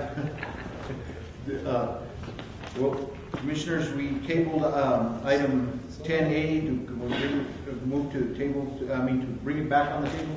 We have a motion, do we have a second? Second. And a second, call for the vote. Vice Chair Romero. Yes. Commissioner Blankenhorn. Yes. Commissioner Sanchez. Yes. Commissioner Duran. Yes. Chairman Brody. Yes, so we'll bring back resolution number 2013-17, a resolution appointing members to the Taos County Valuation Protest Board. Ms. Hill. Good afternoon, Mr. Chairman, Commissioners. Thank you for bringing this back on the table. My apologies for not being here at the time when it was up. I'd like to go ahead and have Nick hand you, do you have that statute readily available? Great, okay. The statute that's being handed out is 7-38-25, which goes hand in hand, and the reason for this resolution in front of you. And I think most of you commissioners may be aware of this particular statute, but we thought we'd go ahead and get your copy and go over it real brief. This particular statute deals with county valuation protest boards, the creation and duties and the funding of these boards. And upon us this year is it's time again to appoint for 2 years a protest board to handle all protests that come out of the assessor's office. And this statute basically states that that it is the county commissioners their call on who should sit on this board. And so I will say that in my 30 years of service with the assessor's office, we've always come forth and recommended individuals, because certainly we can recommend, and sometimes members of the community just don't have the time, and they will say thank you, but no thank you. So before you, I've given you some names of individuals that are interested in sitting on the board, and they are as follows: Albino Martinez, and he has served in the past and is willing to do so again. We have Mike, I'm sorry, I'm looking for the list here. I have it. Mike Archuleta, who was recommended by the commissioners in the past, and he sat on the board the last 2 years and is willing to continue. And alternates, Jean Trujillo, she is willing to continue. We do not have a second alternate, and we have searched high and low, and the people that we've contacted are really, really busy and are not interested. As the statute states, we're looking for a member from the community that's willing to sit on the board. It doesn't have to have any knowledge of appraisal, but then we do need someone who does have knowledge, so we need one with, one without. The individuals I've mentioned all have background in title, in appraisal, or real estate. So this is your board, and so I just recommend these individuals. So at this point, it's time for questions. I'll second, Mr. Chairman. Thank you, Darlene. Motion and a second. Any further discussion? Commissioner Sanchez? Yes, Mr. Chairman, Commissioner. Darlene? Yes. I know Penny Ward was here this morning. Didn't she sell real estate? She was at one point, Mr. Chairman, Commissioner Sanchez. Yes, you're correct. I believe she did dabble in real estate, and if that is a recommendation, and I can certainly give her a call. I think it's a great idea. Thank you. So, Maybe a second option, Mr. Chairman, is Paul Romero from Century 21. okay. Okay, Mr. Chairman, Commissioners, I guess at this point, because we're, unless you're going to eliminate Jean, all in all, and go with these two other alternates, is there one in particular of the names you've given me? Either one of those will do? You'll be fine with those? Okay, thank you. So we have a motion on the floor in a second. Mr. Blackmore, did you? Thank you, Mr. Chairman. So Linda can't serve, or is that right, Linda Valaica? Linda was not able to. She was honored, but certainly did not have the time. And Jean used to work for the title company? She actually did. Taos I believe. And then she also currently works with, I think, First New Mexico Title, if I'm not mistaken. She is now working currently there. Yeah, well, this is a great list, and thank you for that. You're very welcome. Thank you. So we have a motion and a second. No further discussion. Call please. Vice Chair Mero. Yes. Commissioner Blankenhorn. Yes. Commissioner Sanchez. Yes. Commissioner Durant. Yes. Chairman Brony. Yes. Thank you. You're very Appreciate welcome. it. Darlene, can I ask you a question? I hate to, I know we're doing assessments and everything, but I just, for my clarification, and I've had some constituents ask, and they have properties that they bought at the same time and they're adjoining, and they were, I guess, probably in a family split, and one property has a different valuation than the other. How do we explain that? Certainly. Mr. Chairman, Commissioners, are you talking about residential property or are you talking about vacant? Residential properties. Okay. Or vacant properties. Yes, either because one. the answer would be different for each one of those classifications. On the residential side, as you will recall, there's a statute in place that limits an increase in on residential property no more than 3% per year, or on a 2-year cycle, no more than 6.1%. Now, Taos County is now on a 1-year cycle. So the exception to that would be when property sells and basically new construction. There is no cap on those properties. So you're going to see those inconsistencies occur, and it's referred to as tax lightning, because you've got two people sitting right next to each other, possibly with somewhat of the same style of home, but one has just sold, and so it opened it up for reappraisal. Therefore, they're getting the higher valuation, thereby getting a higher tax bill. So that would be on the residential side. That's what's occurring. Now, on the non-residential side, when a property is sold or transferred, if it's an arm's length transaction, and it's obvious to us, in most cases that value will retain the qualifying agricultural classification in the past.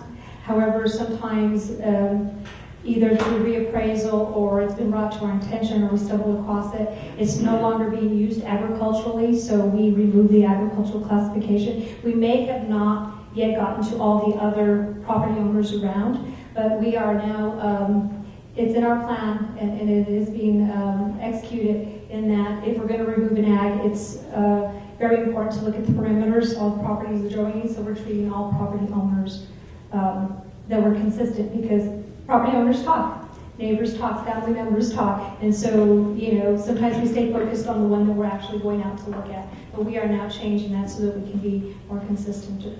And I guess one of the questions is that, there were two pieces of property, neither have anything on it, one has value higher than the other.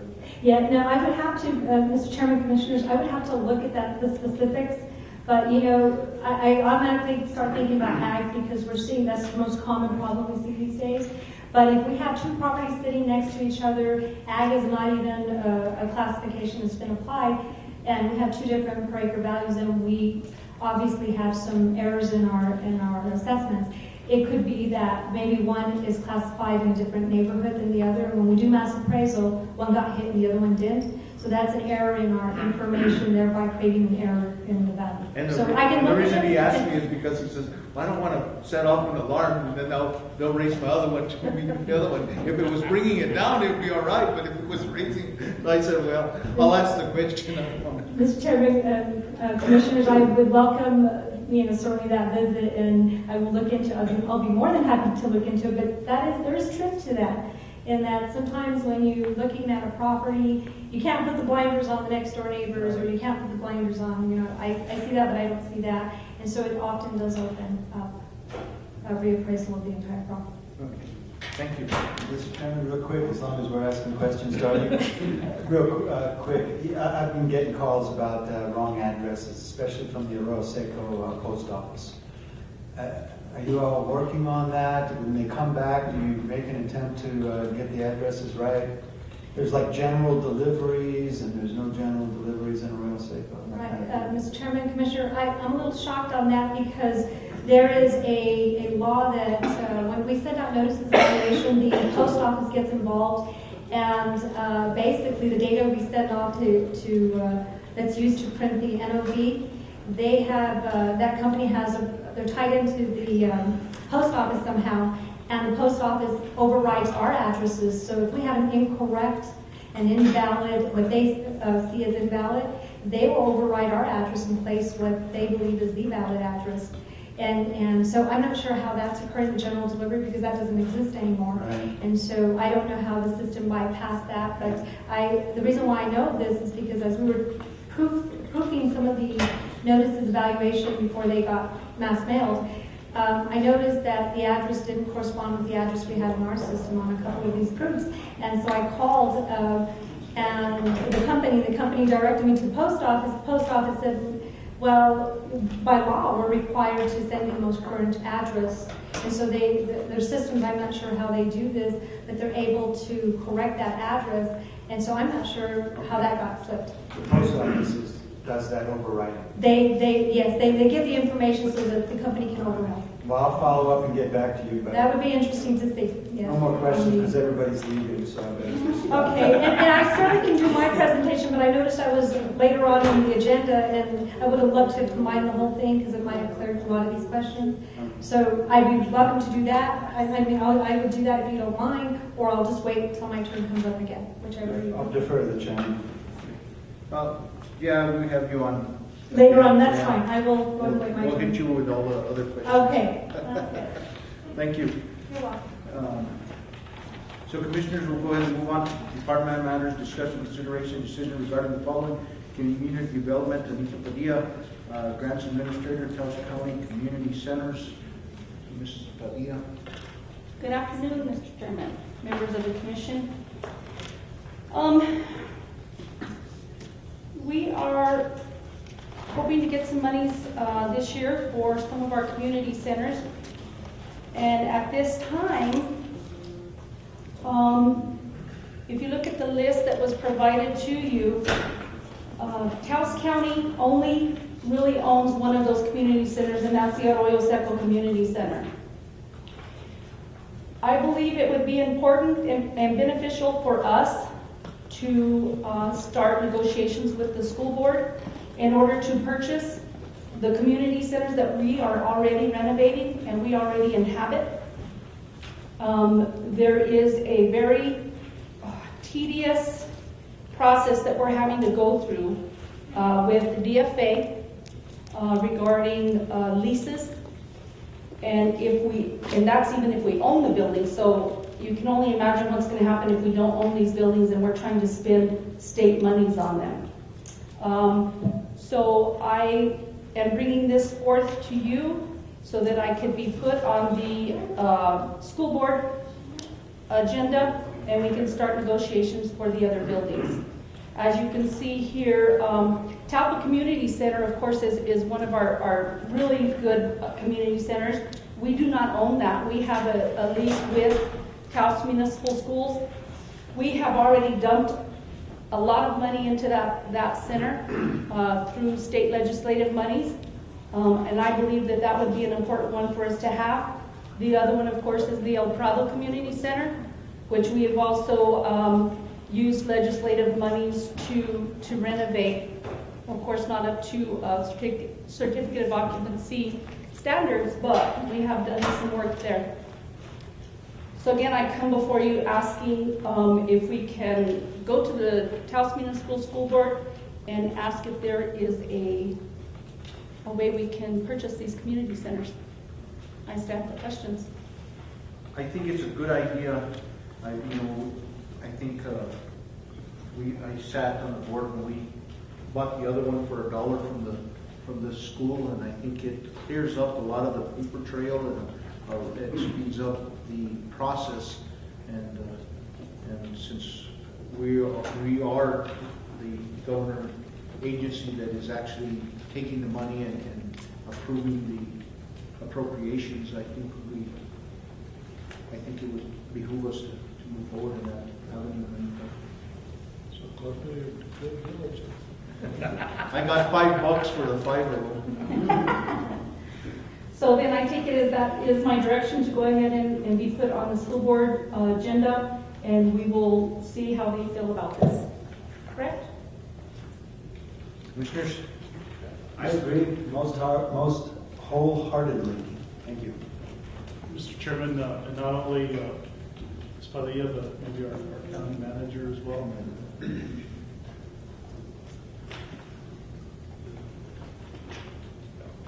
Okay then. Also at this time, I know that Commissioner Duran had added the Young Kemalo Community Center to commission reports. And if it's okay with you guys, I'd like to do that now since we're already speaking of the community centers, because it kind of ties into the whole us purchasing the community center because of all these anti-donation issues. The Young Kemalo Community Center, we have not received a grant agreement yet from the state because there are anti-donation issues. We received acknowledgement from the state that they did have monies to purchase and install an air conditioning system. That was in September of 2012. At that point in time, I did contact Livio Mondragon, who is the chief of the Young Kemalo Community Center and does a great job of keeping the people, making sure they behave themselves.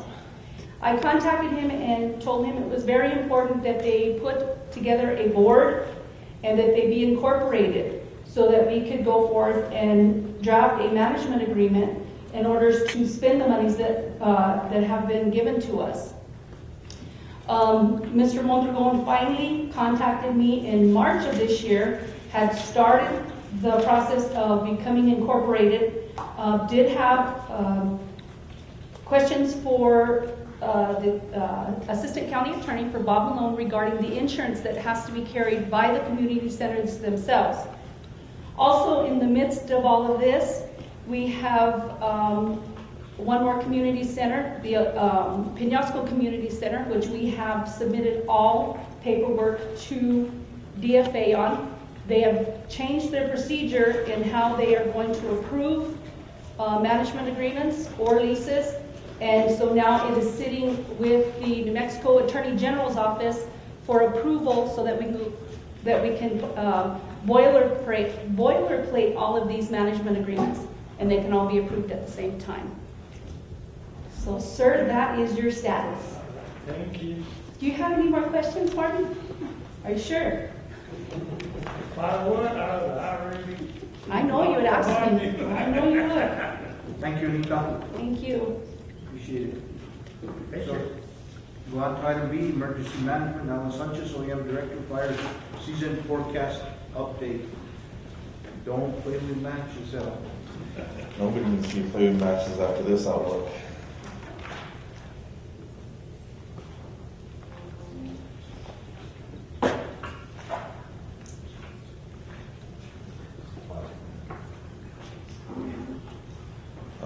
Chairman, Commissioners, this is an update on this year's fire outlooks potential.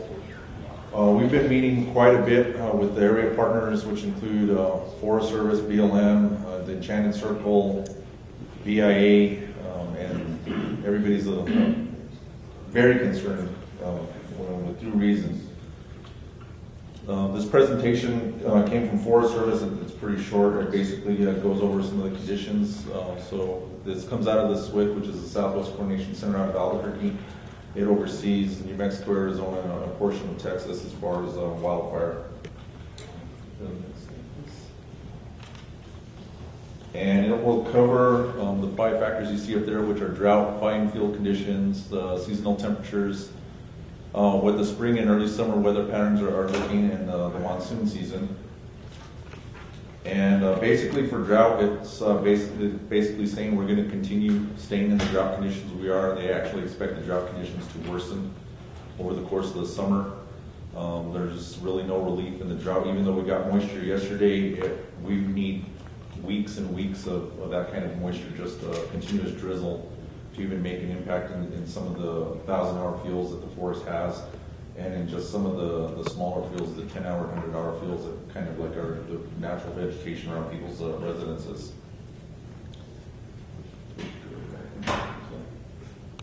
So if you look on your monitor, it basically kind of shows where the drought conditions are right now. As you can see, most of New Mexico is in the yellow as far as the Four Corners area, and then pretty much the rest of the state's either in red or in dark red. The dark red is the most severe areas of drought. That's actually expected to grow.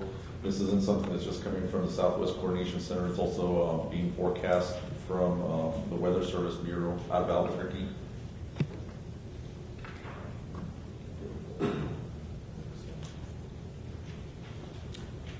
As far as the fine fuels, which are our natural grasses and stuff, that is, I guess, for lack of a better term, our saving grace right now, because we haven't had any moisture. None of those have actually grown very much.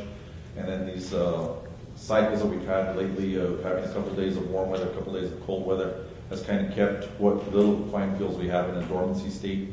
So they don't really play a factor in as far as anything being able to carry fire at this point. But with the moisture we got yesterday, that can change here in the weeks to come, and we're also projected to get some more moisture this weekend as well. And for the temperature precipitation, as far as what the winter looked like, from the National Weather Service out of Albuquerque, they were looking based on a snow core sampling that we're about 43% of our normal snowpack, so we're way below what we normally get for our snowpack. So that's not only affecting the forest, it's also affecting the watersheds. Temperatures are projected to stay pretty much the way they are, which have been above average, and they also look to increase some as the summer goes by. There is some kind of variation on this as far as the storm tracks go. If it's a more northerly storm track, it looks like we're going to continue with the temperatures staying about the same, increasing slightly. If it's a more southerly, then they think that we might be able to draw some of that moisture out of the Gulf area and might be able to get a little more precipitation, which would help us, and it would also bring the temperatures down quite a bit. And as you can see, our temperatures through March, once again, the darker shades of red indicate the higher temperatures. Pretty much the entire state is at either above or well above average temperatures, which has dried out the forest quite considerably. One of the forecasts we got last night from Forest Service is our 1,000-hour fuels are at about 70% of their normal moisture content. So our 1,000-hour fuels are actually being rated in like the teens to 20 hours as far as once they would start sustaining burning. Go to the next one. And once again, through April and May, we're getting a little bit of a break. Part of that's due to the windy conditions, but our temperatures once again are staying above average, and with the wind we are drying out the forest and some of the areas quite a bit as well. And as far as the wind events, we're kind of in a delayed wind pattern than what we normally are. Normally we see these winds in March and part of April. We're a little bit more delayed this year. So that's also giving some concern to our partners as far as Forest Service and BLM. And this is that weather pattern I talked about. The image on the left shows a more northerly track, and that shows more continued winds, which would dry us out a bit more. And if we get that southerly track, then there's the hopes that we can kind of pull that moisture out of the Gulf and have at least some participation in it, or extend our monsoon season quite a bit. As far as our monsoon season goes, there's really no data to support if we're going to have an average year, below average year, or above average year. It's just been so inconsistent as of late that they really can't forecast what the monsoon season is going to look like. And if you see, They basically have 5 criteria to measure the factors for the wildland season, which are drought, the fine field conditions, seasonal temperatures, spring and early summer weather patterns, and monsoon. Monsoon, like I say, since it's so inconsistent, isn't actually been playing part of those 5 factors. The other 4 do. And the only one, like I say, that doesn't really affect us right now are the fine fields, because we haven't had that moisture to let those grasses grow.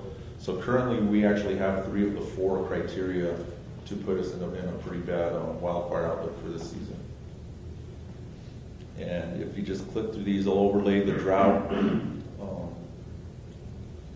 So the whole area is going to be in a drought condition, except for part of the lower part of Texas. You click to the fine fields. We're not really even affected by the fine field patterns. Most of those seem to still be in Arizona. Seasonal temperatures, we're all in the seasonal temperature area with above seasonal temperatures. And we're also in the pattern with the winds that have been more excessive than normal. And like I say, the monsoon season isn't even being part of that factor. So where we are at 3 of the 4 factors. So our potential is quite high, not only for our portion of the state, but quite frankly, the entire state and the whole southwest region. So just to kind of bring you up to speed with what some of the partners are saying, they're very concerned about the weather factors as far as the impact it's having on the forest. And then as far as some of the other factors they brought up yesterday as part of the sequester, right now it doesn't seem to be impacting Forest Service. It is impacting both BLM and BIA. BLM has taken about a 5% cut. They don't even have any of their seasonal firefighters on board yet. BIA took a 12% cut this year. They're looking at a 19% cut for next year.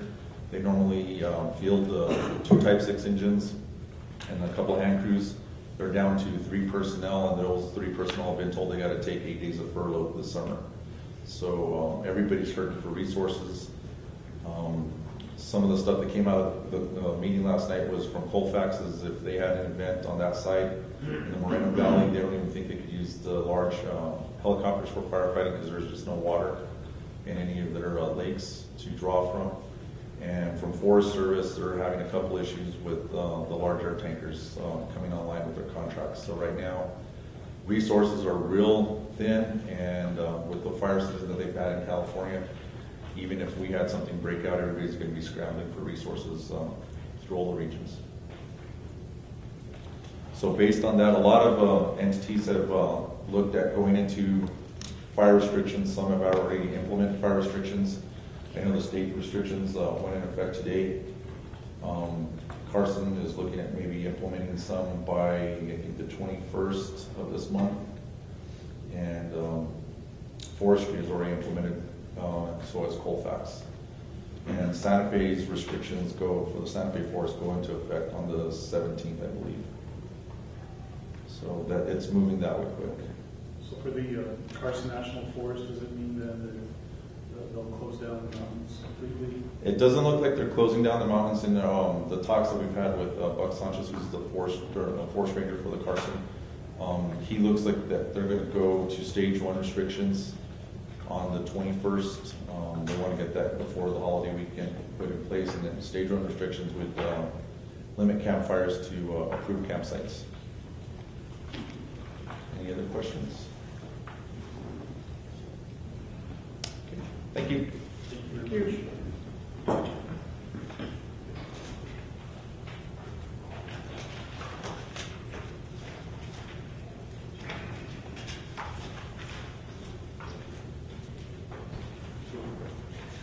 Thank you, Chairman, Commissioners.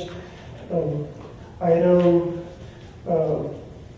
11C, change in job description for planning director. This relates to the prior discussion, the 9C, where the commission approved the contract and the amendment to the employment agreement with Mr. Bellis. We also need to change the job description. So in E10 is in line with the pay that Mr. Bellis is receiving. So we're asking for the commission to approve the change in job description for the pay grade from the E6 to an E10. Is there a second? Second. Okay, Court.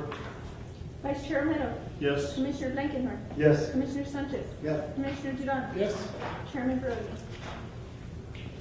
Chairman Barone, slack you. Sleeping. We'll move on to item D, Public Works. Mr. Chairman, Commissioners, Mr. Chavez's daughter is gravely ill and is in the hospital at this point. I did talk to him this morning briefly before he headed down to Santa Fe. He did advise that the Road Viewers Committee recommendation for San Isidro Road in Llano Quemado and Calle Martinez in Arroyo Seco was approved by the Road Viewers Committee, and it's the recommendation to the council that those two roads would be adopted as county roads. Is there a motion? Questions? Mr. Chairman, Mr. Chair, is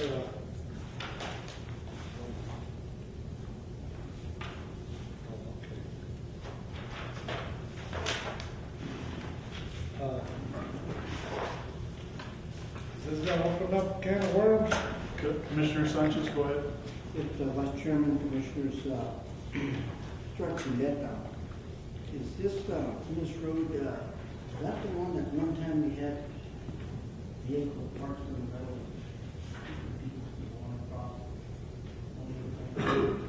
When I first came on 3 years ago, we had cars parked in rocks. I don't know if that's the same road. Is this San Isidro Road?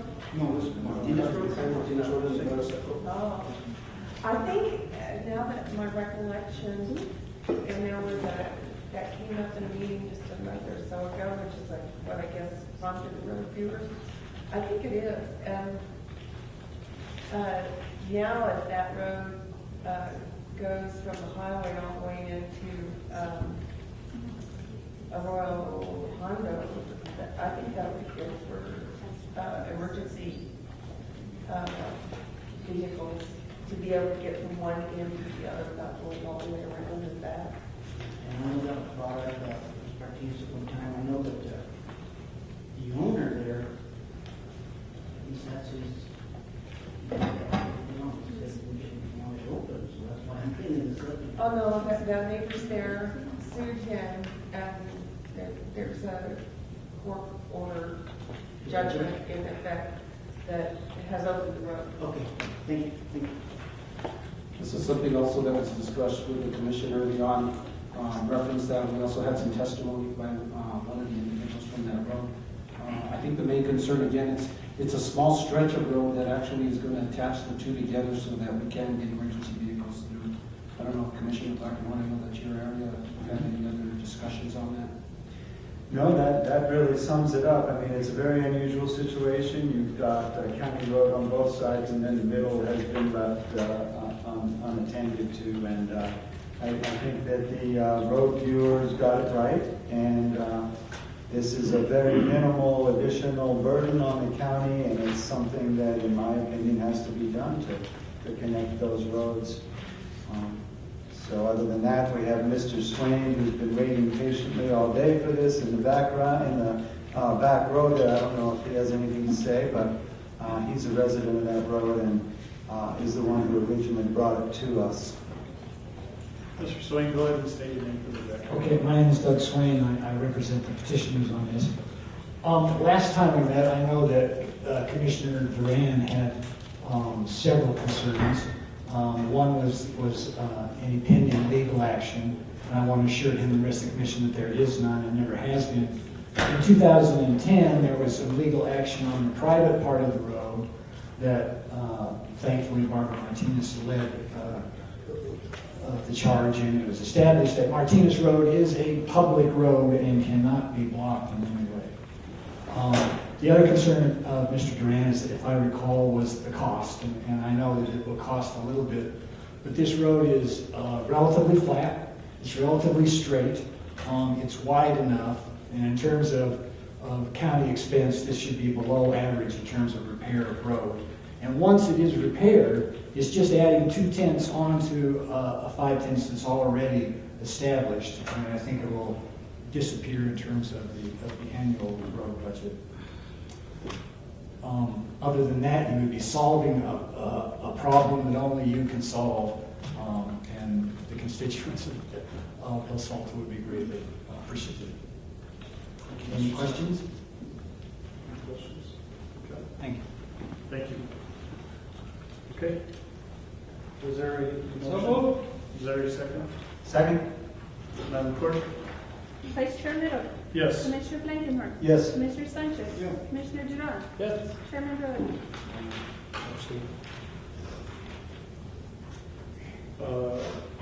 Ms. Martinez, the motion applies for both Kaya Martinez and San Isidro, correct? Or do we need a separate? Well, the discussion was all about Colleen Martinez, so I think it would be good to vote on both of them. So Okay. what to So there's- approve, Okay, is there a second? Madam Clerk? Vice Chair Little. Yes. Commissioner Blankenhorn. Yes. Commissioner Sanchez. Yes. Commissioner Duran. Yes. Chairman Brody. So we're on budget matters, discuss consideration, decision regarding the following. DFA resolution, Leonardo Cordova, Finance Director, DFA resolution number 46, a resolution request to establish a budget and request a temporary loan.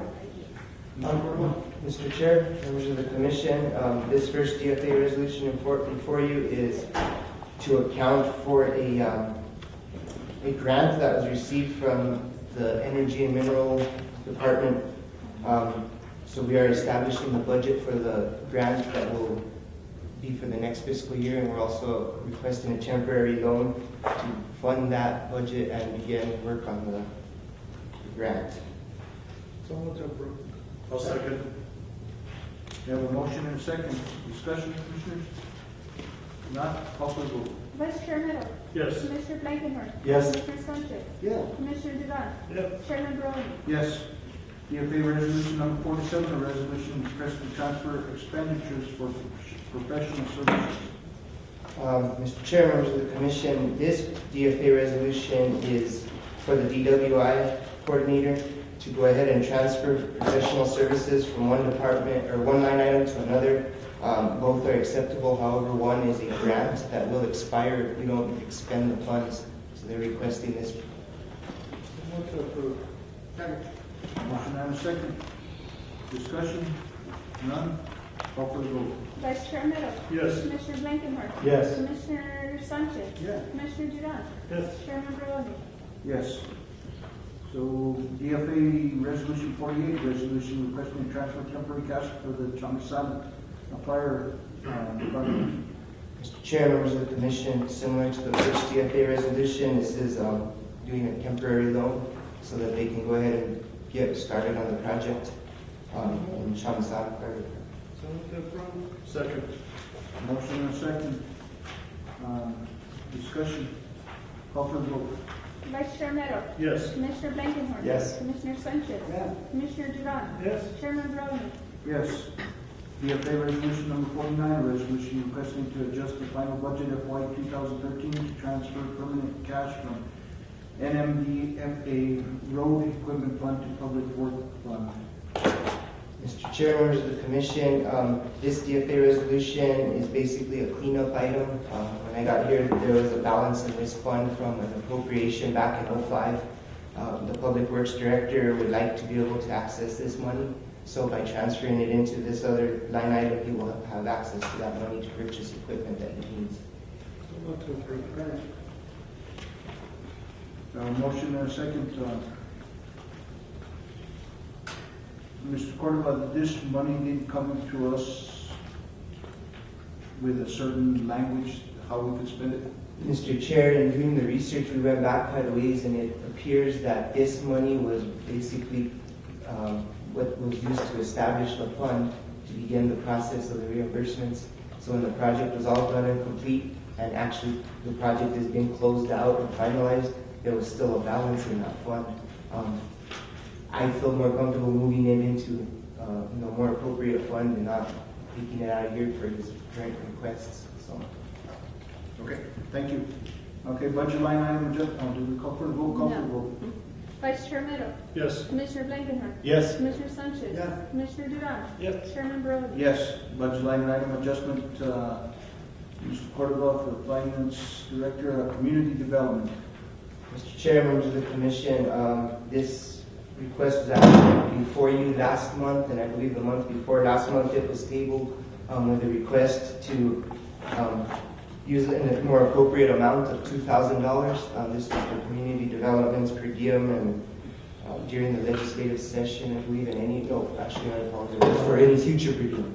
No, that's correct. This is not for the legislative session. Those vouchers have been denied. This is just to take the zero balance and basically allow staff to travel to the CBG grant presentation and those in the future for the next couple of months. I apologize. You want to put JMK or CDBG?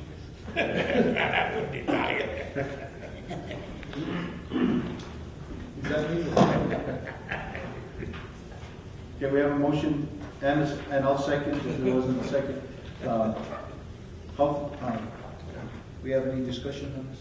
Call for the vote. Vice Chair Mero. Yes. Commissioner Blankenhorn. Yes. Commissioner Sanchez. Yes. Commissioner Duran. Yes. Chairman Brody. Yes. And just clarify that one more time, Mr. Archuleta. I just want to clarify that one. There was monies in there, but we needed more money because we have people going to travel. Is that correct? Mr. Chairman, Commissioners, over the last couple of committee meetings, basically, we had an expenditure from the legislative session that was turned in by Mr. Trujillo that we did not allow. There was a specific amount of money, which was $3,000, that was used for the legislative session in order to do that. At that point, Mr. Trujillo was requesting that more money be put into his budget in order to complete those reimbursements to him. I advised Mr. Trujillo in a conversation with him that Taos County had only approved $3,000, and that's all that I was going to approve as the county manager. There was some confusion at the last meeting because we still brought that $2,000 line item basically with the same explanation of doing that over. And so we tabled it at that point. I asked the commission to allow us to bring it back at this point. And what this is that their line item budget has been zeroed out at this point. We need to finish off between now and the end of the year, and this will allow staff to travel. We have certain projects that are still on the table, and for instance, we have the CDBG presentation on Friday that staff will be traveling to, and hopefully some commissioners with us down in Albuquerque, so that will allow us and allow staff to go down and take care of those things. And somebody will be, Mr. Cordova will be watching over that. That's correct. Yes. All right, then we'll go item number 2, NMGPS HSEM Home Security Grant. Wrote all them acronyms. I guess, Mr. Cordova, you know exactly what they are. Mr. Chair, members of the commission, Department of Public Safety grant is what that is all about. And that the request is for move from employee training to transportation expense. Apparently there's a law enforcement training that has already been scheduled, and it's out of state, so they need that extra budget and transportation expense to attend that training. I'll second. We have a motion and a second. Further discussion? None, call for the vote. Vice Chair Mero. Yes. Commissioner Blankenhorn. Yes. Commissioner Sanchez. Yes. Commissioner Duran. Yes. Chairman Brody. Yes. Item 3, Planning and Zoning, Fire Chief. Mr. Chair, members of the commission, this is related to item that you saw earlier today in regards to the fire chief position. This is moving some budget from our planning and zoning department, which have quite a bit of savings due to vacancies. And the money will be moved to fund through the end of the fiscal year the position of the fire chief. Second, Mr. And Chairman. a second. Further discussion? None, call for the vote. Vice Chair Mero. Yes. Commissioner Blankenhorn. Yes. Commissioner Sanchez. Yes. Commissioner Duran. Yes. Chairman Brody. Yes. Clerks Department. Oh, Emergency Medical Services, excuse me. Mr. Chair, members of the commission, Emergency Medical Services is requesting a transfer into their budget for the contractual Xerox lease maintenance and for buildings and structures. And it'll be coming out of their employee training and equipment and machinery. Motion to approve. A second, Mr. Chairman. Motion and a second. Further discussion? Not call for the vote. Vice Chair Romero. Yes. Commissioner Blankenhorn. Yes. Commissioner Sanchez. Yes. Commissioner Duran. Yes. Chairman Brewer. Yes. Item 5, Clerk's Department. Mr. Chair, members of the Commission, the clerks are requesting a budget adjustment to increase their mileage by decreasing their supplies. They would like to increase their mileage for any potential use of personal vehicles while doing canvassing or anything related to elections. Second. Motion and a second. Discussion? Call for the vote. Vice Chair Romero. Yes. Commissioner Blankenhorn. Yes. Commissioner Sanchez. Yes. Commissioner Duran. Yes. Chairman Brewer. Yes. Item 6, Indigent Fund.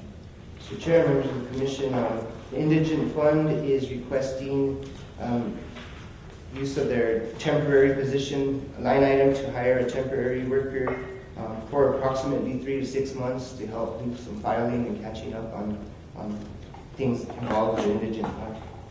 Chairman, so moved to approve. I'll second, Mr. Chairman. Discussion? Discussion? Mr. Angelo? Yes, sir. Mr. Chairman, Commissioners, as you're well aware, as part of the actual manager's report today that I was going to present to the Commission, we had at one point tried to go through and consolidate the Indigent Fund into the Finance Department. In that process, we found out that we really had a lot more people walking in and a lot of a bigger situation than we thought we had. In the report today, we have 2 months. Today, we have about 143 calls. Of those, we received about 90 applicants, and we have processed those applications. We have about 132 applications that need to be processed currently. We're converting over from an old data system into a new data system with the triadic system. We've also had an additional 84 walk-ins, and we're processing 49 claims, 22 for EMS, and 27 for Holy Cross Hospital.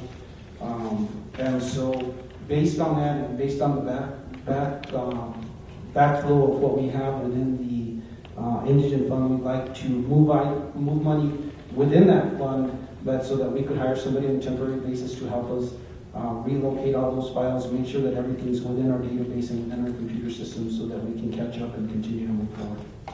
And so this is savings within the Indigent Fund that we're going to be utilizing to do that. Mr. Chairman, now start to look up why is that all this backlog? Usually the indigent coordinator is usually more or less like a part-time job. Mr. Chairman and Commissioners, that was my thought initially also when I first came in and I thought we could do that. What happened is that the old indigent coordinator basically, I believe she's here, she was, well, not old, she's not old, she's young, but the ex, shall I say, moved over to the Treasury Department. Within that time frame, we had a vacancy for a while. We finally made a decision to move it to finance. Mr. Gentet was taking part of that, but as we found out in the evaluation of that process, there was a time gap basically of about 4 months of some of those claims coming in. And so now we have been trying to catch up on those. The other thing that's important to note is, again, that we're taking all the old claims, all the existing files for the year, and we're moving them into a new database. That takes time to enter all those in and get those all put in place so that we can start tracking those properly into the new database. So that's the portion that we're doing that. It's nothing that's going to come out of general fund. We're not asking for any more money. What we're doing is moving money from one line item within that same fund to another just to help that process so that we can get Ms. Jaramillo caught up and moving forward. Okay. And there is a motion and there is a second.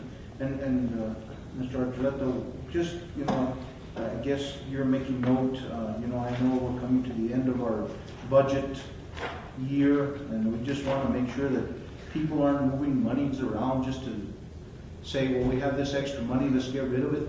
And I just want to make sure that somebody is really tracking that because, it's going to be a tight budget year. We're asking for a reduction, And people are doing this just to get rid of their monies. That's not appropriate, so. Mr. Chairman, Commissioners, Mr. Cordova and myself have instituted a measure within the county that anything over, is it 300? 500. Anything over 500 basically has to be reviewed by Mr. Cordova, and then I have to sign off on it also. That's the measure that we've taken with all the department heads. Tomorrow we have another meeting with the department heads to discuss that and discuss the process for the end of the year budget. So we're watching the money closely. Mr. Cordova's on top of that. We have some new ideas for next year that we're going to institute in that aspect. Mr. Cordova will share those with you next Tuesday as we move forward in that. But we're trying to make sure that nobody's just spending the money to zero out their line items. We're well aware of that. Commissioner Sanchez? Chairman, also want to add that I've gotten calls from my constituents as far as getting bills from the hospital for they haven't paid, and I guess this is one way of taking care of that. So. Call for the vote. Vice Chair Medal. Yes. Commissioner Blankenhorn. Yes. Commissioner Sanchez. Yes. Commissioner Duran. Yes. Chairman Brody. Yes. DWI grant award. Mr. Chair, members of the commission, this is also a bit of a cleanup item. We are requesting to move some money over to the FICA and FICA Medicare to cover overages that we anticipate before the end of the fiscal year. So we're wanting to move this over now before it gets to a negative position, and we're taking it from our other contractual services. So move for approval. Second. And a second discussion. If not, call for the vote. Vice Chair Medal. Yes. Commissioner Blankenhorn. Yes. Commissioner Sanchez. Yes. Commissioner Duran. Yes. Chairman Brody. Yes. GIS Department. Mr. Chair, Commissioners, very similar to the previous request. GIS Department is, looks like it may have a FICA shortfall, so we're requesting the move right now so that we can cover that before the end of the fiscal year. Motion. I'll second, Mr. Chair. Second. Further discussion. Call for the vote. Vice Chair Medal. Yes. Commissioner Blankenhorn. Yes. Commissioner Sanchez. Yes. Commissioner Duran. Yes. Chairman Brody. Yes. Treasury Department. Mr. Chair, members of the Commission, the Treasurer's Department has requested moving more, some money into printing and publishing to go ahead and, actually they're taking it out of printing and publishing and putting it into employee training. They want to attend the New Mexico Association of Counties Conference in Clovis in June. Commissioner Sanchez. Chairman, Commissioners, also Mr. Leo. I apologize. I was right the first time, and then I said we're taking it from training to put into printing and publishing. We're taking it from printing and publishing to employee training and computer aided. As I said the second time, we're taking it from printing and publishing to employee training. So we have a motion to approve. Second. And a second. Further discussion. I think the question got clarified. Call for the vote. Vice Chair Medal. Yes. Commissioner Blankenhorn. Yes. Commissioner Sanchez. Yes. Commissioner Duran. Yes. Chairman Brody. Yes. Thank you, Mr. Cordova. So we'll go on to elected officials report, discuss consideration decision regarding the following. Mr. Arlene, you're back in the hot seat. Back in the hot seat. Okay. Mr. Chairman, Commissioners, it seems like it's been a while since I've been here, not counting just a while ago, but so I'd like to go ahead and let you know the most current updates that transpired during the 2013 legislative session that will impact the assessor's office. Senate Bill 406, which has an emergency clause, so that means that it is effective immediately. It is collecting property tax on divided or combined properties. Provides for the collection of the property taxes on real property that is divided or combined through the year in which it is filed for record. And so this will now prohibit property owners to split or for us to combine without all taxes being paid up to date. It was a very common problem, obviously throughout New Mexico, and therefore warranting a bill as such. And so as of yesterday, Bobby and Mr. Ballas, Mr. Malone met to go over this particular statute. And it was a very interesting conversation, and I think we actually included the county clerk because it's going to basically start with her, because it specifically says that no plat shall be recorded unless all taxes are paid up to date. So it basically starts there. So we've come up with, I believe, a really good start for identifying these particular splits and combining the property. Next, and I'm open to any questions as we're going along. Please don't hesitate. Senate Bill 510 is the application deadline for agricultural land valuation. It was in the past that agricultural classifications being requested, you had to apply for that no later than February 28th, which is the last day of the month. However, it didn't make sense to a lot of property owners when they would receive their notice in April. They would say, well, it's too late. I got my notice in April, and yet you're telling me that I no longer can apply for an agricultural classification. So we asked that a bill be presented and passed, that it would go in line with now 30 days after the mailing of the notice of valuation. So this will allow property owners to come forward all the way up until 30 days after the mailing of the notice of valuation. It just makes more sense. That is effective July 1st of this year. Next, we have Senate Bill 289, which is an automatic application of a property valuation limitation.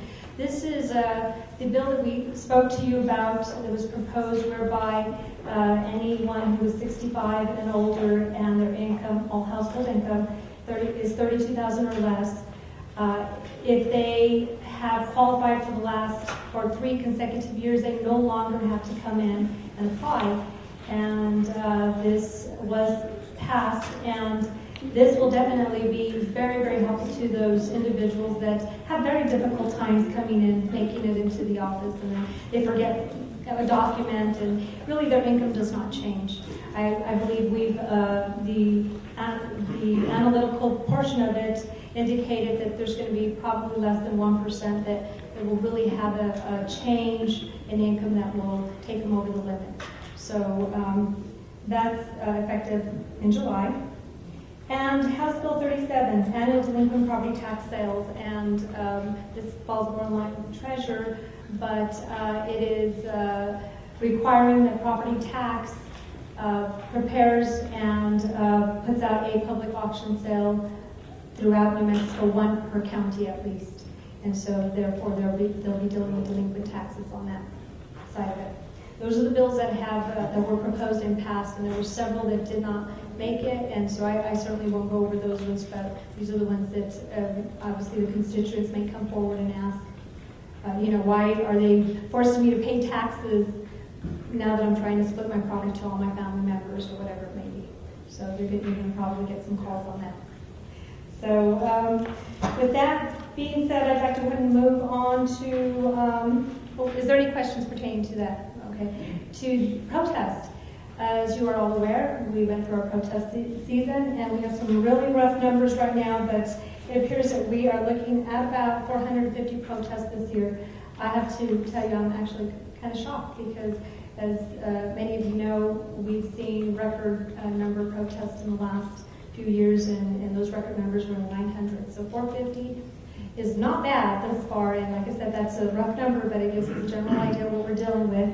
And adding on, I don't know if anyone ever noticed, I'm going to go ahead and mention it, there was an error in the spelling of the envelope on the word sensitive, and so I think it really grabbed everyone's attention, and that hopefully they really looked at the notice evaluation, but the company, there was an error. We focused on the new notice in which we had to indicate what taxes were last year and what they could potentially be, that no one really focused on the envelope, and so interesting enough, I think it really forced people to look at their notice evaluation, those that caught that one word, the misspelling of sensitive. I'm just curious, did you commissioners catch it? Yay! Okay. Well, next I'd like to go ahead and ask Nick to come forward because he has the quarterly report, and obviously because we've not been in front of you, we're slightly behind, and we'll certainly catch up, but this is the last quarterly report. And I'll certainly turn this over to him, this portion over to him, excuse me.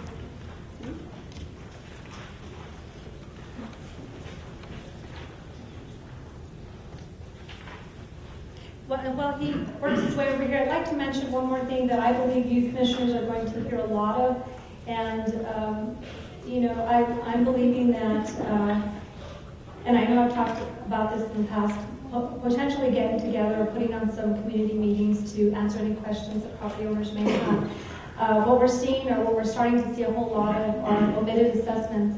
And I mentioned this because omitted assessments, let me just kind of tell you what that means and how those occur. Omitted assessments, it's a written request that's put together requesting that the county treasurer add to the records a property, a structure, anything that was omitted.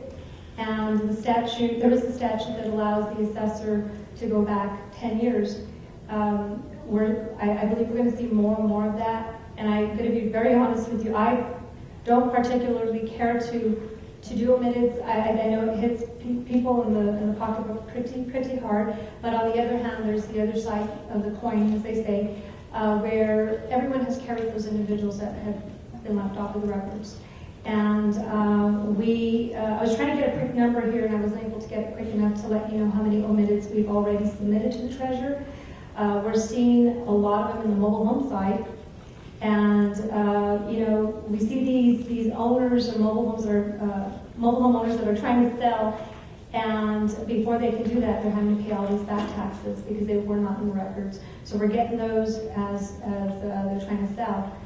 We stumbled across one not too long ago that we were able to go back 10 years. Now we're currently working on that. The numbers could change, but that 10-year omitted bill was $20,000. And, I have to tell you once again, this is not something we like to do, but the statute's very clear. It is our duty to identify and back tax, and so we're working out those numbers. Sometimes it's difficult for us to identify how long the structure's been there, and so obviously we can only go as far back as we can clearly identify. It wouldn't make a whole lot of sense for us to go back and end up in district court and not able to defend it. But I think you need to know of it because I'm sure you will hear of it as we go forward. I did meet with Mr. Ballas and Mr. Malone yesterday because we've been looking at that statute and making sure that we're doing exactly what we should be doing. And, I had proposed that all CFOs going forward, and Mr. Ballas, I have to say he's been great and really open to discussion on how we could eliminate this from occurring in the future. And one of my thoughts was that a CFO, before it's signed off before it's issued, the assessor signs off, so that way we don't have these future omitted assessments where we're hitting people really hard. And so I think we've come up with an agreement, and I think it's going to work, but it still does not eliminate all the omitted assessments that we're going to stumble across. Mr. Chairman, real quick question, Darlene. So does, in the case where there's like a $20,000 amount, will that come out of the closing proceeds if they're trying to sell those? That's, Mr. Chairman, Commissioner, that is correct. Matter of fact, that's where we're at on this particular one. They were getting ready to sell it, and they are required to, they as in the real estate agent is required to render the estimated taxes, and so they contact the office and ask for an estimated amount. They give us a listing price. It didn't jive with what we were seeing on our records, and so after we dug a little bit, flyover showed that there was about a $500,000 home there. And so, as we further researched, we found that there was a CFO back in 2002. And so we contacted the owner. We're, now basically going through the valuation side of it. And they're disputing the values we placed. And so there's a discussion of that. But the omitted assessment has already gone over to the treasurer's office, and a $20,000 bill has been put out. So it was a home that was on this property? Yes, that is correct. And once again, through the sale. And so right now, if they're getting ready to sell it, what's going to happen is the title company who does the research of all back taxes is going to stumble on it, and they won't proceed with the sale until all taxes are paid today. Good job on your department. Thank you. Okay, with that being said, I'll go and turn it over to Nick. Mr. Chairman, Commissioners, Mr. Archuleta, Ms. Martinez. Just add a little bit more to that.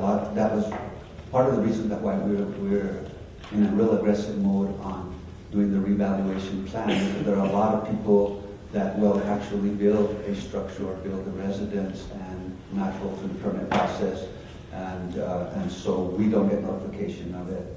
And we will find them when we go out there in the field, and if we can justify whether it's a year, 5 years, or 10 years or more, that we can only go back 10 years, but we will do whatever research that we can to try and come up with an actual date of completion and or inception even, and go back that far.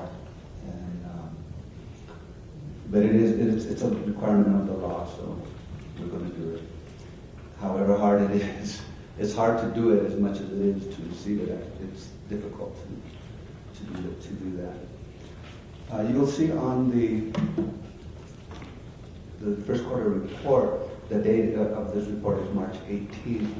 We intended to, well, that's the end of the quarter, obviously, is March, and we intended to present this report at the end of March, and for some reason we ended up going into April, and then when we got hit with the protest process, we have spent the last 30 days actually just dealing with that, and didn't really have much time for any of other things, and that's why we are presenting the third quarter report, a little bit late. Excuse me.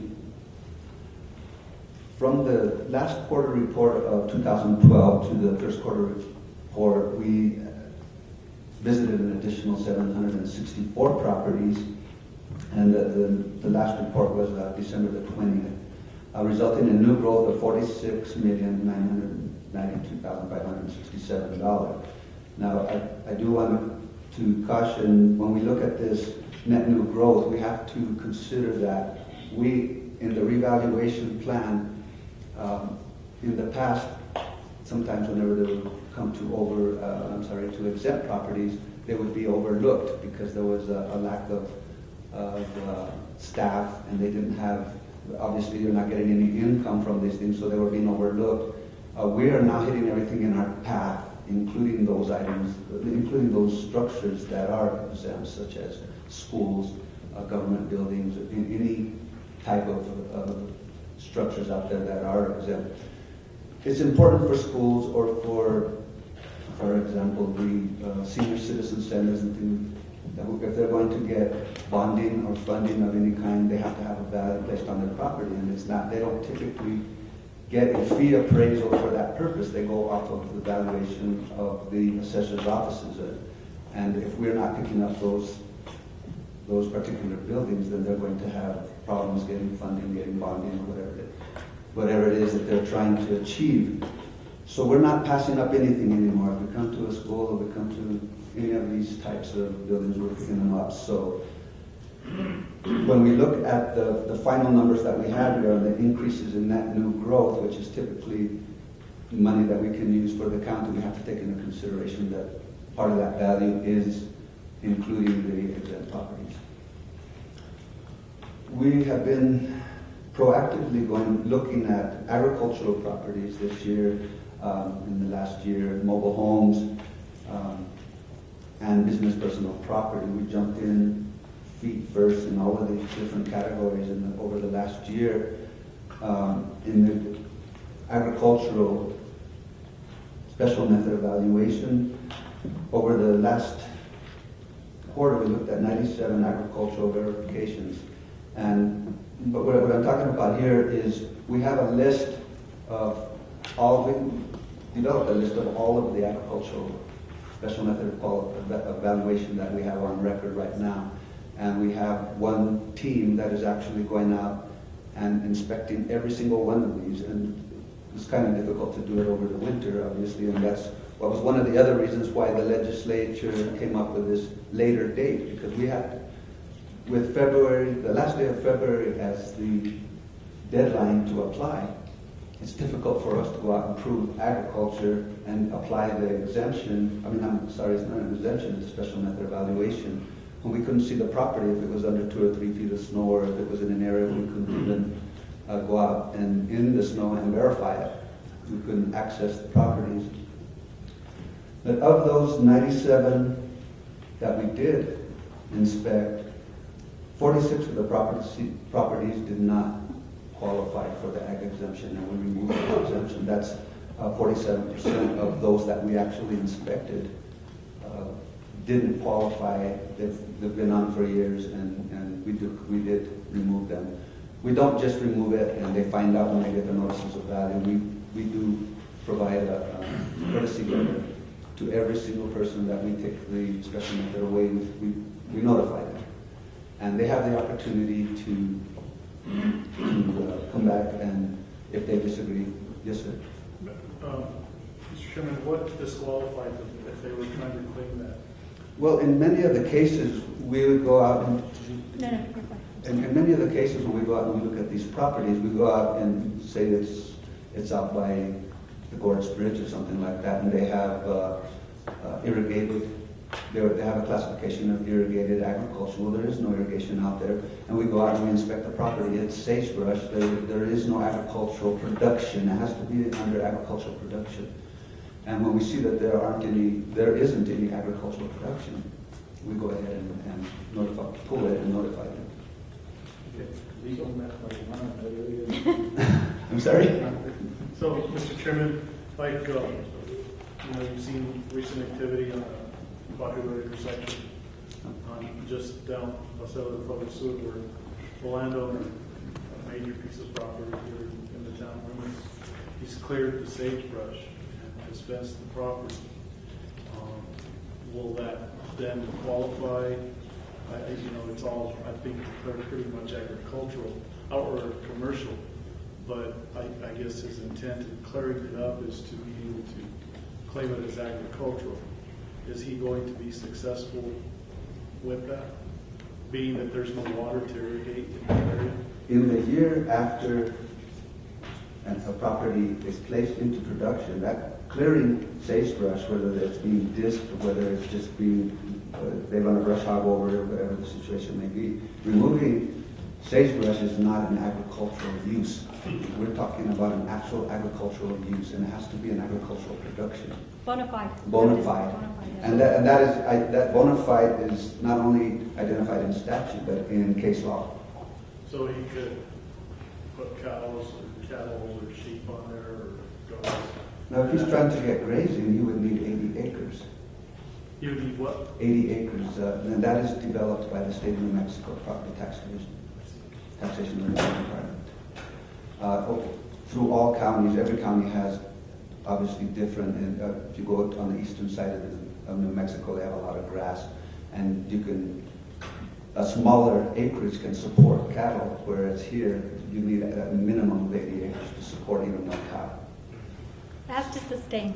So if it's clear that it doesn't sustain It has to sustain 51% of the feed for the animal for a year. So the work of this individual might be in vain then? Well, I don't know what property you're talking about, or Not necessarily, if I could add, not necessarily. For example, we have a gentleman that just came in protesting, saying, I know you removed my ag, and you're right, it was not ag, but I would like to make it ag again. And so they've gone out and they've cleared, just like you stated. They've even gone as far as talking to Peter Behill from the Taos County Water and Conservation. They're now going to assist them in putting in the culverts to, apparently there was an acequia that ran there in the previous years, and so they're going to reinstate somehow, I'm not sure how that happens, but they're going to go ahead and run that water. Now, he has basically fenced it, he's working towards it, and I think it's something that we're going to look at and see, has he purchased the seed, is he throwing the seed on there, or is he waiting until the water comes down? So I think in the future, this individual will certainly, have the opportunity to come forward. But I don't think the mere fact of just fencing it and clearing it is sufficient. certainly, if there's a plan in place, we do look at all that. Are we talking about the same? I don't know that we are or not, but certainly, Sounds just like to it. not put the name out there, yes. Okay, thank you. Well, the loss in agricultural classification, special method of value, and those 46 that were removed increased the tax base by $4 million.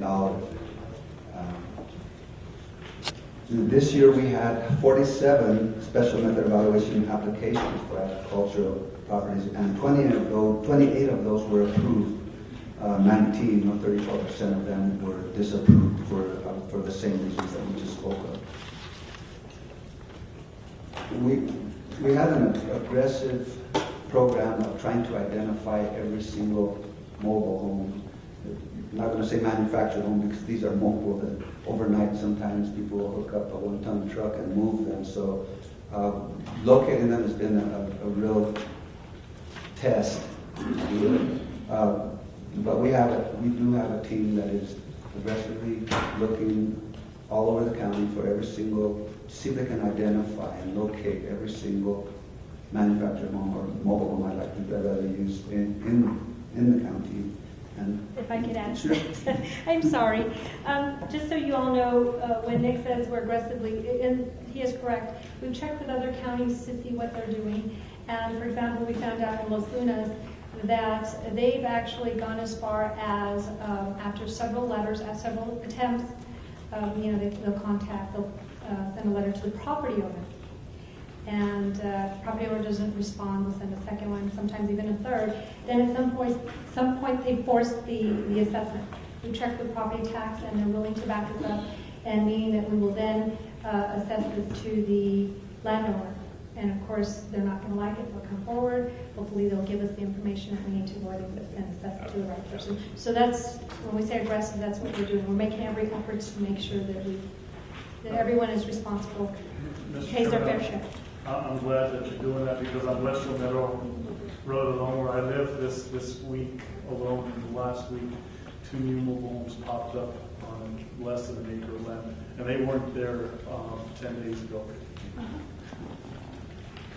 And we do find a lot of those in the reappraisal, but we actually have one person that has access to the motor vehicle department, and when we do locate some of these, and if there's a license plate, we can trace the license plate.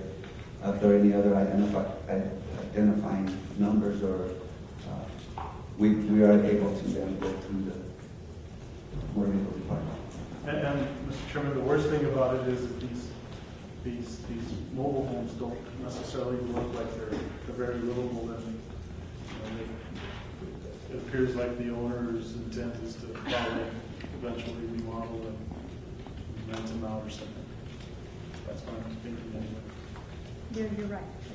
And we do take that into consideration too, when we actually look at these manufactured homes. If they are in poor condition, we don't, even if it's say if it was a 2000 but it's in very poor condition, we don't put it on the record as a 2000. Well, as a 2000, but with depreciated value.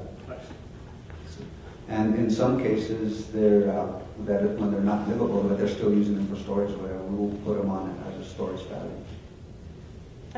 Once again, I'd like to add, another thing that we've done is we've reviewed our tables that we were using pertaining to mobile home values, and we found, after looking at Marshall and Swift, looking at the Blue Book on mobile homes, and looking at Triadic's numbers, they were way different. And so we've done an analysis and we've updated our tables, and so the incoming mobile homes are certainly seeing an increase as well. So that's the other side of it as well. Commissioner Sanchez? Yes. Chairman, Commissioner. Darlene? Yes. I was wondering if you still have those veterans flyers that you supposed to gotten to me?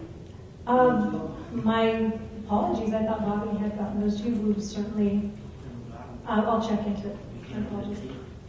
Okay. I sure will. Check. Thank you.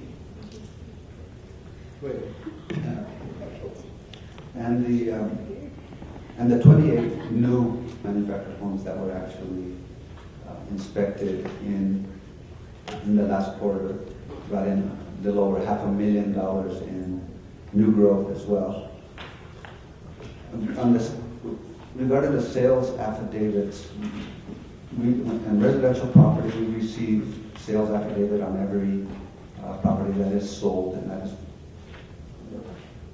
given to us by the different title companies. We received 22 transactions in the last quarter, which is not very many sales. But there were 153 reassessments of sold properties during the quarter. There were only 22 new ones. Our team that works on verifying the affidavits, we had to use them last year as part of the protest plan, so they kind of fell behind. So when you see this number, 153, there was a huge burst of catch-up time to take those last year that they couldn't verify while we were working on protests. And there was 954 protests, not 900. And there was almost $500,000 worth of new growth and this is, the affidavits is where Darlene was talking before of tax lightning. Whenever there's a property changes, it's no longer protected by the cap, by the 3% cap, and it goes on at market value, and we're required to do that by statute. Until they fix the tax lightning statute, and that's what they're calling it now, we're stuck with that. Of the remaining 611 site visits of the 764 total visits, building permit activity, property inspection requests, and the county-wide reappraisal project. Building permits are obvious, but the property inspection requests include many different items. We may have GIS that is looking at an aerial and may find that there is a structure. We have on our records a property that is showing it as a vacant land, and then when they look at the aerials, they're finding that there is a structure on this land, so they will send a request to us to inspect that property, notifying us that there is a structure that needs to be picked up. And this would probably be one of the omitted properties that we're talking about. This is another way that we find omitted properties. So we will go out, inspect the properties, pick up the structure, evaluate it, and then proceed with the omitted process. Other inspection requests may be just the taxpayer comes in and tells us that they want us to re-inspect their property for whatever reason they may have, and there's a multitude of reasons that they come up with, and we honor those requests. And what we do is all of those requests, in-house requests, public requests, we put them with our permits, and we do it on a sub-district basis where whenever someone's going out into a sub-district, they just pull that file and they take everything out there, the in-house requests and the permits, and they pick up everything when they're in a particular area. And business personal property is another area where we jumped in feet first last year, and we notified every single business personal property owner that we could identify in the county. We went through the clerk's records, Cuesta, the town of Cuesta, Red River, all of the different entities, to see if we could get names and addresses, licenses or the permits of these different businesses so that we could send them. And we actually got 972 responses, and in the previous year we had 648. So there was an increase in growth of 1.977 million, and a total of 22,140,000 in business personal property. And the current active building permits and property inspection requests were 459, which is an increase over previous quarter. This total, the breakdown was 21 commercial properties, 2 condominiums, and 292 residential building permits. 144 of those 459 are site visit requests that I just discussed, and 118 new building permits have been processed this quarter. There were 44 certificates of occupancy received by our office. And in summary, we have residential new growth totals for the first quarter of $5.6 million, which is 1.9 million taxable. And again, I just want to remind everyone that the exempt properties are included in this total. And non-residential new growth totals for the quarter of 41 million, 41.3 million for full value and 13.7 million in taxable. So the total 2013 new growth for the first quarter is $115 million, rounded. Thank you. And dollars, how much per county? We obviously do not have that number because the rates differ per district. We can, multiply an average rate of 16 mils, if you take, once again, an average, and we can get a number for you, but it really would be just that. So I don't have that number, and I apologize. Can you give us a guesstimate the number? If you give me a few minutes, I'll run it on a calculator. But I did want to also point out that what you're seeing is all the increases. Don't forget that a lot of this will be protested. And not only that, we do certifications if we have made an error on our part. And we're going to start adding that into our report so you can see the other side of it. We're showing you the gains. We want to also tell you what we're having to correct based on errors, and we'll certainly share that with you. And we're now putting that together so we can start, like I said, incorporating that part into this, because I don't want you to see only one side of it. There is another side to it. So give me a few minutes, and I'll find you an average of what that may be. So those will include exempt properties? Yes. Matter of fact, I wrote down here that on the non-residential side, out of the 115 million that total resident on 115 million, 46 million is tax exempt. So that's a wash. Can't even count that. So, a lot of those were tax exempt properties. And Nick, as I get to the next couple of years, I've got to meet you out of the property because you've taken, the state. Yes. As elected officials, for people on the camera, we get scrutinized, I think, a little worse than anybody else because the state comes in and they want to make sure that no additional breaks or nothing is given to elected officials. And again, I think it's been a couple of years in a row now. You're out there with all the state people there. Again, I know you guys are just doing your job, but I just want to make sure that the people in the community realize that we do get scrutinized by the state and make sure that we're not, you're not pulling any favors. That was another reason why we had a difficult time coming forward with the quarterly report on a timely basis. On April the 4th and 5th and 6th, we were actually being audited by the state. And not only are the elected officials' properties looked at, not just on paper, but physically looked at, they're going to verify that we have everything on record that is on the ground. But so are our employees. Every one of our employees that own property, we visit their properties with the state as well. I could add, and that would be the assessors more in particular, but they don't visit every employee of Taos County. They do every elected official. I was the first one they started with.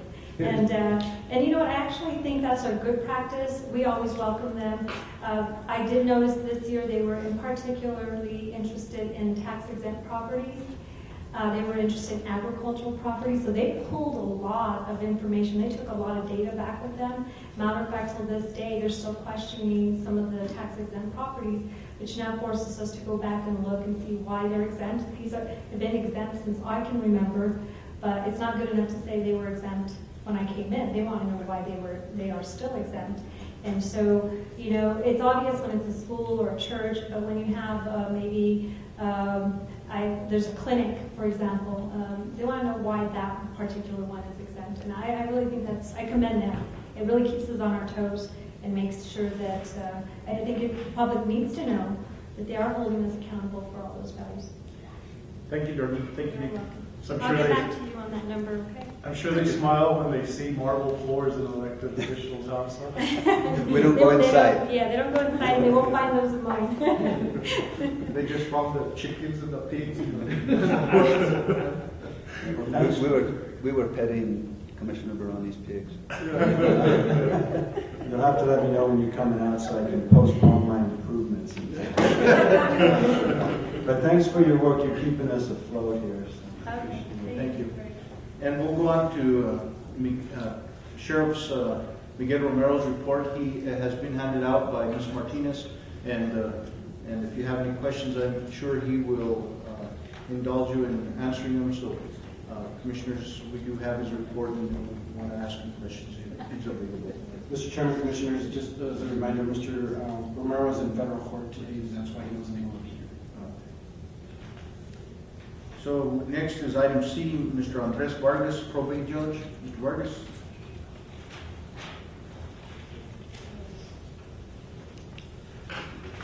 Thank you, Commissioner Baroni, Commissioners Blankenhorn, Romero, Duran, and Mr. Sanchez, and County Manager Archuleta, and County Attorney Martinez.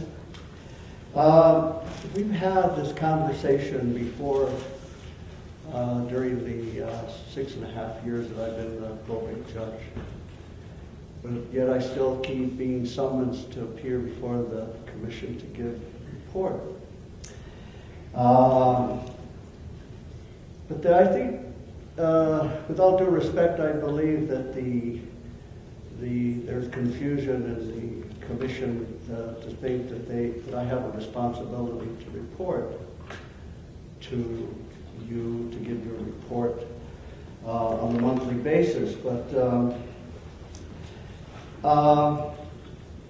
in other words, the commission seems to believe that I'm under the jurisdiction of the commission, but that is not wrong, as Commissioner Blankenhorn, who's an attorney, and Attorney Martinez will tell you, I'm under the jurisdiction of the Supreme Court. I don't know how this came about, where the commission requests reports of the judge, but I don't believe that it's appropriate. And although I understand that the commission may have concerns about whether the public is being served, I am nonetheless responsible to the Supreme Court, not to the county commissioners. And although I am not subject to your jurisdiction, I voluntarily provide you with a summary of what I have done this year, if you like. I won't give you I have another record that I keep of all the transactions that occur in the probate office. And it does not include all of the times that people call me at home, day and night, holidays, Saturdays, Sundays, 24/7, as we say. And I'm available to the public to address their concerns about how their property is to be transferred when their loved ones have passed on. And I do this, as the assessor will attest, I'm sure. I get innumerable calls, referrals from the assessor's office to answer questions about parents or owners of land have died 20, 30, 40 years ago and never have effectuated the transfer of title to their properties. And I handle those. Those calls come from everywhere throughout the United States. A lot of them deal with the Tres Piedras estates and the Carson estates, which were transfers that occurred fraudulently, apparently. in the late 1950s, early 1960s. But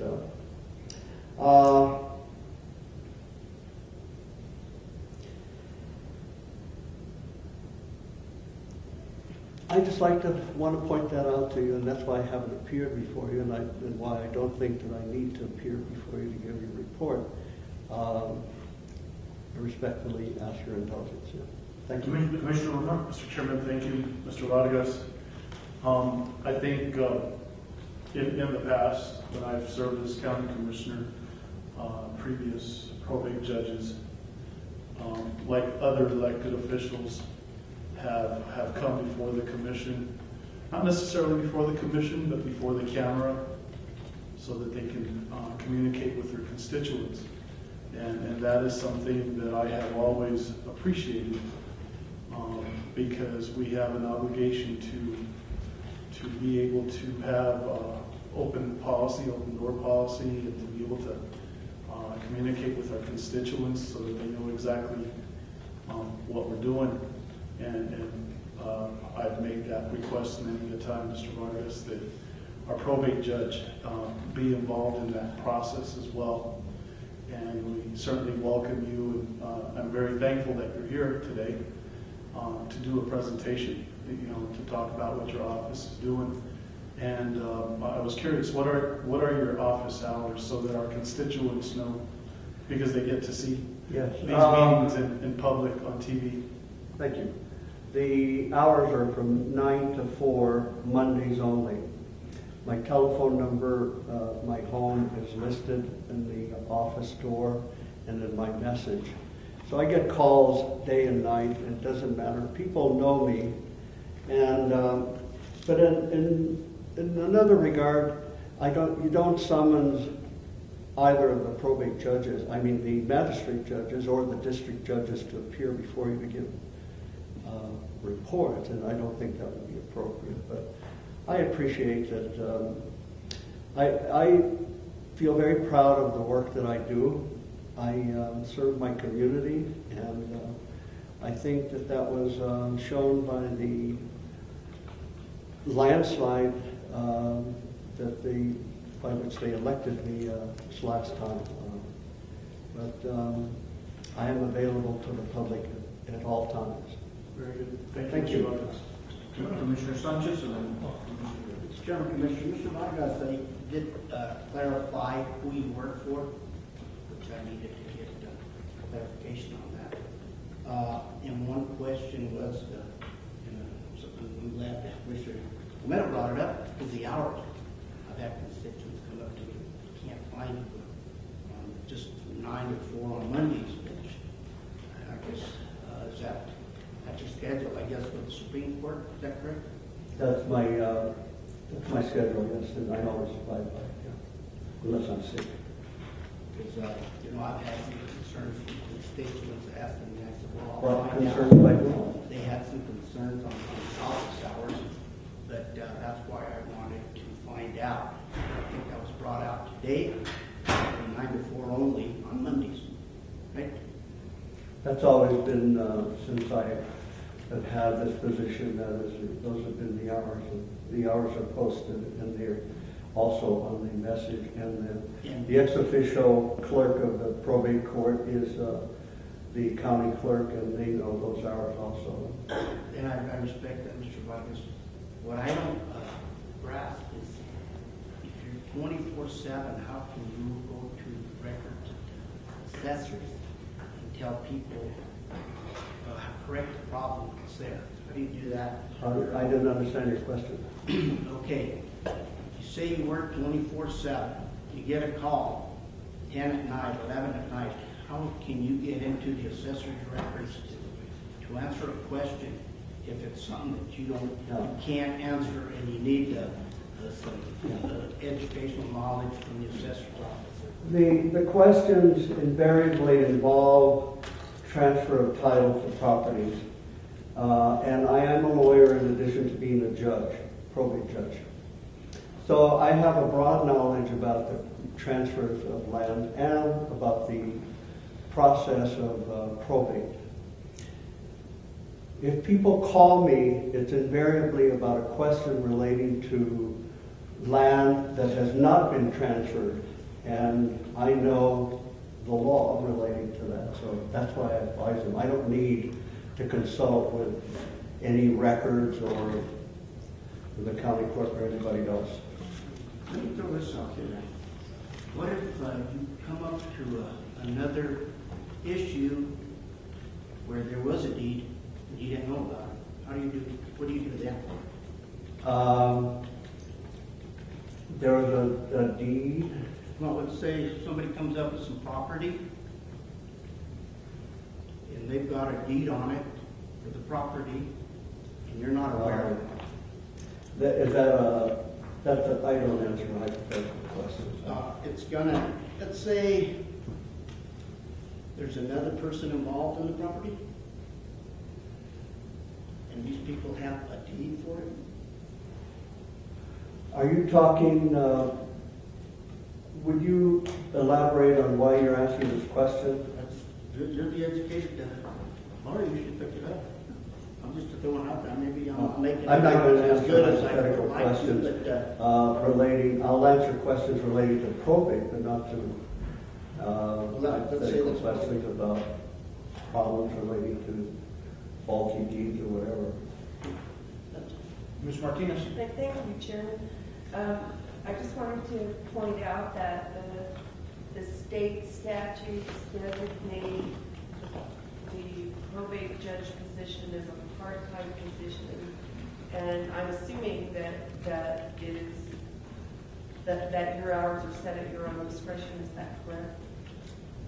Yeah, by the amount of work that is required. So even though it is part-time, I say I provide that service 24/7. Right. And I also wanted to be clear where there's no doubt that Judge Vargas is responsible to the Supreme Court in terms of if there was any wrongdoing, that's who would discipline him. He's still an employee of Taos County. And that is one major difference as to why the magistrate judges and the district judges aren't asked to come here, because they're employees of the state. I disagree with you. I am a judge and I'm entitled to the same respect as they are. The jurisdiction is in the Supreme Court. And well, but you're not employed by them. If you're a Taos County elected official, Well, so you're invited here, Mr. Vargas. I'm not here to argue. I'm just well, saying. why do you bring it up then? Well, I brought it up because I thought it wasn't clear who your check is, the Taos County check, right? Yes. Okay. And the county clerk is the ex-official clerk of the probate court. Any further questions? Yeah, I have a question. If persons have a complaint about you, who do they notify? The Supreme Court. Supreme Court? And do you give a phone number for that, or give a phone number to the... No, I don't have that readily available. Thank you. Okay, so we'll move on to Ms. Ana Martinez, the county clerk.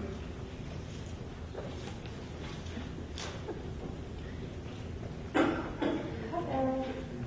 Hi, Commissioner, Chairman, Ms. Martinez, Mr. Archuleta. Wait 1 second. Take 3 breaths. I don't know how I'm going to follow that. But I'll try. I wanted to go back to the Senate Bill 406 that Ms. Darlene had talked about. I've spoken to Senator Ivy Soto about it. He's the liaison for the county clerks. So what he advised is that maybe what we should do is a worksheet where when someone comes to record a survey, they start at the planning department, they move on to the assessors, and then they move on to the treasurers. And once they've been checked off saying that their survey is okay to be recorded, then we would go ahead and record it. Because otherwise, the way it reads is that if taxes weren't paid, then we wouldn't be able to record a survey, and our office is a recording office. We have no choice but to record anything that anyone brings. So he thought that this might be an easier way so that everybody, they follow the proper steps before they get their survey recorded. And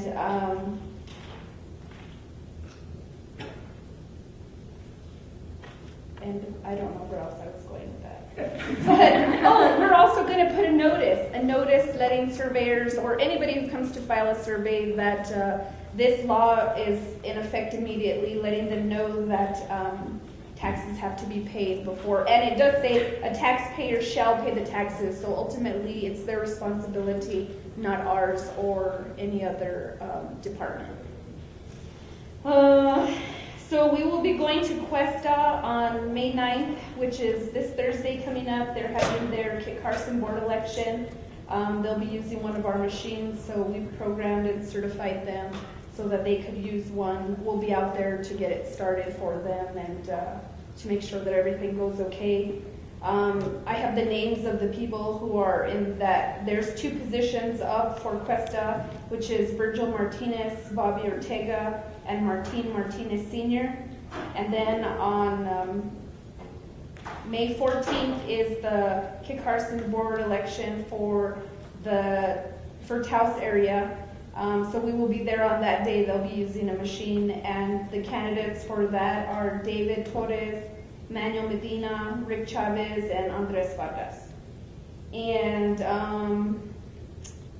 as far as lodger's tax goes, May 20th is the last day for applicants to submit paperwork to be reimbursed for lodger's tax grants. And any questions on that would go to Valerie, and her number is 737-6387. And that's all I got. Oh, we have 9 probates open this month. Probate judge forgot to mention that. And 12 new businesses for the month of April. Any questions? Thank you. Commissioner. Mr. Chair, I was going to ask Mr. Rodriguez, with regards to the probate judge, are there required office hours that a probate judge has to keep besides just Mondays?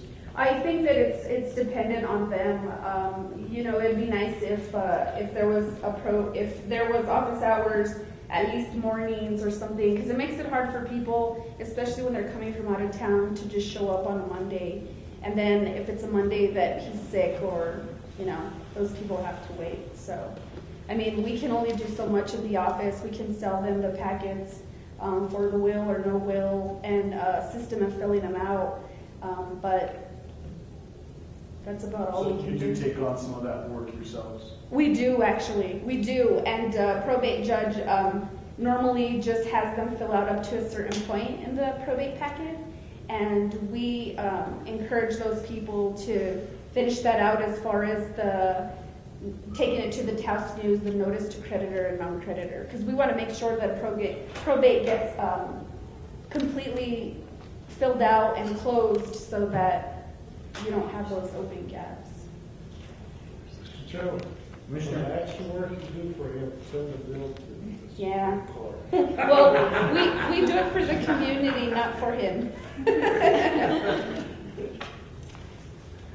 Anything? No? Thank you. You're welcome. We appreciate you. Thank you. Hey, Commissioners, Commissioner, you're running behind schedule. I know, we even need lunch in. County Manager's Board discussion, consideration, decision regarding the following indigent fund report.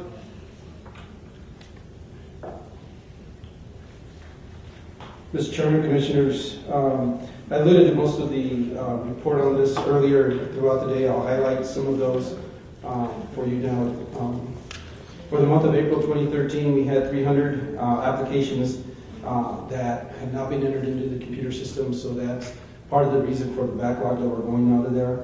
165 claims that have been entered into the computer system thus far, and the triadic report has generated about 1,712 pending claims. And so in looking at those numbers and looking at the number of hours that staff spend talking with the indigent claim people, it just takes up a lot of time in that aspect. One of the things that we're also doing is we've done a complete desk audit of all the indigent claims, and we're going back a couple of years just to make sure that everything's kosher, that we have social security numbers, we have everything in there. As I mentioned earlier, Triadic has gone into a new system, and everything was in the old system.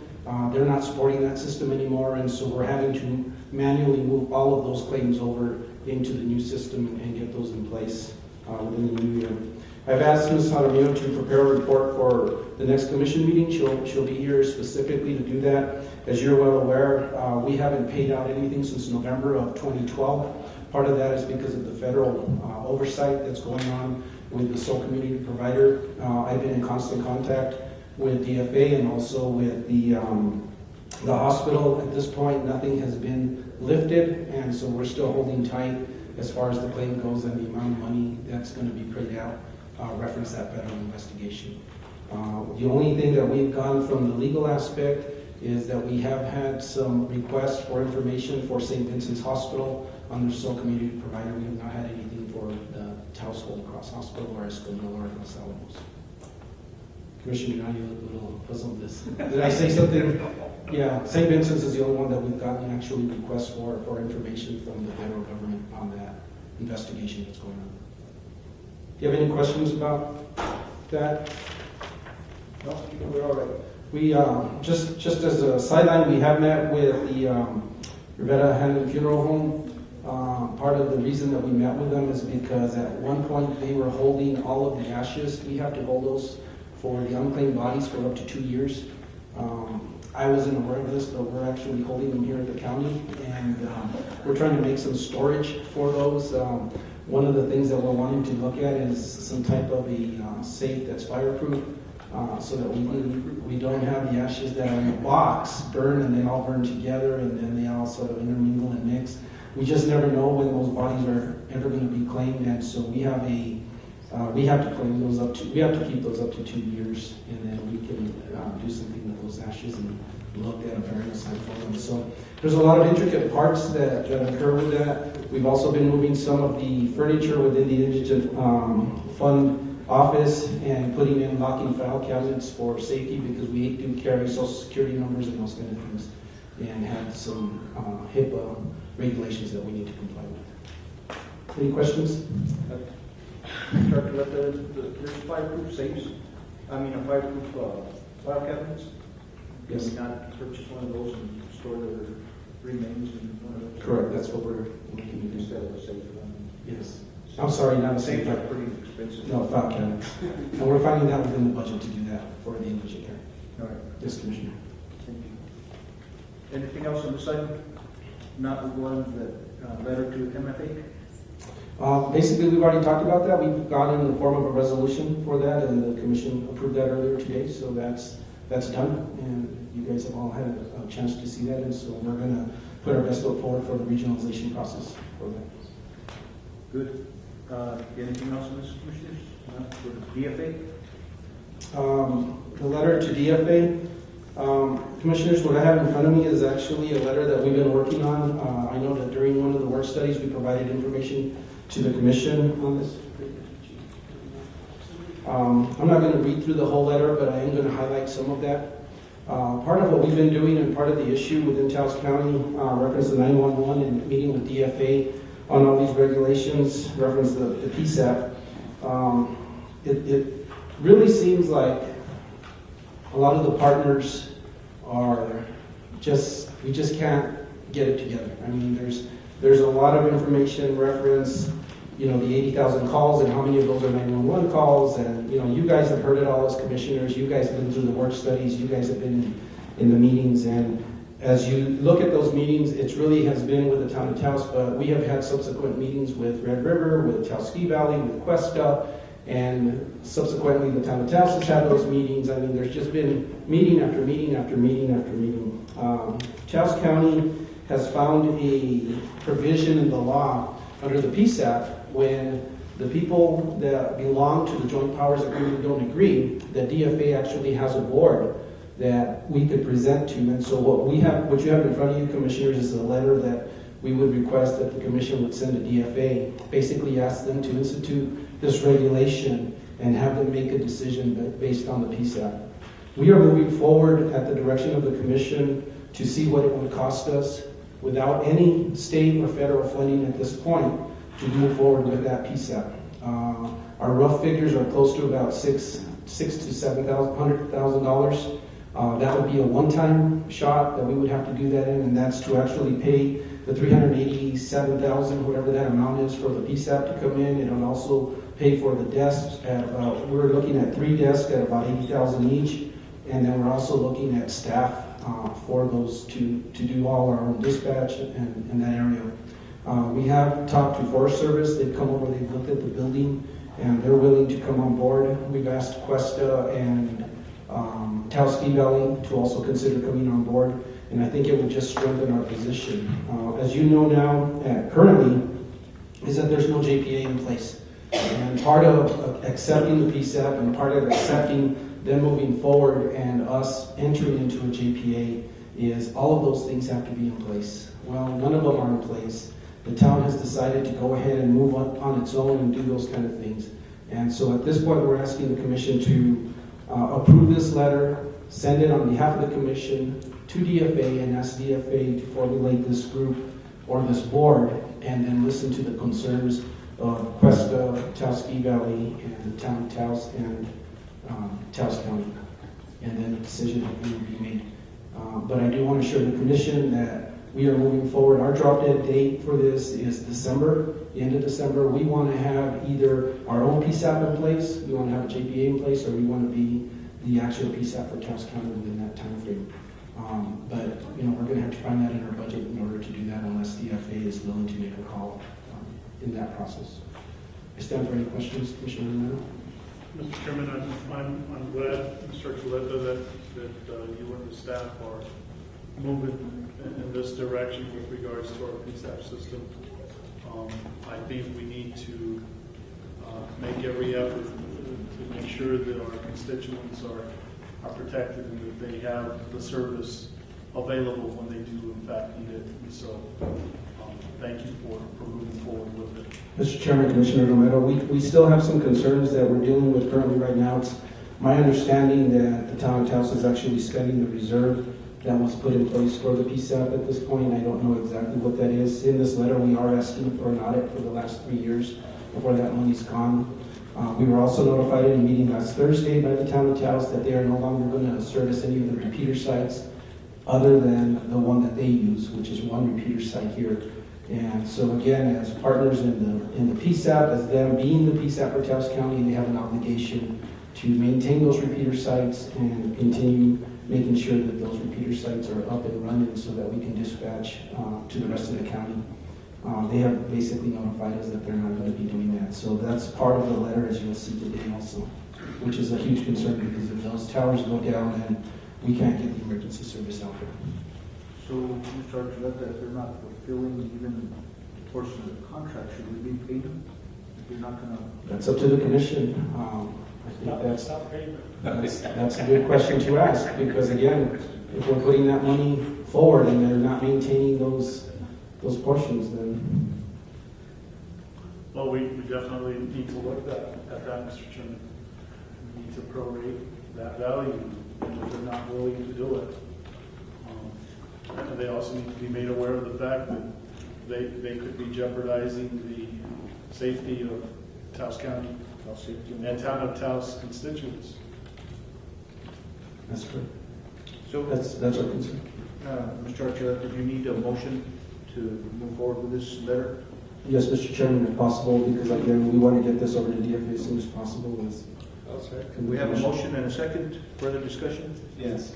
Thank you, Mr. Chairman. Blackmore? Yeah. I would have liked to have a chance to read it a little bit. I mean...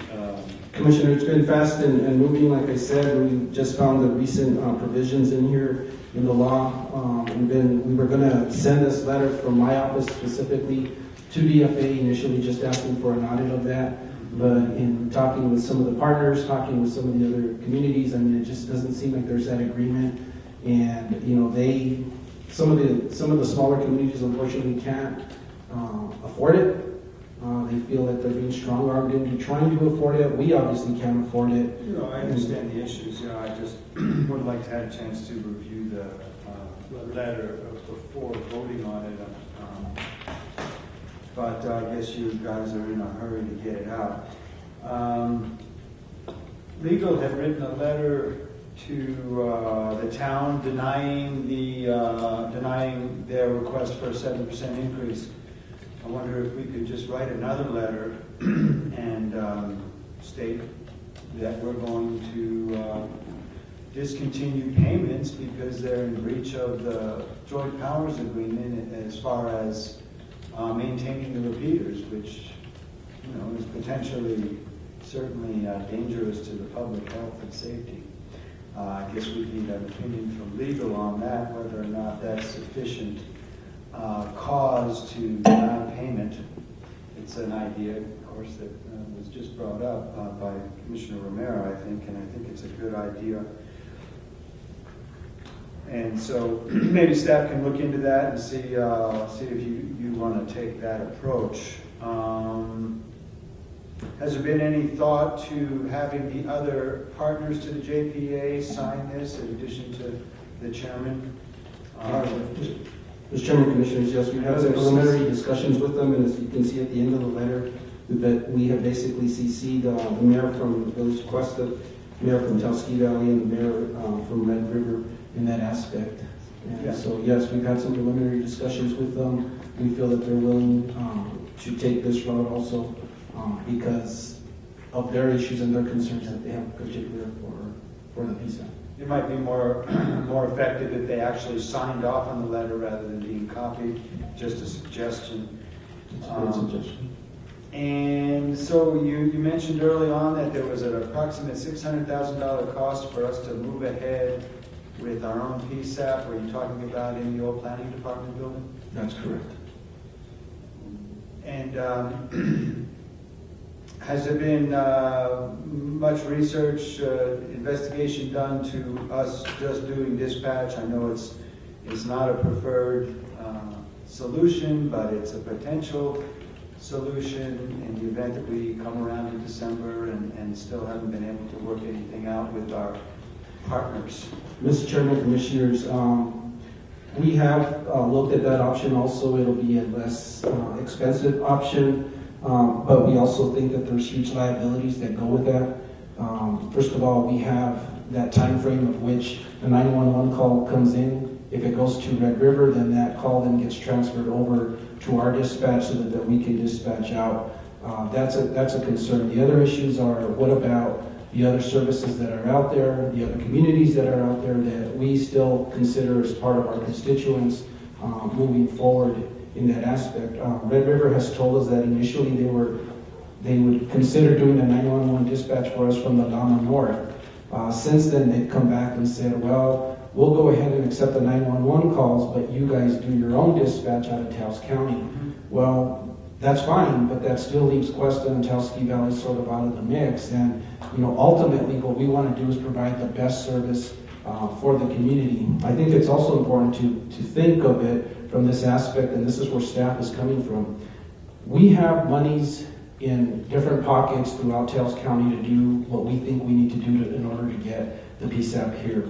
We think that that'll strengthen our position in the future for us to go back to DFA and say the reality of it is that we are providing this service to all of Taos County, and for that reason, the state should subsidize us and make us the actual PSAP for that. We are also looking at U.S. Forest Service coming in with us. They have already looked at our building. They're willing to consider coming into that building, and I think the more we strengthen those positions, the better that we position ourselves to do that in the future. There's a lot of other things that come into play with this, Commissioner. Recently, Cuesta has asked us to look at some of their planning. They've also asked us for animal control, and they've also just recently asked us about coming to the commission and asking for some more EMS money for their ambulance service. Our plan would address, or hopefully try to address, a lot of those issues as we move forward. in bringing that together. And that's why when I talked about the fire chief position earlier on, it's all an intricate part of that so that we can draw monies from different pools of money that are out there that we're authorized to draw them from. And so when we look at the fire excise tax and we want to dispatch for our 11 fire departments that are out there, then we can draw a percentage, which is, I believe, is 5% from the fire excise tax in order to do that. That's how we could pull these different pools of money together and try to move forward in that direction. And so what we're trying to do is make it, one, a professional and a good service for our constituents, but also we're trying to position ourselves so that we can go back to DFA eventually and say, we're providing the service for over 80% of the county anyway. We should actually be the piece that can get the ongoing funding for that in the future. So there's a state statute that allows DFA to overrule a JPA. That's what you found in the law, or is it an agency rule? It's outlined in which two? You see, enough I'd had the letter and had that. I know.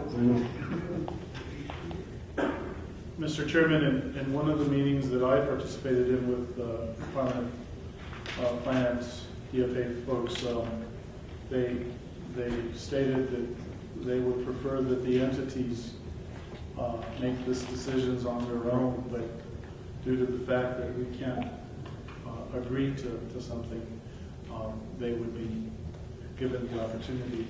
Commissioner Breckenhorn, you look at page 4, item 1, DFA 911, for New Mexico State Statute Regulation, Article 9D, and Title 10, Chapter 6, Part 2, basically says that they would have that, or that we could defer to that organization to do that. I appreciate the approach very much. I think this is absolutely the way to go. Go directly to DFA at this point, since it's been so difficult for us to negotiate any kind of a reasonable settlement. And I'm really concerned, as I'm sure other commissioners are, of this $270,000 that's been built up in reserves that apparently is being spent. And because that was kind of the seed money for the potential move into the command center, even though all of that remains unagreed upon. But that's a lot of that is obviously from our contributions, that $270,000, and so to think that that's somehow being spent in a way that we get no say in is really disturbing and aggravating. And I hope DFA is able to pick up on that. I always prefer short letters to 6-page letters, hitting the bullet points. But I appreciate the work and I appreciate the approach you're taking. I think it's exactly the right approach.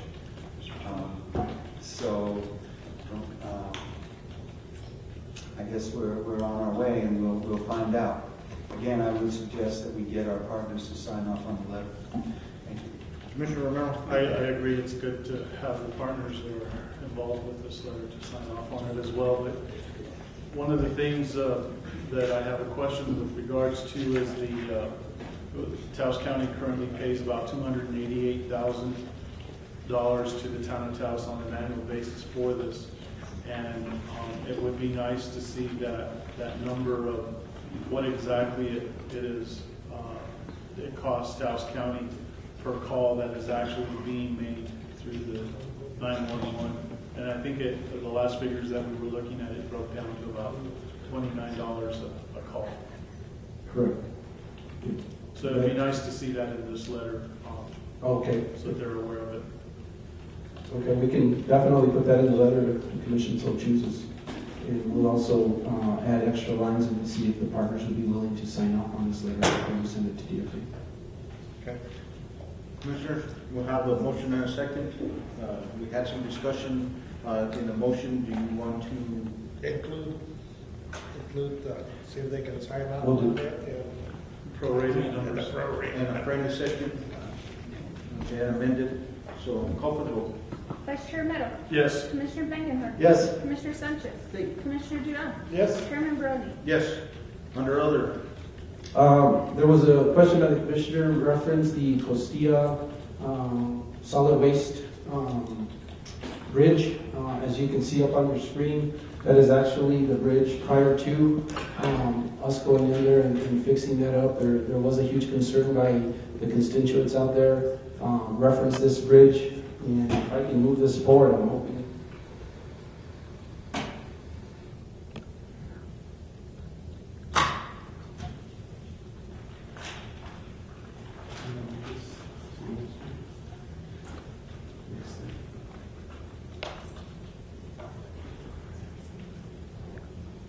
Go ahead and move to the next one, to the finished product. Actually. And as you see in front of you, that's the finished product that you have in front of you in Costilla.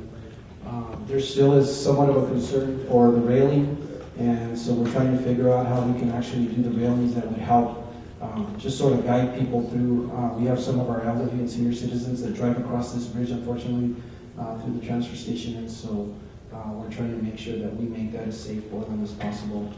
We have been asked in the past to have our drivers drive the vehicles over for the bridge, but because of liability issues, we're not able to do that. And so I'm hoping that the finished product actually becomes a much better and safer pathway for our constituents. Looks like Commissioner Sanchez has a nice little fishing hole there.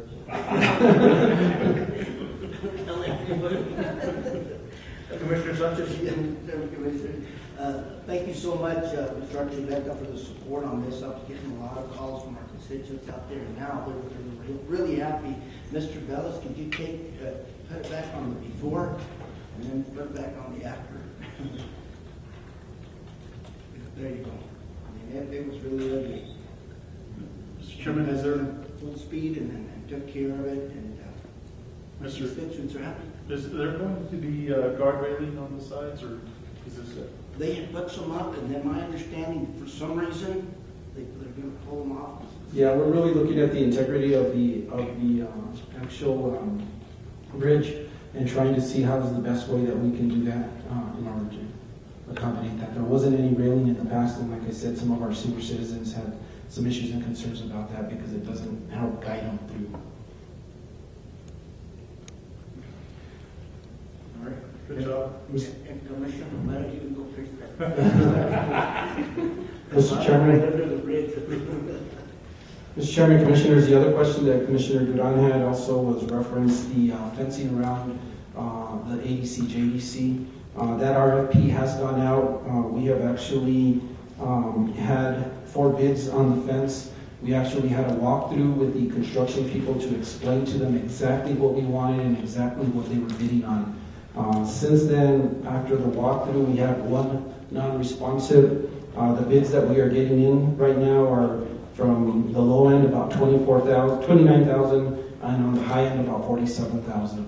And so once we get those bids in and it closes, then we'll go ahead and have an evaluation team look at those RFPs and make sure that we award that to the person who best comes in to do that. Mr. Chairman, were these local contractors or any local contractors?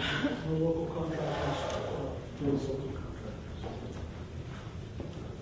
Commissioner Romero, Chairman, no local contractors bid on the project. There was one local contractor that has done a lot of fencing for the county, but his son was involved in an accident, and so he wasn't sure if he was originally going to bid on it, but now he wasn't sure if he was going to be able to do the work, so he didn't bid on it. But we did have 6 Albuquerque contractors that came up and looked at the project, and we received 4 bids. Those are being opened today, aren't they? Yeah, the bid opening was at 3 o'clock. So, give me a time limit, where it goes up. 2 weeks? After the bid closes?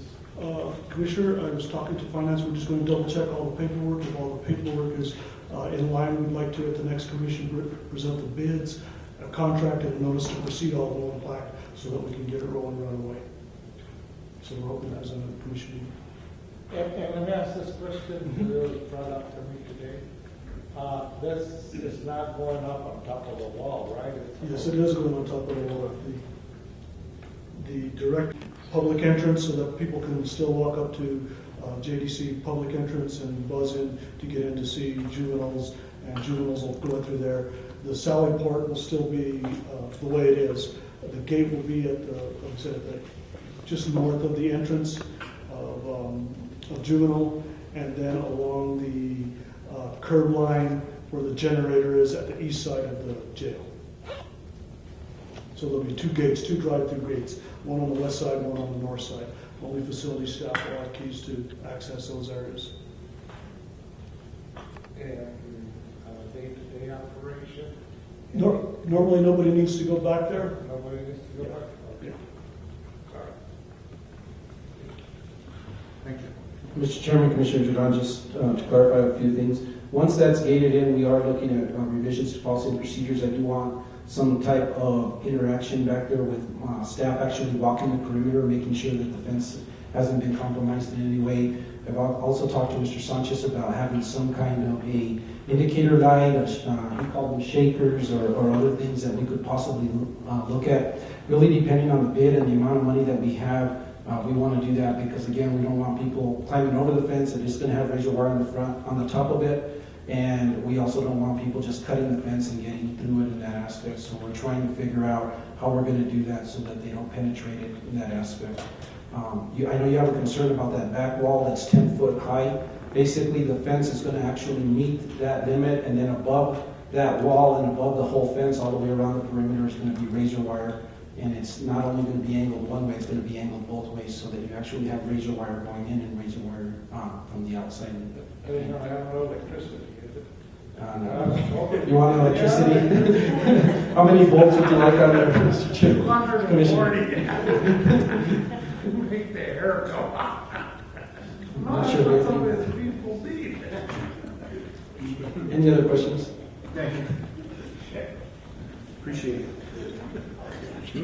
Darlene, did you have a figure for us? Mr. Chairman, Commissioner, I was just going to answer your question. If you want this number, I'll give you. Please. It is a really, really rough number. So what we basically did, Nick and I, is we took the total net new growth and we divided it by 3, multiplied it by the tax rate of 0.016, and I'm coming up with 349,000. However, Taos County sees 33% of that approximately. The rest goes to the schools and the different entities. So when you take that number, it's approximately 115,000. That is new growth. That's subtracting the debt property. Yes, by the way, that is exactly, yes, he's correct. Rough numbers. Very rough. Very rough. Appreciate it. Sure. Thank you.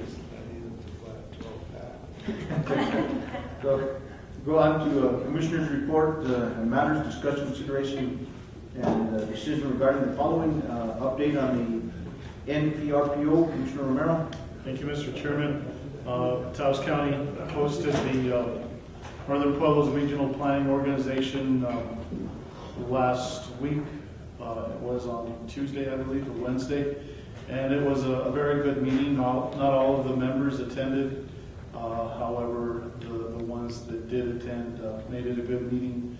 We had one particular presentation from the New Mexico Department of Transportation, and that was an individual who spoke about some potential funding for the various entities, and those that are available to apply for these monies are the county, the town of Taos, the Pueblos, and basically what they call it is TAP funding.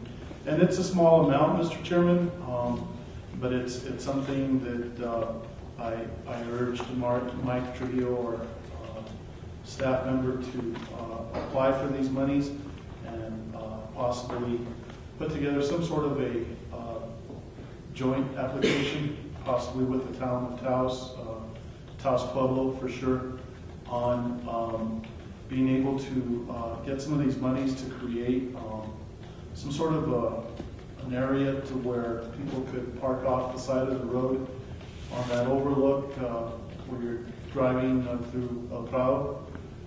You often see a lot of people taking pictures of Taos Pueblo Mountain and the buffalo pasture, and it's become an area that's a little bit dangerous, especially if these photographers are not necessarily looking at the road traffic and just through their lens, and they're moving forward or backing up onto the highway. So it would be really nice if maybe, Mr. Chairman, some of these monies could be available and applied for, so that in some sort of a joint venture with Taos Pueblo, we could create some sort of a side parking area off of the highway there for people to be able to park conveniently and do their picture taking. That was kind of like one of the highlights of the MPRPO. We are hosting another meeting of the same kind, and I believe the end of this month, the 22nd of May, and that's going to look at the various projects that are being sponsored or introduced by the various entities that are members of the Northern Pueblos Regional Planning Organization, and then that will be scaled down and taken over to another level so that they can possibly get funding from the New Mexico Department of Transportation. And that's it with regards to the MPRPO.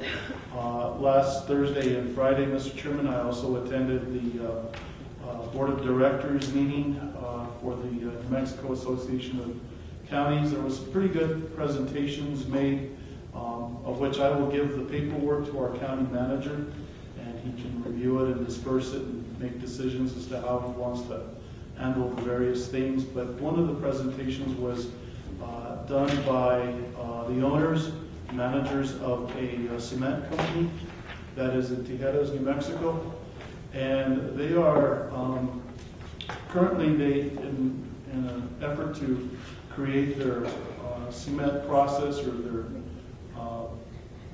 in the way they make cement. I guess they use a lot of coal and other natural materials to be able to create cement, and they're currently trying to get permitting to use alternative fuels in their cement manufacturing, and one of those is tires.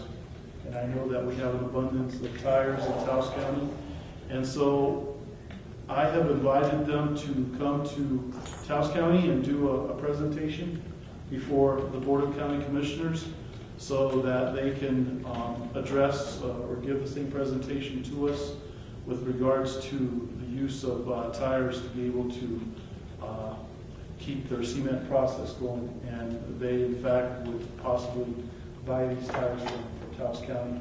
And so they've asked all of the counties in the state to look at the possibility of taking some inventories of all the tire plants or yards that are out in Taos County, and let them know as to what that inventory actually is in Taos County. So hopefully it's something that we can look forward to doing in the future. A lot of it depends on whether or not they're going to get their process, their permitting approved by EPA. Other item that was discussed, Mr. Chairman, was the, there were a list of bills that was introduced at the legislature, and some of those, of course, passed and some didn't. So Tasha Young, I believe is her last name, she's a lobbyist for the New Mexico Association of Counties. She presented a final listing of all of the bills that were introduced and the ones that failed and didn't fail. And these are primarily the bills that were supported by the New Mexico Association of Counties and introduced through the various affiliates, including the commission affiliates, the probate affiliate, the assessors, the treasurers, and the clerks, and the sheriffs. And so I will make that available to our county manager so that he can disperse it to the elected officials and the commission as a whole, Mr. Chairman. The Association of Counties has bought a new property for their offices in Santa Fe. The new office complex for the Association of Counties is in fact going to be a new property, or an old property that is currently being renovated, and I believe they're expected to move into that new building at the end of fiscal year, and it's just west of the state capitol. So that's going to be the new building for the New Mexico Association of Counties. They're going to sell the current building to a real estate individual there in Santa Fe, and I think they had asked for about $1.4 million for that property, and it's pretty much selling for that amount. The New Mexico Association of Counties Board of Directors also approved the budget for the board. You know, this covers expenses of all the staff and printing and office supplies, and, property taxes and everything else that's involved in that budget is well over $4.2 million. And a lot of that, of course, comes in from fees that the various counties from the state of New Mexico pay towards membership of the NMAC. Lastly, there was, and I'll give it to Candace so that she can share with the camera. There was a request put out by the New Mexico State Fair, which is now called Expo New Mexico. They are seeking candidates for New Mexico State Fair Queen. And apparently, currently, there are only 9 counties from the whole state that have contributed or sent individuals from their counties to vie for that particular title.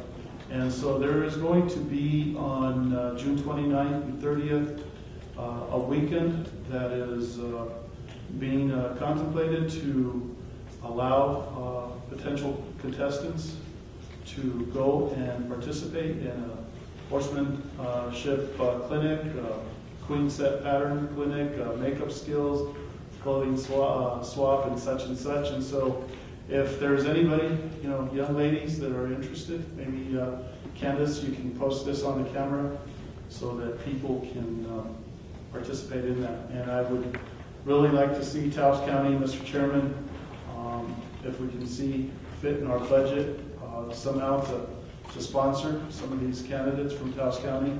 It's a $150 sponsorship. Maybe, Mr. Chairman, maybe what we can do is have somebody contact the Queen request here in the county, or the answer. Good idea. One last item that I had forgotten, Mr. Chairman, with regards to the Midwinter Conference, many of you who have participated in that conference seen that there is really a lack of good space to be able to meet at the conference. And what the staff of the NMAC has been able to do is they have negotiated with the convention center there in Santa Fe for additional space to host the main events of the Midwinter Conference.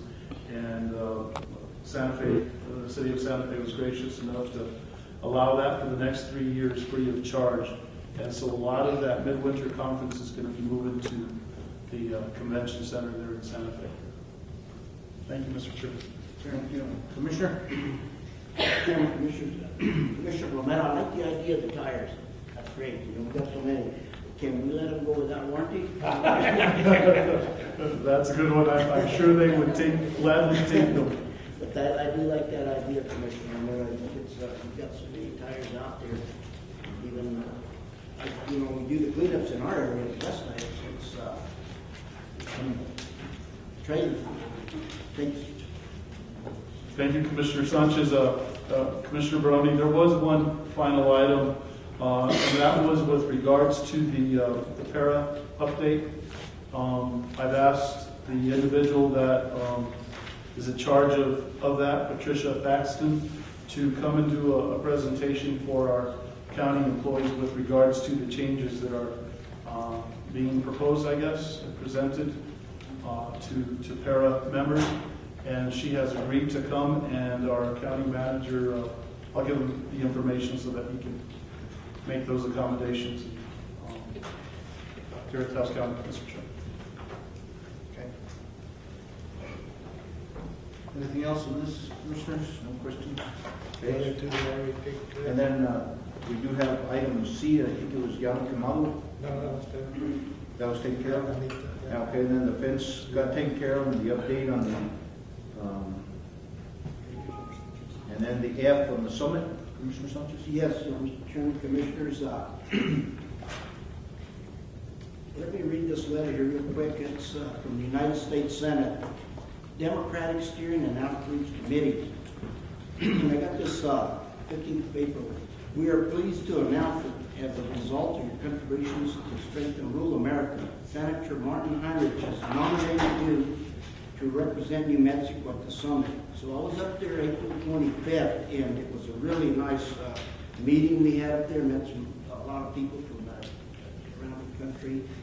And the summit, what it touched on more, it was it brought together a diverse cross-section of leaders from business, education, rural development, agriculture, and various other walks of life.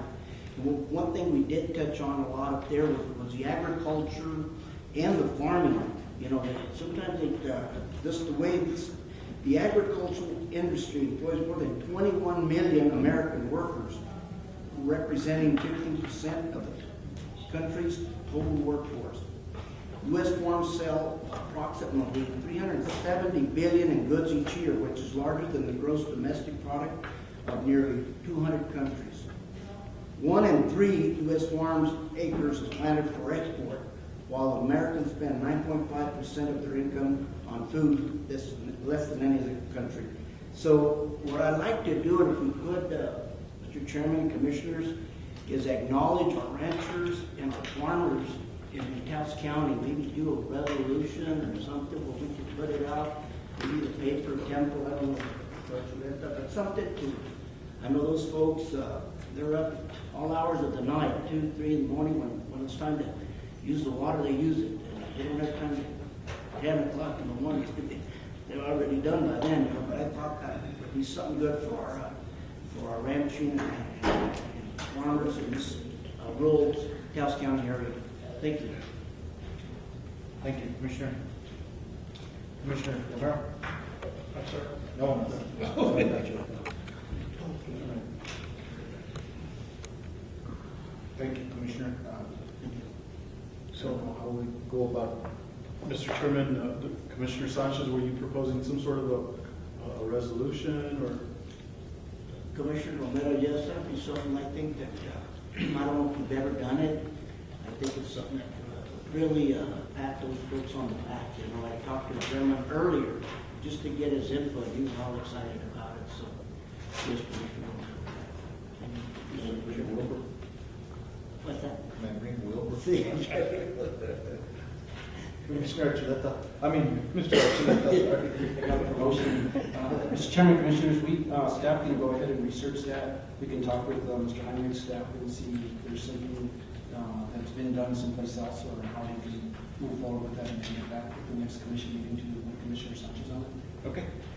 Thank you. So anything else, Commissioners, before we, okay?